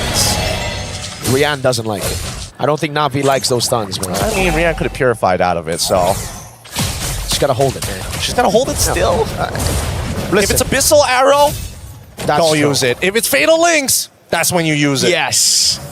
Because if it's Falling Star there's just too many layers. There's too much. Ideally, it all comes down at once, and hopefully you don't die. But like you're praying at that point. Oh god. I mean, at this point, even attempts to blaze, you can have to purify out of, right? Like the knockup itself might kill you, and if the arrow doesn't land, but it's zoned Ayanami away, just enough for Chell to pick up a turret up top. And you have to take a look at this. Rian, the 2 deaths have set her behind so much. 2-level lead earlier. Rian finally gets to level 10, but that means, oh my god, these arrows are point click. Yeah, they are point and click. Let's pull up the eye. Whoa, hold up. What is going on here? Vivian's just having a bit of fun on the Atlas, you know? You're trying to open up the map through the mid too? I mean, like, you're trying for a lot here. Navi has seen that 3 games in a row. I don't think they're going to let it happen 4 times. Well, at least, you know, in the perfect match, you get a damage reduction as well. On the show earlier, she got bursted down in the late game. Yeah, I'd love to see the items as well. I agree. I want to see Rian and Chell. Specifically, it's a 1,000 gold lead between the 2. Thank you, Zipper. Really appreciate it. 2 items to 2 here. At least the house call is already done. Starlium Scythe finished already for Cini, but generally speaking, pretty even overall. About to be a 1-item advantage for Vival. Already on the way to the endless battle. So these boys up front. I have breath there. Won't be too beefy anymore with the endless battle. That's true damage that Vival's going to be able to do. Once again, the dancing begins. And this is where it's going to get really, really difficult because Chell, once the Trinity is already complete, will be able to kind of just soul. They can just hold it hostage for as long as they want. Wow, as you can see, bling on the opposite end. They have to respond to this. Last time Na'Vi lost all their inhibitors, they dragged it out about 30 minutes, and even then still couldn't get back into this game. So it's better to save the early mid before we get to that point. And it's just going to be the constant dash over from Vitality, dancing away with the Lord, utilizing Sinning to clear down below with the Season Hunter, I guess, bro. I guess. Anything works. They gotta make it happen, but it's not enough of a threat for Na'Vi to care about it. And it looks like, honestly, this is getting under the radar. Rian's in a position holding mid and still being able to clear that bot side. But let's see if it does start to force whether this SOD connects. What did Vitality do? Did he pull the trigger on a fight, on a skirmish? Vivil's losing a ton of HP already. Vivian, perfect match onto it. And also the back line. Oh, wait, Vivian just goes for the knockout. That's going to be the Lord secured already. The SOD lands, but you shouldn't take it. Vivo already got it. Great zoning by Vivian as she survived. Yes. Oh wait, Rian did eventually take it for some reason and decided, you know what, I don't want to push down on that bot side. I got to go save that top side instead. I thought it would be better to get a tier 1 in the bottom lane instead of SODing into a 4v5, but now Vitality, they, well, should be happy with that. No trades at all. Na'Vi don't get any gold in their pockets from that. And they also got the battle spells out of the most important targets, the main engagers for the side of Na'Vi, and I think that's why Vitality is a little like, oh boy, we gotta be a little careful, right? If their engage is too strong or hits too many of us, it's already over, so if it only hits one of us, we can counter-engage. So now with the Lord bottom lane, Vivian's gonna walk up on Ayanami. Just opening up the map, the Ling's up top. Vivil's doing such a fantastic job. They're gonna siege in mid. Mirai can't defend it. There you go. I thought she was gonna walk up there. I thought she was gonna walk up there too. But at this point, at least now that the Lord has already been taken care of, they now need to worry about that second wave that's about to collapse here. Okay, forcing the fight. Throwing a ruin, and the SOD lands as well. Vivian goes in for the big fatal links. The Abyssal Arrow doesn't land, but now it's gonna be the re-engage from Fumieko. Oh! Good Spear of Misery onto Vivel. She's gonna be zoned away by Rian right now, as that's the chase onto Fumieko, who's still able to escape. The Abyssal Arrow landed earlier. Vivel now caught in the bad spot. Tempest of Blades, dodging away from the lethal counter. Nicely done by Na'Vi. A successful defense, and we know they've been put in these positions many times before, but the gold lead is honestly negligible at this point. 3.5k as we're about to get into the later stages of the game. Once you're past 42,000, that means all of your core should have the correct amount of core items to start brawling out with everybody else. The major leads that we've seen, Fumieko, crazy amount of damage dealt already. More than Chell, more than Rain. 3.5k gold lead for Vitality, but it feels like a 10k gold lead. They're holding every single position on the map. Na'Vi are just stuck under this tier 2. Mirai's doing a good job at least, you know, but it's kind of like the roamer's job now for Vitality. It's just freezing up the waves. Okay. Immortality down, and Vivian's dead.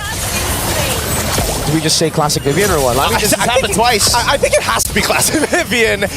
Don't worry. But honestly, it comes at almost little to no loss. It's not like it was a fat shutdown anyways. She did flicker. Yeah, and which is pretty big. Well, that is true. I can't... Ooh. Is that unforgivable? I'll forgive it in like 96 seconds. Lord's going to be up in 15 though. Vivil's doing a good job again, just shoving in bottom lane. Stopping Na'Vi from getting any capitalization, any conversion on the objective. Vivo, whoa, this is greedy from Vivo. Wait a second. It's okay, it's okay. Tempest of Blades will get her she out. still got it with a retreat. Yeah, and I mean, that's the funniest part, because now that the lethal counter is out, all there's left is Keishi's Retribution, so they just have to wait it out.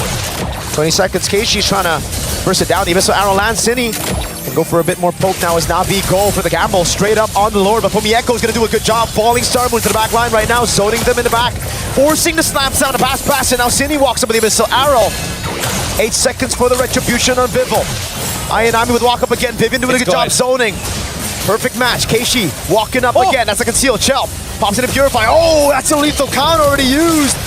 Big resources now as Vivel goes over the Tempest of Blades. Cine making it awkward again. Going up against him and throwing a Ruin and Chell. Pops in Blazing Duet. That's Fumieko shut down. Chell goes down as well. Vivel. Triple kill for Keishi. Oh, the SOD does not connect. Luckily.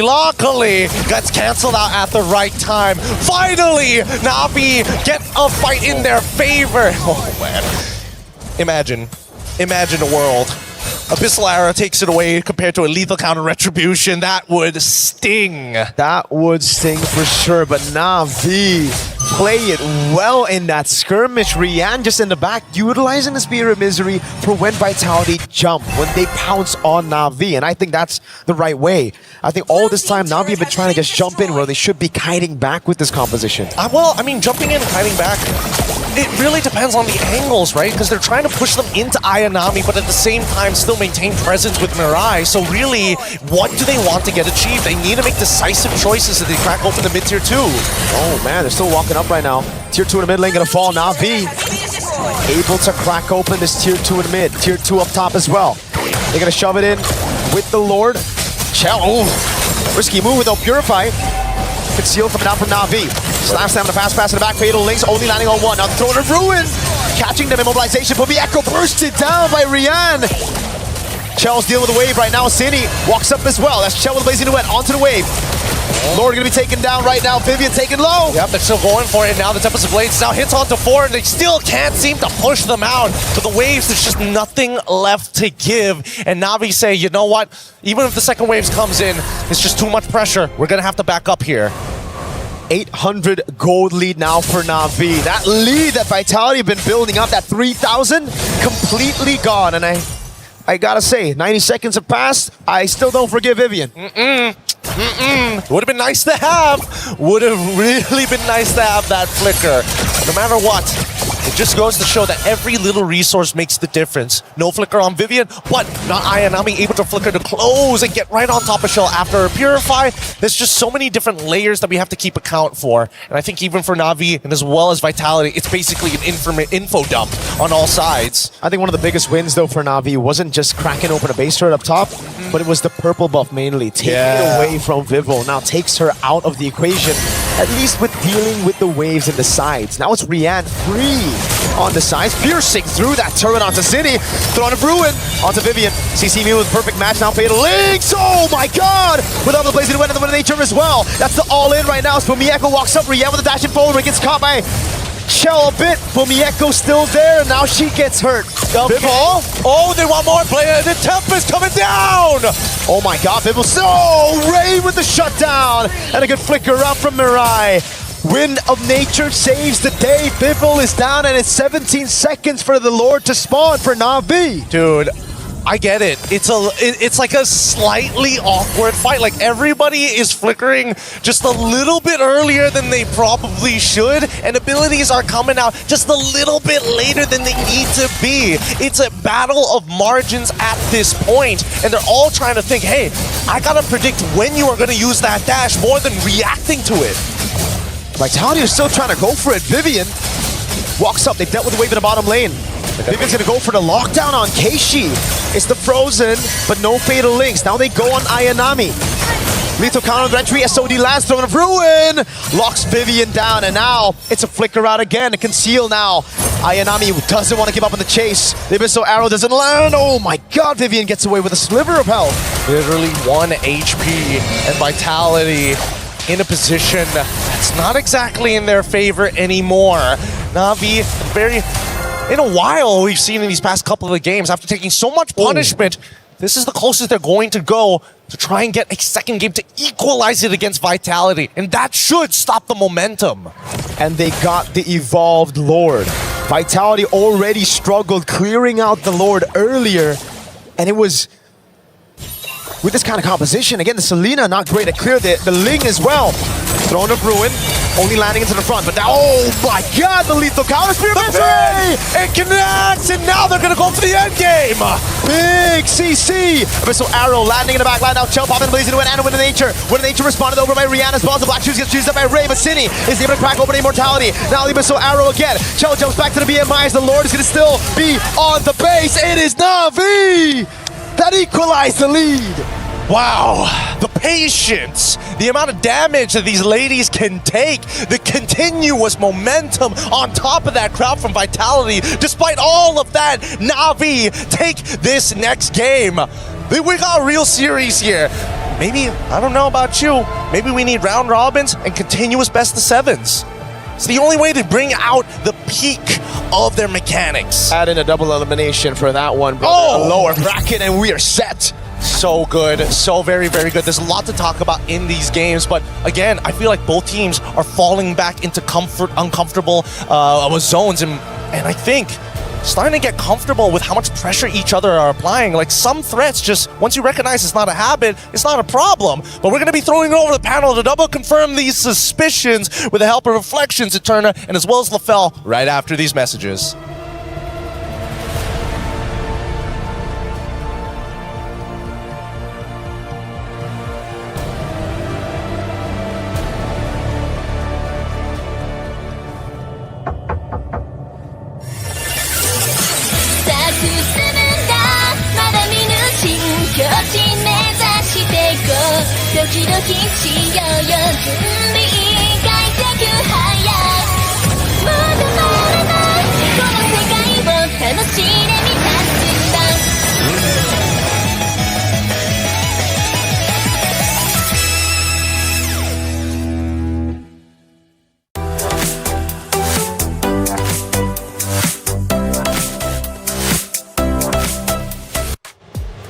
Oh, there it is. I said it, Na'Vi. They needed to answer back, shut down the momentum of Vitality. And, well, they just did it. It's now tied up 2-2. Mistakes on mistakes, but you know what? For Na'Vi, they'll take it. Live look at the vaults here for the competitors. We do see a couple of members from Na'Vi, but for the Vitality roster, they're now there, and they've got a lot to talk about. I gotta tell you, Taylor, this grand finals is definitely something special because this is a different level of MLBB that I'm not used to. I'm not so sure how reliable our analysis is gonna be, but trust me, me and Eterna, we will try our very best to make sense of what happens, because here's the thing, some of their plays just defy logic. They just figure out ways to make sure it's not supposed to be possible, but they made it happen. Well, I know for Mirko and Gideon, they've been losing their minds, and rightly so. We have an incredible series. Let's see how they were reacting to some critical moments. Double up, I don't know. But at this point, here we go. We haven't seen a first blood, and we're expecting at least something here on the first turtle take. Yeah, Vivian's on there as well. They're trying to delay this for as long as they can because they know, I don't think... Oh, what?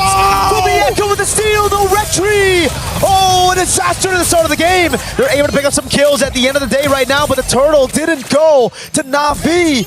Kubienko gets another on top of the turtle, and now it's Rain. First blood fight, the commentators going nuts and breaking it down as they should. That's where it started. First blood, Na'Vi already looking good. That was great, but they didn't get the turtle. Right? That was kind of shocking because they are playing with Keishi on the Balman. So I would have expected that, you know, Turtle 1, Turtle 2, Turtle 3 even would have been more in favor of Keishi with the lethal counter. Now, the unique thing about Turtle 1 was the fact that Cine was there, and luckily we had that replay, and even the casters were like really shocked because it was actually the trap, the Abyssal Arrow that hit onto Keishi that disallowed that first turtle take, and at the very end of it, it was actually Fumi who got that first turtle. So initially it looked really good for Vitality. It looked like Na'Vi were making more mistakes, but as the game went on, it felt like it was swapped. It felt like Na'Vi understood the mistakes that they were making, they adapted, and then it was Team Vitality that were faltering. So that was very interesting to see. You mentioned later on big adjustments. Turner, let's go a little bit deeper with our next action clip of game number 4. We're now at the 14-minute mark. This is going to be the fight for the Lord, LaFell. And honestly, for this one, there's a lot of things that Vitality did that were like, what is going on here? I don't know why Vivian is using the Atlas in this kind of fashion where she just overextends with no backup from Cine or Shell or anyone that exposes herself to free damage from Na'Vi. Taylor, to explain it very simply, please do for me. Vitality went in 1v5 5 times. It makes no sense. Well, hold up. Let's take a step back to the beginning of our show, beginning of this series. You mentioned the aggressiveness from this region. You mentioned the aggressiveness from Vitality. And one of the keys to win was to take advantage of that. And I feel like Na'Vi is doing exactly that. Hey, that's right. But the thing was, like from the games that they were winning, don't crash out. I'm trying my best not to crash out. I'm trying my best not to crash out. but it's usually calculated aggression. It's usually still aggression with a certain motive in mind. Either they want to, trade for objective or trade for just something else on the map, structure, anything. But here was so weird. Like Vivian got caught out so many times. I even heard Gideon mentioning Vivian just doing Vivian things, and that's not a good thing. Very interesting stuff happening here on the main stage. I don't know. I really can't call it either which way. I'm telling you the truth, I thought it was going to be 3-1 in favor of Vitality, but all of a sudden, here they come. Na'Vi back into the conversation, and the series score is 2-2. Let's take a look at some of our stats from that map number 4. Yes, please. Yes, please. Right, let's start breaking it down and seeing how this story ended up unfolding. There was quite a few that ended up taking place, right? Moments in general. Obviously, we talked about the Turtles as well, but in the end, it was Na'Vi who got the victory. LaFell, again, you got to stop her from crashing out. No. Honestly, she has been doing amazing. She's been doing great. Speaking of doing great, let's look at Rianne. Oh my goodness, her on that Moskov. 94,000 damage. Look at how many times she stunned Team Vitality to the wall. That was nothing that they could have done. And unfortunately, Viva only 44,000 damage dealt. We didn't see the items, but she did not have a Malefic Roar. I don't know why she opted with no penetration in her build. I think she underestimated. I think so too. She started to underestimate Na'Vi, and it really hurt her at the very end. And going back to the Rian point, oh my goodness, she learned resource usage and when to use it. Right? There were times in the early game where she was very pressured, but she finally realized that she has Purify, and then she saved most of her kit to make sure that the counter engage can still happen from them. Now, on this very stage in week number 6, we're going to have a special title, and it's called Chess. I'm sure you've heard of it. Rose had an opportunity to sit down with a very special guest, French chess Grand Master Maxime Bashir-Lagrave. Rose, come on, what did we have to say? Hey guys, we have a special guest here at MWI. This is MVL. He is a chess grandmaster for Team Vitality. How are you? I'm good. I'm having a blast here. You're having a blast. How do you feel watching MWI so far? Yes, I watched the semifinals yesterday. Oh. And I'm watching today, and also, with the team as well. So it's really nice to see the BTS of what's happening, and it's a big fight, so I hope we prevail. Yes, now, MVL, I gotta ask you, do you play any other games aside from chess? A few, like I played a bit of FIFA mostly. I tried Rocket League, but not too difficult. It's not for everyone, I understand. So, you know what, I gotta ask you, what do you think about, MWI and all women's league? How do you feel about it? I think it's great. In chess we have a lot of tournaments also only reserved for women. So, but hopefully it happens at the EWC in the next few years, but it's not up to me. Okay, that's interesting. I never knew that there was a lot of female-only tournament for chess. Yeah. You know what? I love the women empowerment.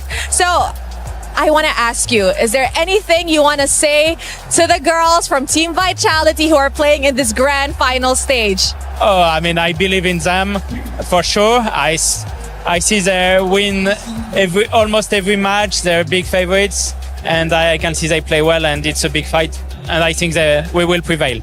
Oh, wow. Thank you very much, MVL, for dropping by our stadium. Thank you. Good luck on your match when it comes. I wish you the very best of luck. That's it from us, guys. Throwing it back to you guys.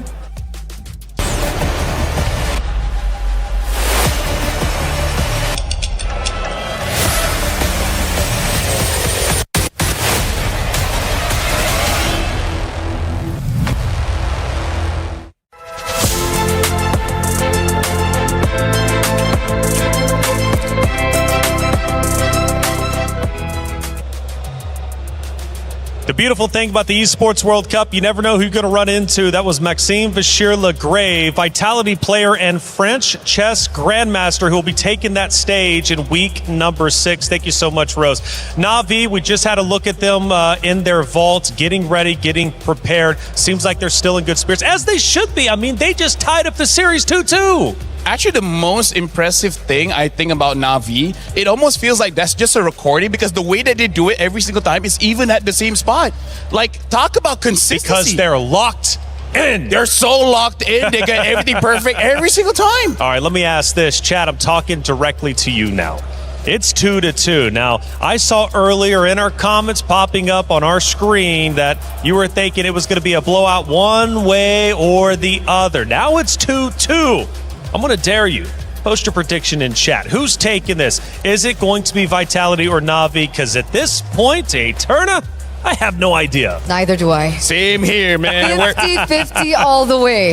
We're here for the ride. You know, we're just going to enjoy ourselves as fans. That's right. Because here's the thing, I really feel like we got to expect the unexpected. We cannot count the chickens before they hatch. Exactly. And what I do want to say here right now is I think this has got to be the closest grand finals that we've had in a while, especially for MWI. So 100%. Yeah. Everyone else is getting to the same level, Yeah, and I love it. Because last year was a 3-0. The year before that was also a 3-0. Yeah. So, yeah, we haven't had a 2-2 or even a map 1 from one of the other rosters. It's always been a complete blowout. So this is the most competitive year, which, again, goes back to the communities getting involved, the scene getting better. The ladies are improving each and every year, and I'm here for it.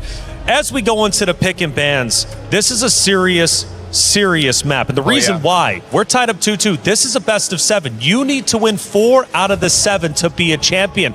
Whoever wins this next map is going to be on match point, series point, championship point, LaFell. I mean, like, it's insane, Taylor. I got to say, you got to get me a longer chair because I'm already at the edge of my seat. I feel like I need more room here. We'll get you two. Eve as the first pick here, which I really respect because, again, the first pick, Eve, definitely the best mage right now with range, with damage, with control. She does everything plus more. And now, I think they're trying to force Vitality just to pick up that Claw because Rian with that Moskov, she showed up. She know when and when not to use that Purify. She's always in control all the time. I was about to say that maybe they picked up the Eve to deny that Claude pick, right? Put them in a position where they're like, hey, this is a situation where I pick one for another setup to the Claude. So Na'Vi now have the potential to pick up the Claude. And if we had to compare the performance coming in from Rian compared to the Moskov, I think she's way more comfortable on the Claude. So really good setup there by Na'Vi.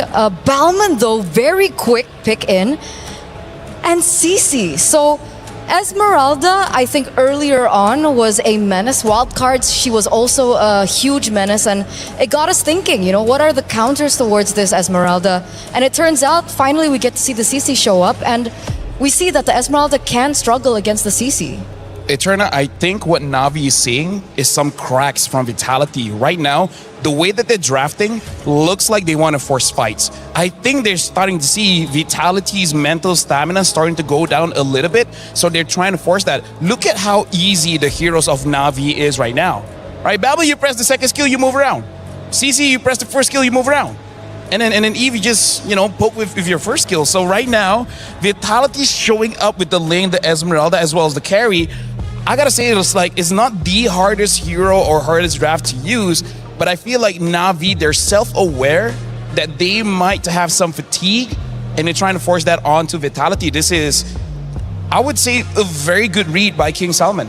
So what you're saying, force the fatigue, aka speed things up, keep getting in their face, keep getting aggressive? Perfectly. That's perfectly described, yeah. Which is why the Balman comes in clutch here. It's very simple. Neutral objective takes should be easy as well. And seeing how difficult it was for Vitality to close out the game despite them winning early, Na'Vi, I think, has definite chance here in this particular game. Harith gets eliminated there, though. So Claude is still available. Do they want to also take away the Claude? I do have one concern.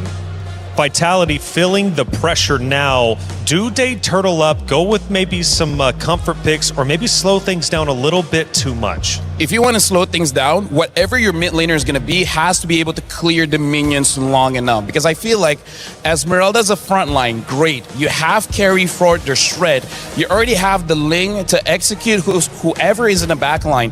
Whatever their mid lane is going to be, it should be a pick that helps them turtle up so that eventually if something goes bad, right? Their early game is bad, their mid game is bad, give enough time for the carry and the Ling and the Esme and it will work out. Because my worry here, Eterna, all 3 of Vitality's picks needs farm.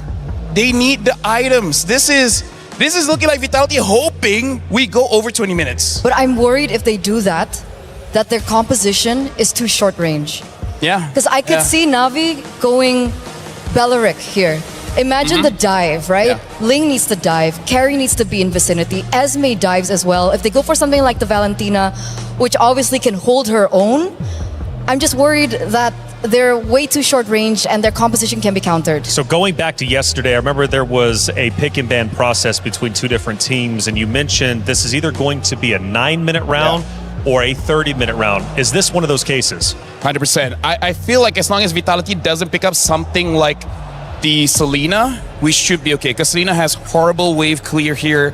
And if they wrong pick a mid laner here, this is 100% gonna end latest at 12 minutes. So what are the options? Honestly, Lilia is not bad. Because it's short range. It's not like the best option you would want. If you're courageous, you can go for something like a Farsa, because no matter what, you need early burst. You need someone that don't need no items and clears waves. Right now, they only have a few seconds left. Yeah. If they want, just pick up a tank now. Pick up a tank, and they pick up the Minotaur. Okay, so not the best pick at slowing down the game. Let me just say that. Like once Minotaur has Flash of the Oasis +1, they can team fight. That will look great. But right now it doesn't look that great. They have a little bit more leeway, I think, in the early game because of the fact that the Minotaur can go revitalize, so there is a little bit more versatility in the lane. But again, this mid lane is going to be really important. Do they want to pair this Minotaur up with someone that is strong in the back line? Like, do they want to go burst, like something like Gord and so on and so forth? Because if they go Farsa here, I feel like the Farsa is super vulnerable to both the range up against the Yve and as well as the CC that can go into the back line. And now they have to think about the Kalea on top of that as well. So right now it's like, oh, you guys got an advantage with heals. Now we also have a heal in the form of Kalea, and this time it's going to be easier for them to catch the Ling, the carry, as well as the Esmeralda. So this is one of those cases, maybe if you pick up a Valentina, it would still be okay, because one of the advantages for the Minotaur is that jump, it does quite a bit of damage, and then a Valentina should be able to burst them out. And the important thing is the counter engage setup. Yeah. I do understand that the Gatot is banned here, and Vitality have already forced in the Minotaur. Luckily, there is no Gatot for the Kalea, but I do still see a layer of counter engage setup that can happen if Vivian is patient enough with her Minotaur. And now the Lilia does get picked up. I think because of that Lilia, the draft is still okay for Vitality, but there's a clear sign you gotta wait for like 14 minutes to get your items. There's been many firsts throughout this MWI. Regions excelling more so than they ever have. Players joining the stage and making history. And in this case for grand finals, we are all tied up 2-2. But the reality is that this map means the world. This map puts either Na'Vi or Vitality on match point, championship point, playing for the trophy, playing for $150,000. It's Na'Vi and Vitality heading in to map number 5. Mirko, Gideon, continue to tell the story. Big money is on the line for whichever one of these teams is able to close it out. Initially, I thought maybe we're getting one step closer to that door, but Vitality, unfortunately, they missed and failed, allowing Na'Vi to now sit eye to eye. We get into this game, and Mirko, I mean, the draft, that second half, a little funky here. Yeah, we were talking about it. The Gatot Kachaban really looked like it was a setup for the Kalea pick. It would have been great as well, right? I mean, the CC, Bauman, those two, really. Very vulnerable to a single target lockdown, especially when you have a carry already. So they picked the Minotaur instead. I am guessing just more on pure neutral objective control. I mean, a lot can be said about it because, like, they could have pivoted a couple of times. They could have gotten rid of this Moskov because they already had shown the Ling. So this is why I think that second half, that first half was okay, but that second half was a little strange. But now that we're already in this, notice that Ling already taking marksman emblems, fighter emblems traditionally for that Balmond. But on that bottom side, both fighter emblems, they do not want to give up this space often. And even Rian, this is still a tough matchup despite having making sure that she has the Master Assassin. Even the Esmeralda pick, you know, they already saw the CC picking it into the CC. Now you really see why she had to go Vitality and Festival of Blood for the emblem choices. Really just needs to survive in the lane. Chell, though, doing as Chell does so far in the series, bullying Rian. But this time around, Rian's got the Flying Clouds, so she can get back up to lane very quickly. Currently, -1 in the minions as of yet. Hopefully, she's able to pick up the rest of it because Shell's going to zone her out as much as they can. Down by bot side, though, nothing much is going to happen. Fumieko definitely 100% understands that this is not a winning matchup, but also just not giving the stacks on over. Don't let Ayanami hold on to it for as long as they can. Keishi's already on it here, and Vivian doesn't have ultimate just yet. No Minions Fury. Mid lane already going to be cleared out by both the teams. Vitality want to go for the fight now. Cine gets spoke just a bit. They want to go all in on Keishi. Even with the knock-up as well. Keishi very low. Possibly the counter about. Cine is bringing the black shoes away. Temp is ablaze now with the Rectory. Vivel snatches it. Oh, they're still going to go for a little bit more here. Vivel has plenty of energy. Gets the Finch Poise out of there. Unlucky. Not Ayanami tried their best. Really tried to hold them down with the curtain call, but the iframes just a little too good. And it's Vitality who... Oh, I thought it was going to be a take by Rian there. No, it's still Chell. I thought so too, but at this point, I'm waiting for the time Navi is actually going to be able to kind of break out of this and start attacking that purple buff. For now, Cine taking a little too much here. One more Void Blast should put her out of her misery, but Rain can't get the distance just yet. A forced recall early on. There you go. Lethal pickup for Keishi. It's all about going in on Keishi, man. And on the Balmond, you're not that tanky. I mean, you are pretty tanky, but when everybody goes on you like that with no retaliation, it gets really tough, and that's why they gotta pick their fights a little bit better. Lidval this time really abusing that retry that has already been used by Keishi on the lethal to snatch away some picks. Now Ayanami in the bottom lane. They know there's no vengeance. Fumieko gonna dive in as well. Ayanami taken out by Fumieko. Unable to get it, unable to get it. Really nicely played by Vitality as well. Trying to get the curtain call down onto 2 targets. Luckily able to create enough distance, separated and scattered before it latched onto anybody else. So really just nicely done by Vitality all the way through from execution to planning. Let's see Navi though. Now this is their turn to take the initiative here. However, they're not making the call fast enough, and Vitality are already in position to actually retaliate if they do commence the dive. They can't let this gold lead steamroll out of control. It was the same case though for Navi earlier in game number 4. It was Vitality who looked like they were running away with the lead, but Navi just stayed cool. It was a big lead for the Ling against the Balmond early on. But then they grouped up, they played the box, they won, and everything collapsed for Vitality. We need to see how this is going to play out because I feel like as much as Navi want to have first position, Vitality, if Vivian has that flicker, the counter Minnow and Fury could be disastrous. But for now, as long as we see Mirai topping up Rain and they have that RWM ready, Vitality still has to be a little careful, and Vival definitely doesn't want to show up first. Rian picks up the gold crab, taken away from Chell. Mirai's looking with the angle now. Keishi with the help of Mirai, picking up Fumieko. Just a bit, now poke from Rain on Cine. Falling Star Moon, locking Keishi down. The RBM comes around as well as Vivian. He's gonna try to zone them in the back as Rain needs to respect this damage, has to flicker out with Fumieko. With a dive, Tempest ablaze under. Spear of Misery locks her down for a bit. Good lethal counter and even a Tsunami Slam to get rid of Vivel. Okay, now the War Axe is already done onto Keishi's side, and all they lost for it was just Vivel, which is rather surprising. Rain ended up dying anyways. Mirai should be, it's getting close! Minuan's Fury knocking up 2. Now another knock up on Rian with the reset and Fumieko. Wow! He's dancing around, no flicker. Rian gets away. Now the whole team collapsing onto Fumieko. Keishi's right there, no lethal counter, but she's gonna spin. Fumi condiments of it all. Get the healing! Oh, the photo! It was bought right in time, no way! That was nuts. That was a nuts outplay. That is crazy. Keeping not only Fumieko alive, but still maintaining and now commencing a dive underneath the turret. Not Ayanami. You gotta get out of there. That was dirty. What was that timing, my guy? She sat there Oh waiting my for it as well. God. I bet her finger was hovering over the item the entire time. Bro, that was just so unlucky. Hey, you don't get to see that very often. Only here in MWI do these moments actually occur. And it's crazy how much trust Fumi Echo put on the fact that Vivian could heal. Or maybe just she was just ready to die for it. She was Maybe, like, okay, maybe. yeah, EXP things, you know? Oh my God. That was nasty. I still can't get the image out of my mind. Is so much faith, or was it just blind faith? Either ways, it worked out perfectly for Vitality because now they've checked all the boxes. 3.7k lead at 6 minutes against Na'Vi, and they have full neutral objective controls. MRI needs to just respect this damage. Look at that poke from Fumi Echo. Densini right after.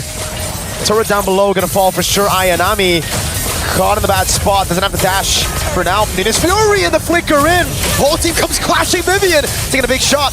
Vivel already made a Spirit Misery, now goes down with a Tempest Ablaze, assassinates Rian. Falling Star Moon as Vivel takes a few more shots. Fumi Echo now caught in the Tsunami Slam, but a Purify! And the double on their turret! This is the comfort. This is the Vitality comfort. If we're talking about a lead and running away with it, this is their moment that Vitality has been waiting for from what has been seemingly cursed. They give up one game, but now they've given up two. Vitality, they are looking for revenge. They want to close this out quick. Chal clearing out that tier 2. Vivel respecting the Moskov, going back at it, learning from the mistakes of game number 4. Not really wanting to replicate that. Now they go on to the XP crab. It's all about building these small leads again. All these small leads eventually build up, and to be specific, it's about a 5.8k lead, which is honestly pretty good. A lot of their cores are one full component ahead of their opponents. Not a full item, a full component. And that makes the difference here for the stats. Overall, when we are looking... What? Oh my god. What? That... What? Zipper! You know what to do! Whip up the replay on that one! Oh god, but first, maybe. the fight! Was that a flicker? It was a flicker, burnt out already. Vivian on the Minotaur.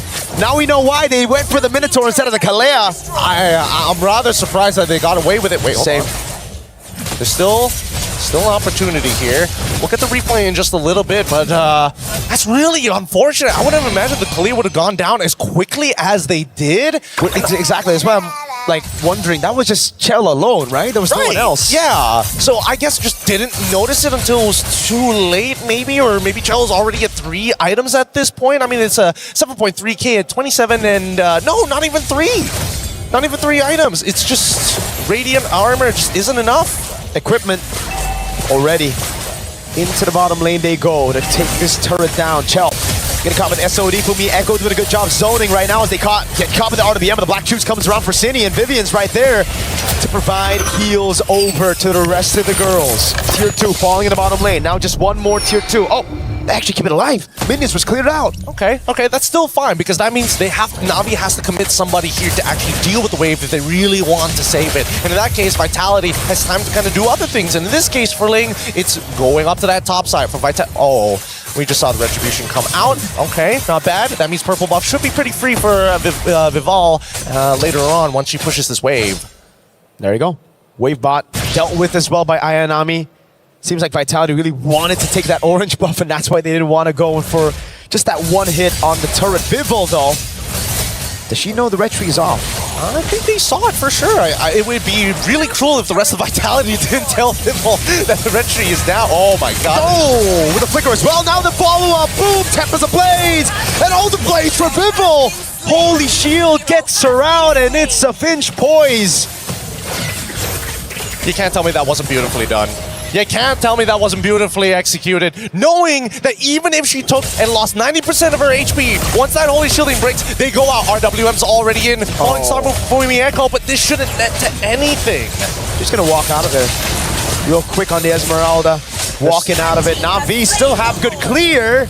We have to talk about that, right? It's Yves and a Moskov. But that's a 10,000 gold lead in 10 minutes. That's the GG angle we always talk about. They are getting... Oh, yeah, thank you. Thanks, Zipper. A crazy goal difference like this is really hard to come back from. It's a full item, not just a component anymore. If you are already struggling with dealing with a component, full items are just ridiculous to deal with overall. Look at how fat that lead is for Vival. 3,000 gold lead. I believe that's a BOD. If they want to play it normal, it's a Melfic Roar. But with a 10,000 gold lead, I'd lean more into a BOD. I mean, might as well at this point, right? They just don't have the items for it, and I don't think anybody has dedicated armor items as well. Dude, it's 11,000. Vitality don't want to just beat Na'Vi in this game. They want to beat the clock. RWM on the Cindy. Black Shoe's going to be used up again. Minus Fury knocking up too. Okay, she's going to be very low. Again, a Tsunami time to peel in the back line. That's when Echo's going to be locked down under turret. Shut down as well. Yes, Odie Mikel stays on to the Crystal 11 minutes. And they take match point. Crazy stuff, and Vitality have one thing to say. They get to cheer even louder for Team Vitality taking their third map win. With that being said though, it's match point, baby. This is all or nothing. The big money is on the line. Na'Vi have got to figure out how exactly they want to play this next draft. The Golden Hornets are chill. And it is up to Na'Vi to figure things out right now. Like you said, what do they do to try to decipher this? Because it almost seems like they were prepared up against the first 4 games of Vitality. They had answers to that. But here with the Minotaur, they were left confused. Even I'm left confused with what else they can do if even skipping out on the Gaton netted them the win. We'll throw it over to our panel. Reflections, please help us break this down. This game is just too much for the casting desk.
Absolutely unreal. Vitality now on championship point. 1 map away from taking this series, going back to back in MWIs, and once again making history.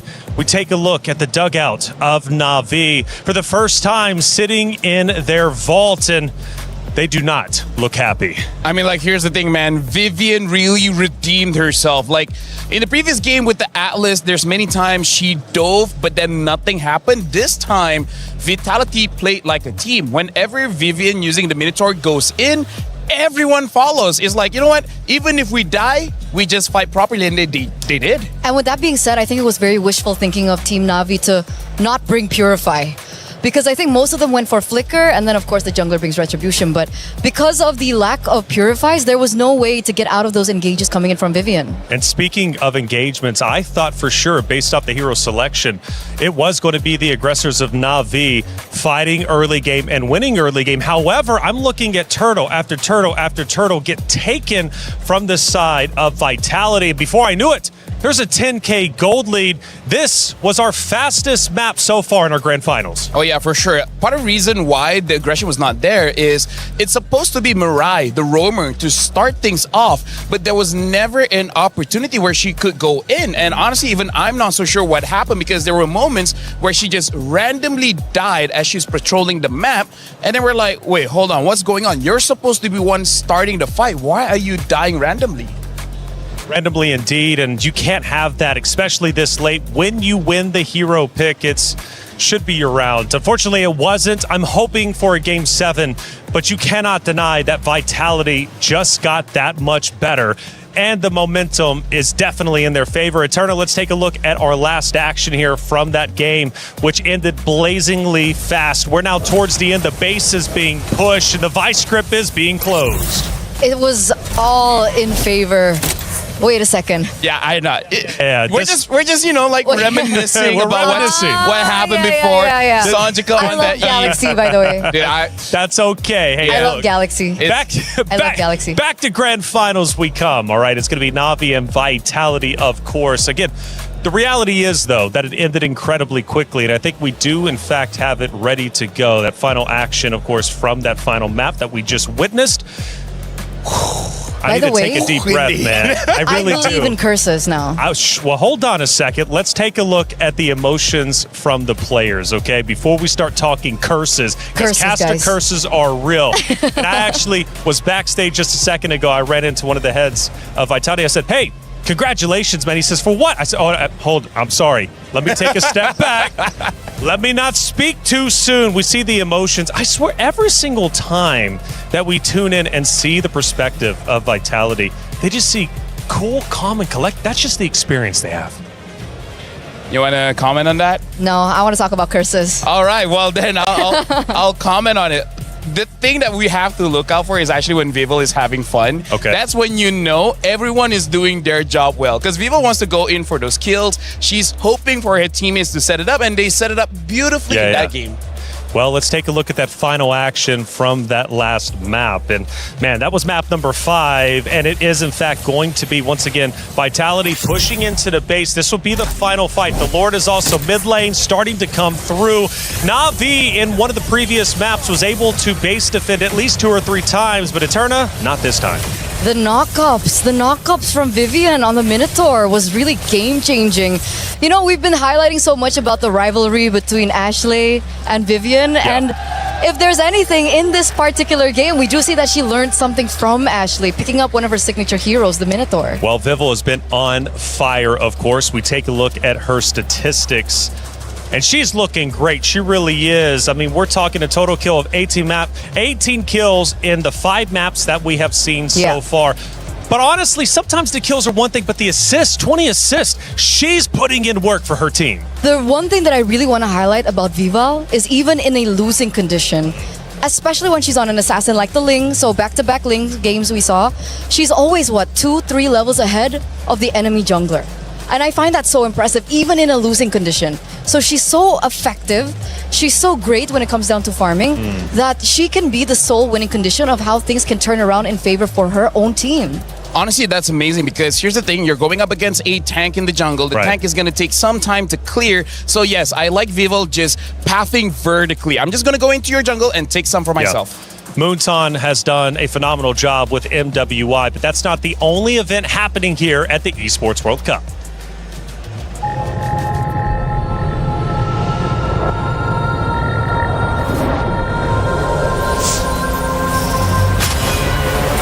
In the past, we were always in Asia. This year, we came to Paris. What stories are still left untold? Kami sudah membuktikannya, tapi ini baru permulaan. Tiada siapa akan ingat siapa nombor 2. We need the win. Bukan sekadar keinginan, tapi tekad. Hindi ang pag-abot sa tuktok ang pinakamahirap. Ang korona ang mahirap ipagtanggol. What happened last year became fuel for us this year.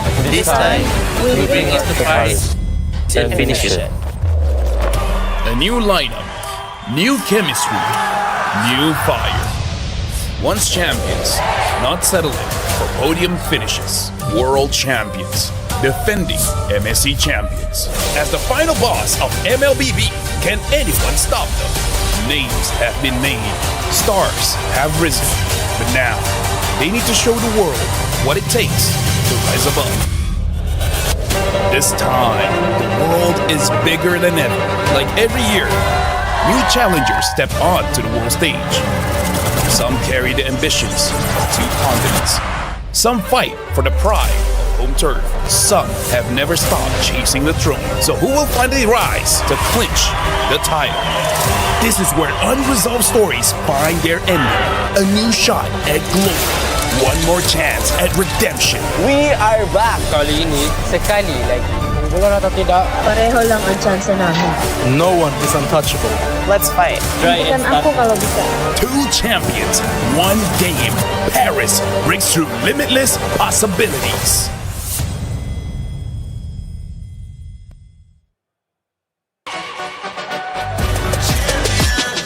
This ain't no regular thing. Came for the ring, you know what I mean. You see my name in the lights, better get right, I'm champion.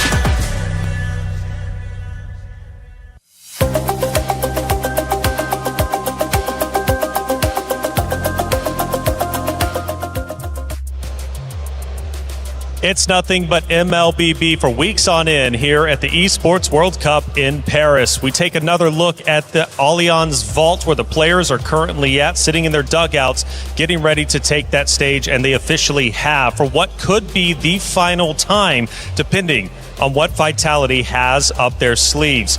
After that win, I feel like this is where Vitality becomes at their strongest. They've already won grand finals. They've already been champions. And now that they're one map away, you can't argue that they know how to close out series.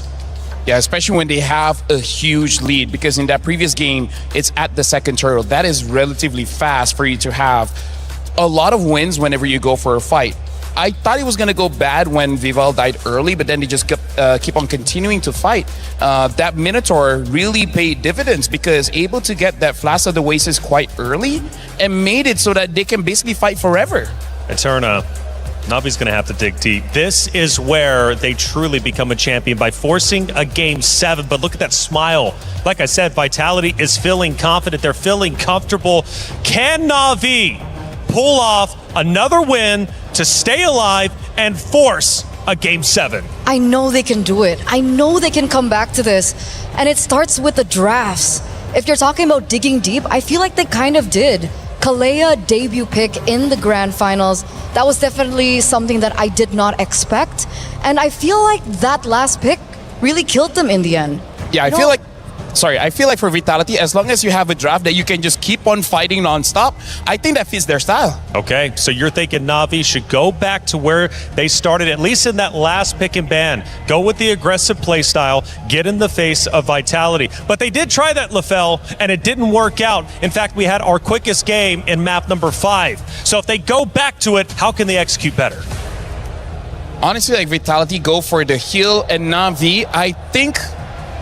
Personally, for me, I think Mirai just does not have enough practice on that Kalea because she was honestly invisible throughout the entire game. So I feel like it's quite a risk. It's a good pick. Don't get me wrong. It is a good pick. But if the player is not ready to execute on that, I think don't take the risk because Kalea does require some skill to play. And when the stakes is this high, I don't know. I think that's too much to hope from the player. I agree. And again, even though that the Gatot Kacha wasn't on the side of Vitality, the fact that the Minotaur was able to counter engage, even if, let's say, she does get a final slam down, it also kind of hinders that point. And plus, Team Vitality had a lot of Purify, so it wasn't as straightforward for Mirai either. And remember, I really wanted to talk about curses, and this is what I was talking about. Now we are now on red side. Again, the team that gets red side is the team that wins the game. So you're saying we're going all 7 games? Oh, yeah. Ooh, yeah, Carry is first pick, so I think that's already a pretty good start because they know that Navi wants to go tanky. They already have answers with the first pick. Exactly. So I don't know if Navi wants to go for a pick like the Claude or not. But I gotta say, Vitality taking out that Eve, pretty smart. Making sure that Navi does not have a range advantage is step number 1 on winning it out. For sure. Carrie gets completely isolated when she falls into the real world manipulation, so that will definitely benefit her. And even if, let's say, Navi pick a Granger, okay, this is very risky. Now, Granger requires a little bit of snowballing to happen in the lane. And if they don't get that snowball, if they don't get those Sky Piercer stacks, it's really hard for Grangers to stay relevant mid to late game. Honestly, with that pick, I think Rayanne better hope that she doesn't see a Yuzong, an Alice, a Lapu, a Benedetta, a Paquito, Freya. Honestly, there's quite a lot of EXP laners that deal very, very well with the Granger. One of the reasons why we don't see it get picked.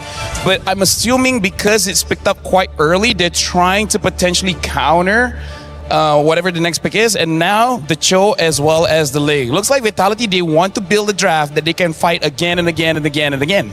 Also, can Granger go Purify? Granger can go Purify, but is not the best. So that's it, right? You don't get to be aggressive in lane, and you can't be aggressive during turtle fights, lord fights, and etc. So among all the other things, with all the picks on the board that can definitely counter the Granger, the fact that the Granger, it's not as great to go for Purify, makes it so that the mother of tanks on her signature Cho pick will definitely have a good time.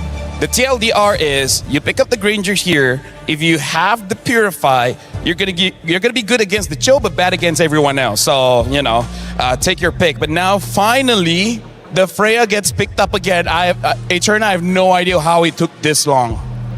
And that's the big thing. That's a big thing. Sure, the Granger is in the gold lane, but we do have Freya on not Ayanami once again. She did so well in her lane earlier on.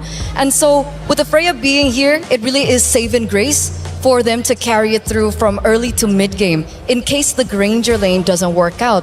How do you protect the Freya in the gold lane is now the question. XP lane, I mean.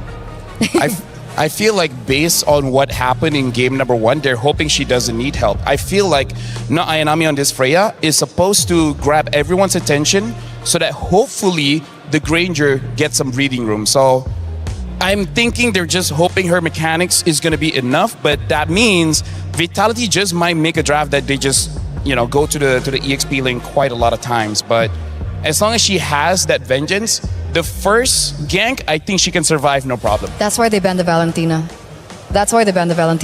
On one side, you already see the Cho being picked up by Team Vitality. Really good at early game rotations, fast clear, really aids in the mid laner. And if they had the Valentina on top of that, I think they would rotate a lot quicker. So the Yve and the Valentina are now out. If they still want to go hands into that kind of strategy, I would also think that the Lilia might be another thing that they want to take out as well. Yeah, no, honestly, at this point, with what Vitality has, they have many different options in mid, and one of them is definitely need that Lilia. But interestingly enough, Vitality, they themselves ban out the Lilia here, so I wonder if they want to go for the Selena. I don't think you necessarily need that. The Phoveas get banned out, which honestly is not a bad pick here because, Phoveas is one of the counters for the Freya. So now for Na'Vi, in terms of their mid pick as well, they need something that can protect themselves so that, doesn't get attacked by the Cho, doesn't get attacked by the Ling. I'm drawing a blank. Are they going to try to force like a Kimmy and then hope they can just move forward all the time? I don't think that's a great idea. You know what's a hero that we haven't seen this entire series? What, Valir? Jushin. I feel like if anyone uses Jushin, it might be Vitality. Because Zushin for Na'Vi, I'm not so sure they can pick up a lot of heroes here. Cho has a lot of dash, even the Ling has a lot of dash. So makes sense. Yeah, I think they're not going to get a lot of value. And now the Alice has been banned. Honestly, pretty smart, considering the Alice could still be picked up as a jungler. That's true. There's still flexibility. Oh my god. Oh well. Actually unreal, by the way. Yeah. So actually unbelievable. The Jushin gets picked up for Na'Vi. It's kind of like we called it, but also we're like warned against it. Yeah. Well, because it's the only hero that she's picked up that hasn't been used, and I think the Kimmy is a little bit too risky here. But the thing is now Vitality can pick up the Kimmy because Kimmy does quite well against the Zushin. They can pick up the Gord as well. They pick up the Terizla. We haven't seen Terizla for a while here. Going up against the Frey, you're not going to be winning the lane. You're just going to survive. Yeah. So what does Cine pick? Selena is still open. You mentioned the Kimmy already. Kagura is another hero that she's utilized in MWI. And it's going to be a Valir. I mean, you did say one hero we haven't seen is Valir, and Well, it works. It makes sense, It right? makes sense. Atlas, anti-CC as well for the ult, so it doesn't necessarily have to bring Purify. Up against the Freya, it also makes sense. And you know that this is going to be a tank, right? You know that Na'Vi is going to be bringing a tank, so that Valir is going to be helping out a lot. Especially we have the carry as well as the link, you don't need more damage. You just need some kind of disruption. And now the Akai gets picked up. I feel like this is going to be the final game.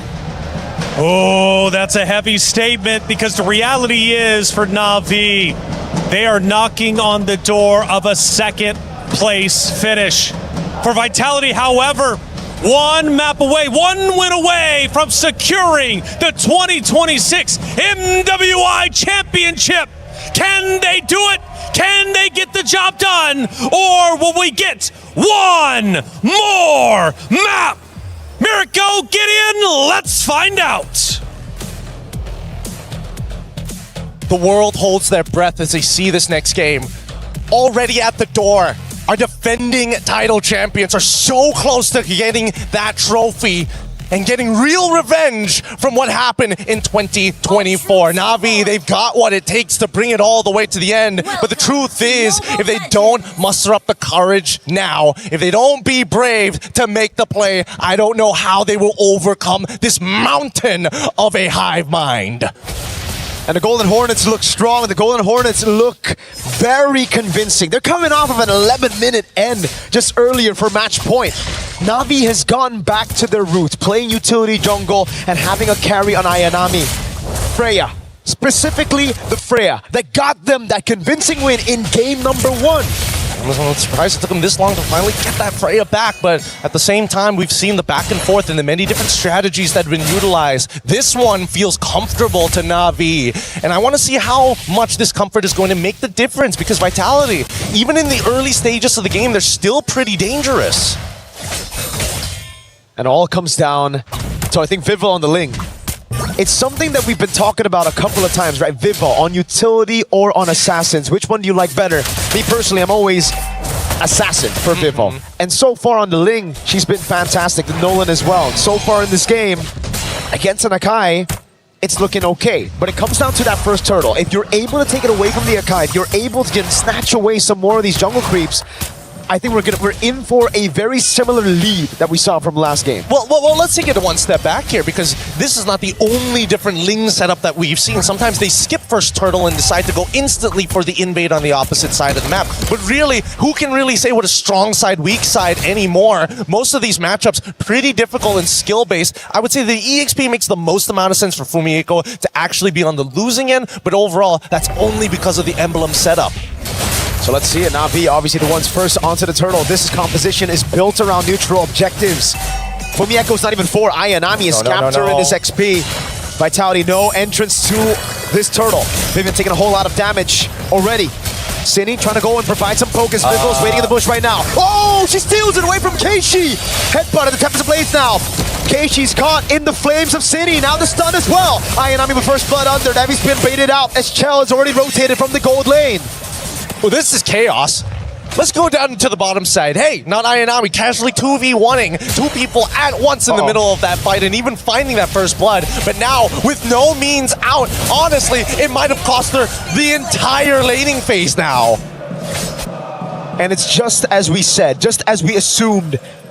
If Vivo can somehow get a lead at the start of the game, this is going to be very dangerous, because it seems like Na'Vi, yes, they have Ayanami, but the main guy who they're looking to snowball in this game is Rihanna the Granger, and she's brought Purify. So that means the Ling's going to have a plenty of good space to dash around and outmaneuver the Granger. We'll see how long they're going to be able to do that here.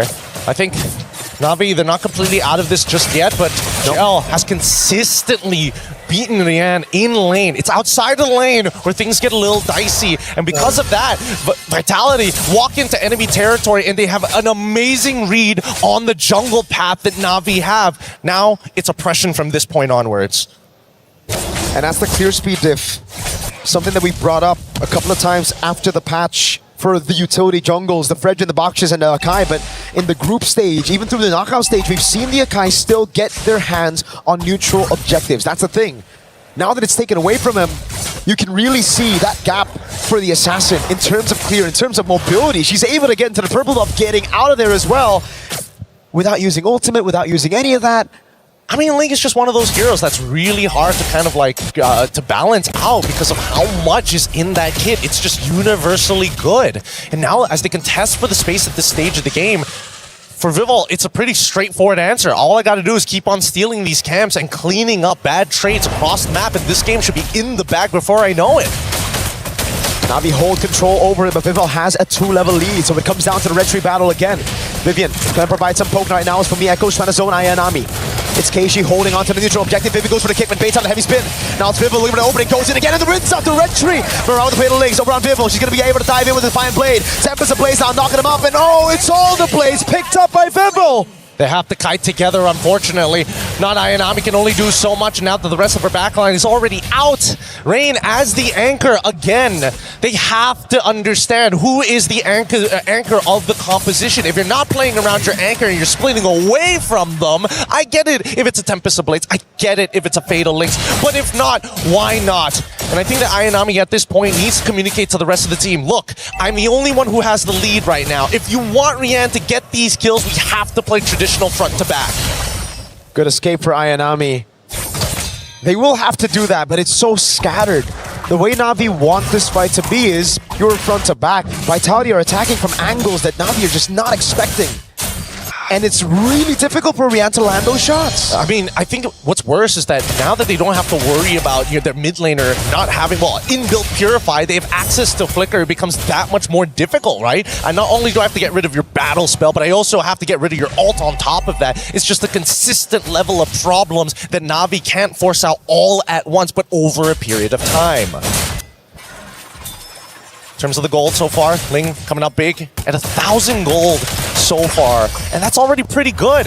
Again, you can see that even Vivian just a man-to-man defense, making sure that they have plenty of information on what's going on. Keeping up the waves, and Rian should die here, but doesn't get that last auto attack down. We see that Mirai, they want to, but they back away.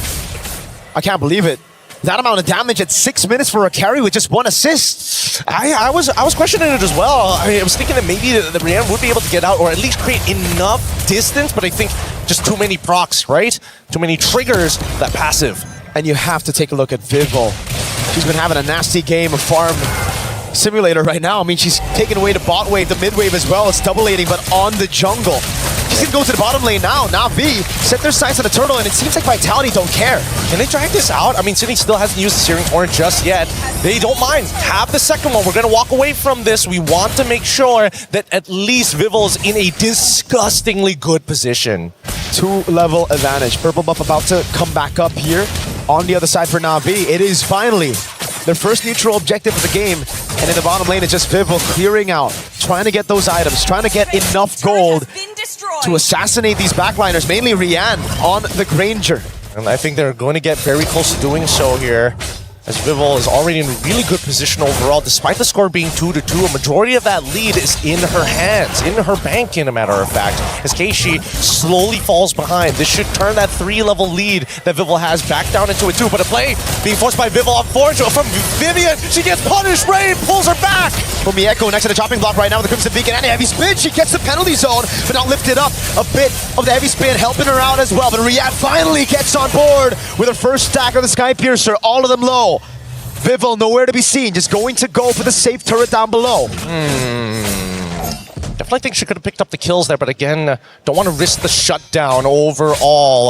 Let's look at the gold distribution overall, and it looks like, yeah, a lot of it come, not only half of them coming from the minions, a large chunk coming in from the jungle creeps itself. The passive goal is going to be dedicated to be the same, but I mean, with 2 kills already, 400 gold in the bank, it's going to be pretty difficult for Keishi to actually catch back up because he does not want, she does not want the kills. Oh wait, play, flicker, coming out of the rain, no way of the dragon now. Oh my god, that damage, Vivol knows. There's no way for Rian to escape even with the Purify. That's the killing spree for Vivol. Rian unable to escape. I mean, there's nothing that she can do about it, right? If you have Flicker, you die anyways. You have that Purify despite the way of the dragon. You can reposition, I suppose, but not when 2 people are attacking you. At least not Ayanami was able to get the tier 1 down bottom side before this Lord spawn actually occurs. If you notice, you see that Shell is actually hovering around that top side. She doesn't see anybody. She's going to steal away the orange buff and maybe even farm another wave up top side. Oh my god, it just built up frustration. First it was the purple buff taken by Vivol, now it's the orange buff taken by Chelsea. Deals with the wave up top. Trying to build that slow push. And at the end of the day right now, Na'Vi are still going to have to play that front to back. They're going to have to play for Mrs. President, who's Rian right now, like Vivian.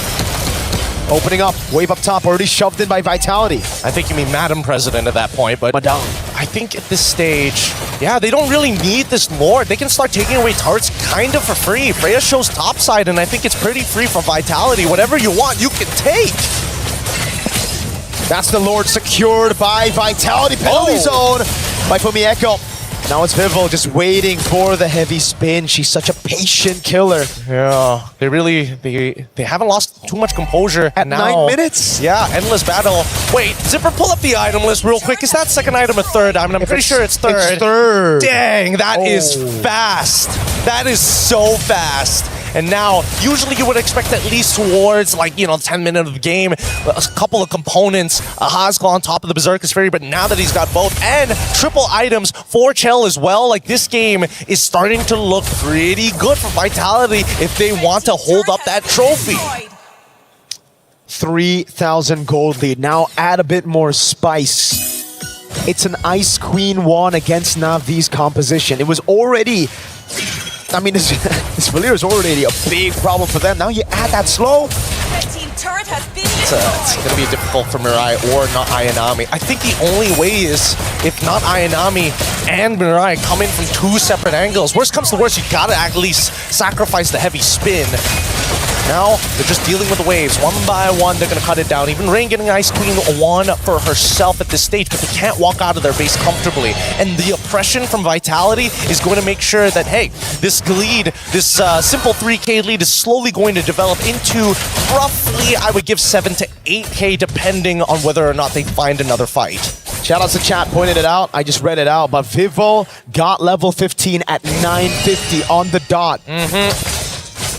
Massive gold advantage, an even bigger XP advantage. Keishi's 3 whole levels down. This is a dangerous game to be around here. And Navi, they haven't been too proactive on the map. They've been waiting for the protocols, and worse yet, they have no real answer to Vival because they can't force anything out of her. They have to attack other members and force Vival to come to them, and even then, might not be enough resources.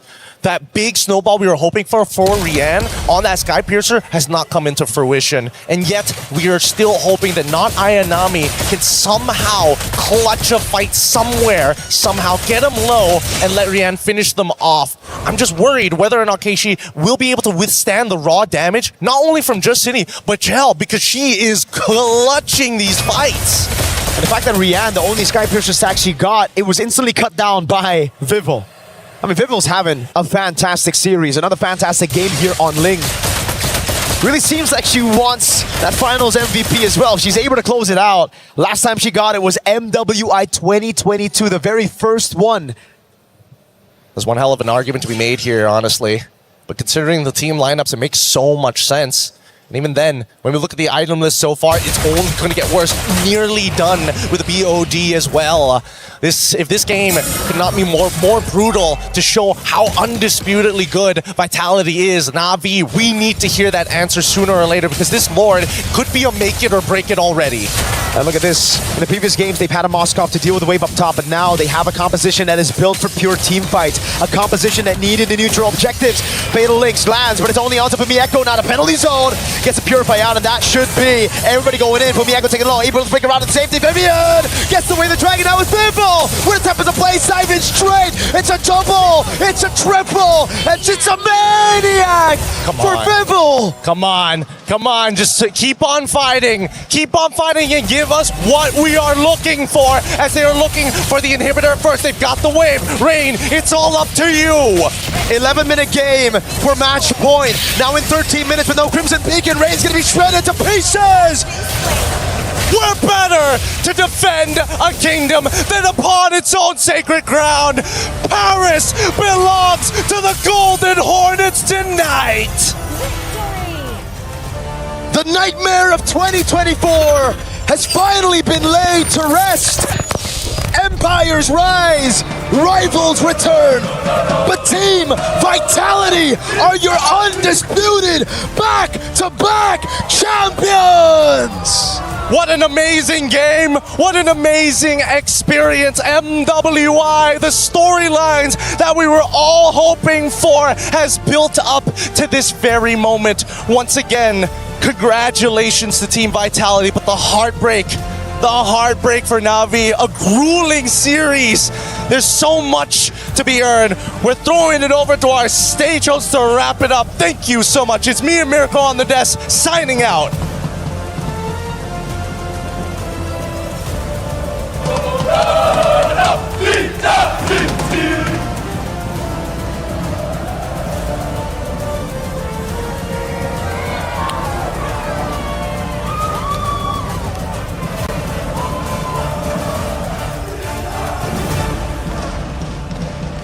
Ladies and gentlemen,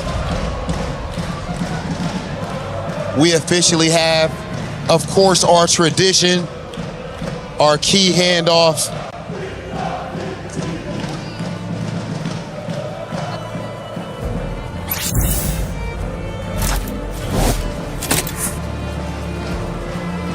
Here comes our champions, Team Vitality, of course, showing amazing sportsmanship. As Navi waits here next to the trophy, an incredible showing from Navi. And the Vitality fans are absolutely electric.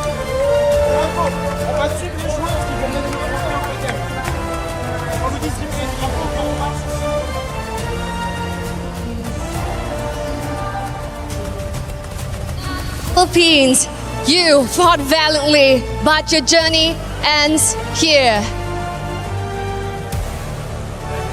Yo, great performance. Great job. Ladies and gentlemen, we are going to take things over to the Key Crusher. Team Vitality, your back-to-back MWI champions.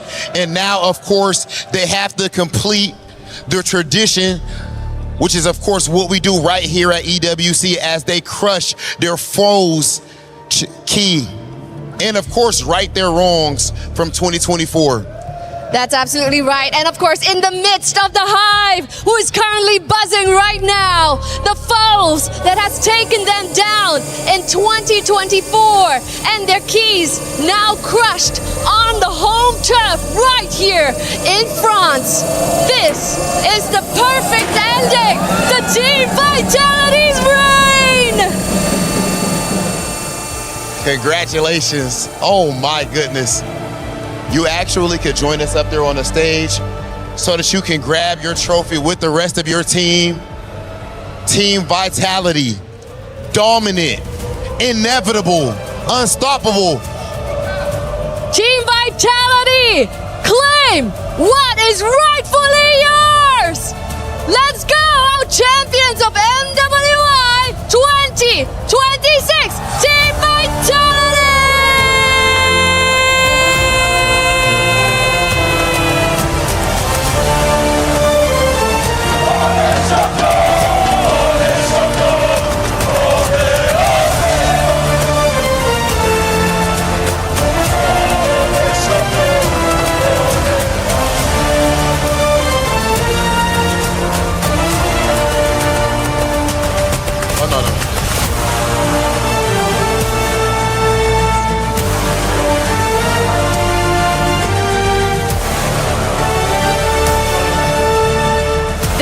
Challenged in every single way. 16 teams landed here in France with a target so huge on their backs, having to defend their throne here on the home ground of France.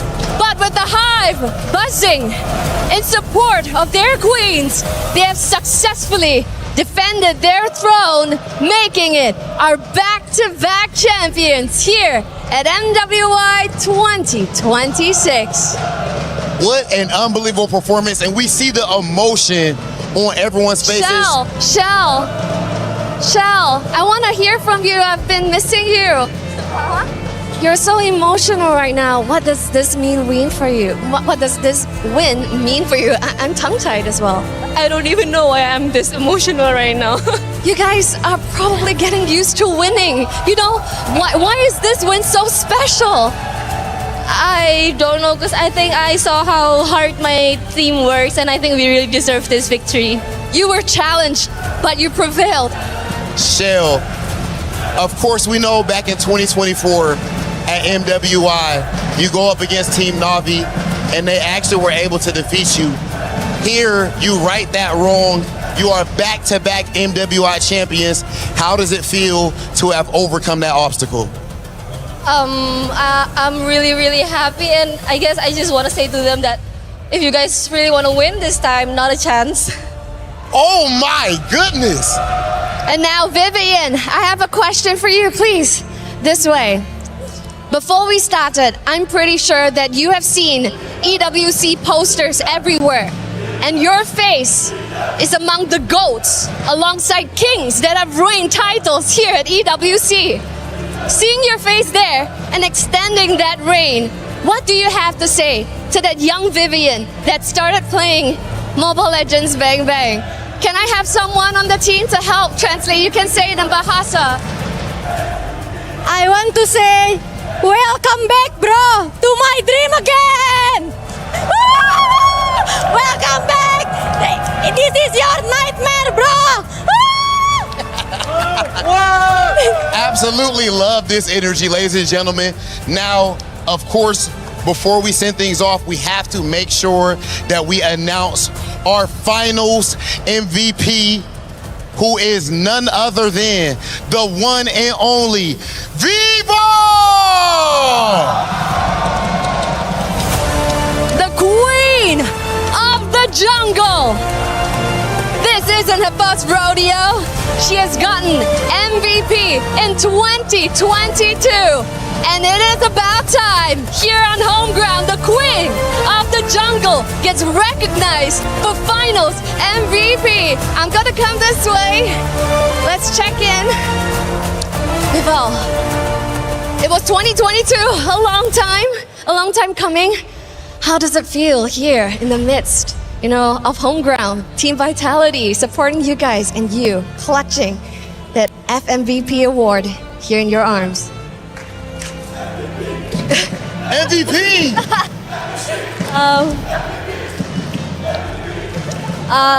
I'm really, really happy with this award and the result of this year's MWI together with my team, and especially this year's MWI is held in Paris, which is the home ground of Team Vitality. And we dedicate this win to everyone, to our fans as well, and yeah, it was a blast. So, do you accept this title along with this FMVP, Queen of the Jungle? Okay, I accept. Rightfully so. Now, Vivo, of course, again, you win yet another finals MVP. You guys won MWI back-to-back. How does this year's victory compare to the last? This year's win is very special because it's held in Paris. It's our home ground, so we did our best to get back-to-back for them too. Okay, ladies and gentlemen, I need you to blow the roof off of this place. You just saw such an amazing display. Please show some love to our queens of MLBB, Team Vitality! Team Vitality, please go ahead and etch your names in history. Walk on over to the totem. Take your walk of victory now as the official queens of MWI 2026.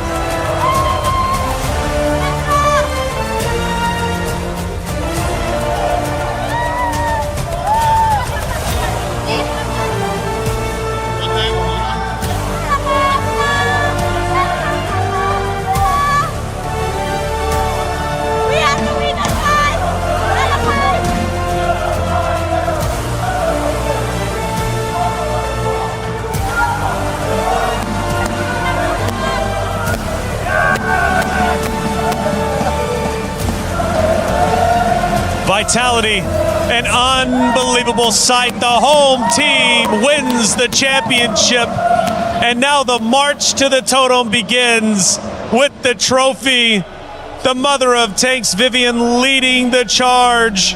Vival, the queen of the jungle. Sony MVP, not only here in 2026, but also back in 2022 for the very first MWI. What a moment this is. What a celebration for the team of Vitality. Questions were raised. Is this roster really what they used to be? Can they go back to back? Well, the answer is clear. Yes, they can. They are your champions of MWI 2026. I gotta say, I love this parade, man, because Vivian, not only has she won here, she wants all the stages here to know who is the winner of MWI. Look at the energy that she has. It doesn't look like she just went 6 games. It's like a marching band. It wasn't enough to see her face plastered all over Riyadh. She needs everyone to know here in Paris, France as well. Amazing energy from Vivian, and I gotta say, so well deserved for every single player on the team. CIO Danny Ingles also behind as well. The march begins, and I gotta ask you two a question. Is this a dynasty roster? Absolutely. Absolutely. Even if they didn't pick up this trophy, I think they've already cemented that. You think about MLBB, women's, all you can think about is this entire roster of just very talented young women, ladies, queens, whatever you want to call it. They are amazing in their own right, and they really, really did have a huge statement today, especially after all the doubt when they lost 2 years ago at MWI against the very same team. The way that they conquered the MLBB scene. If you touched the game for like 2 weeks, you would have heard about Team Vitality, especially this roster, because again, year by year, they do it again and again and again. You can't escape them, because again, Riyadh, Vivian's face is all over the place now in Paris as well. I gotta say, man, they are definitely the best women's team we've ever had in MWI. Representing their region. So much pride. Indonesia has to be so proud of them. Came in with the regional battle. Which region was the best? Well, for the MWI, it is undisputably Indonesia. With Team Vitality again, it warms my heart. Flexing on the competition. This team has already achieved greatness, and they continue to do so year in and year out. When will they be stopped? Well, not this year. Not this year whatsoever. The totem starting to get close. They round the corner, and this is, we're just moments away where they will then etch their names into the history books once again onto the totem for the Esports World Cup. They placed the trophy down. That is theirs. Hard-earned in back-to-back years. And as you see, the totem area starts to light up as they go forward. I do wonder what is going through their mind. Obviously, they said, welcome to my dream. And for the competitors, welcome to my nightmare. And this is where reality sits. This is where it hits home. They start to go forward. They will be lifted up, and they will put their names onto the totem. Such a beautiful moment. And this is theirs. This was another moment that they claimed that this is theirs. This time around, Fumi Echo will be the one to place that key onto the wall with the help of everyone, as they are the undisputed, they are the inevitable, they are Team Vitality.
We book Esports World Cup up.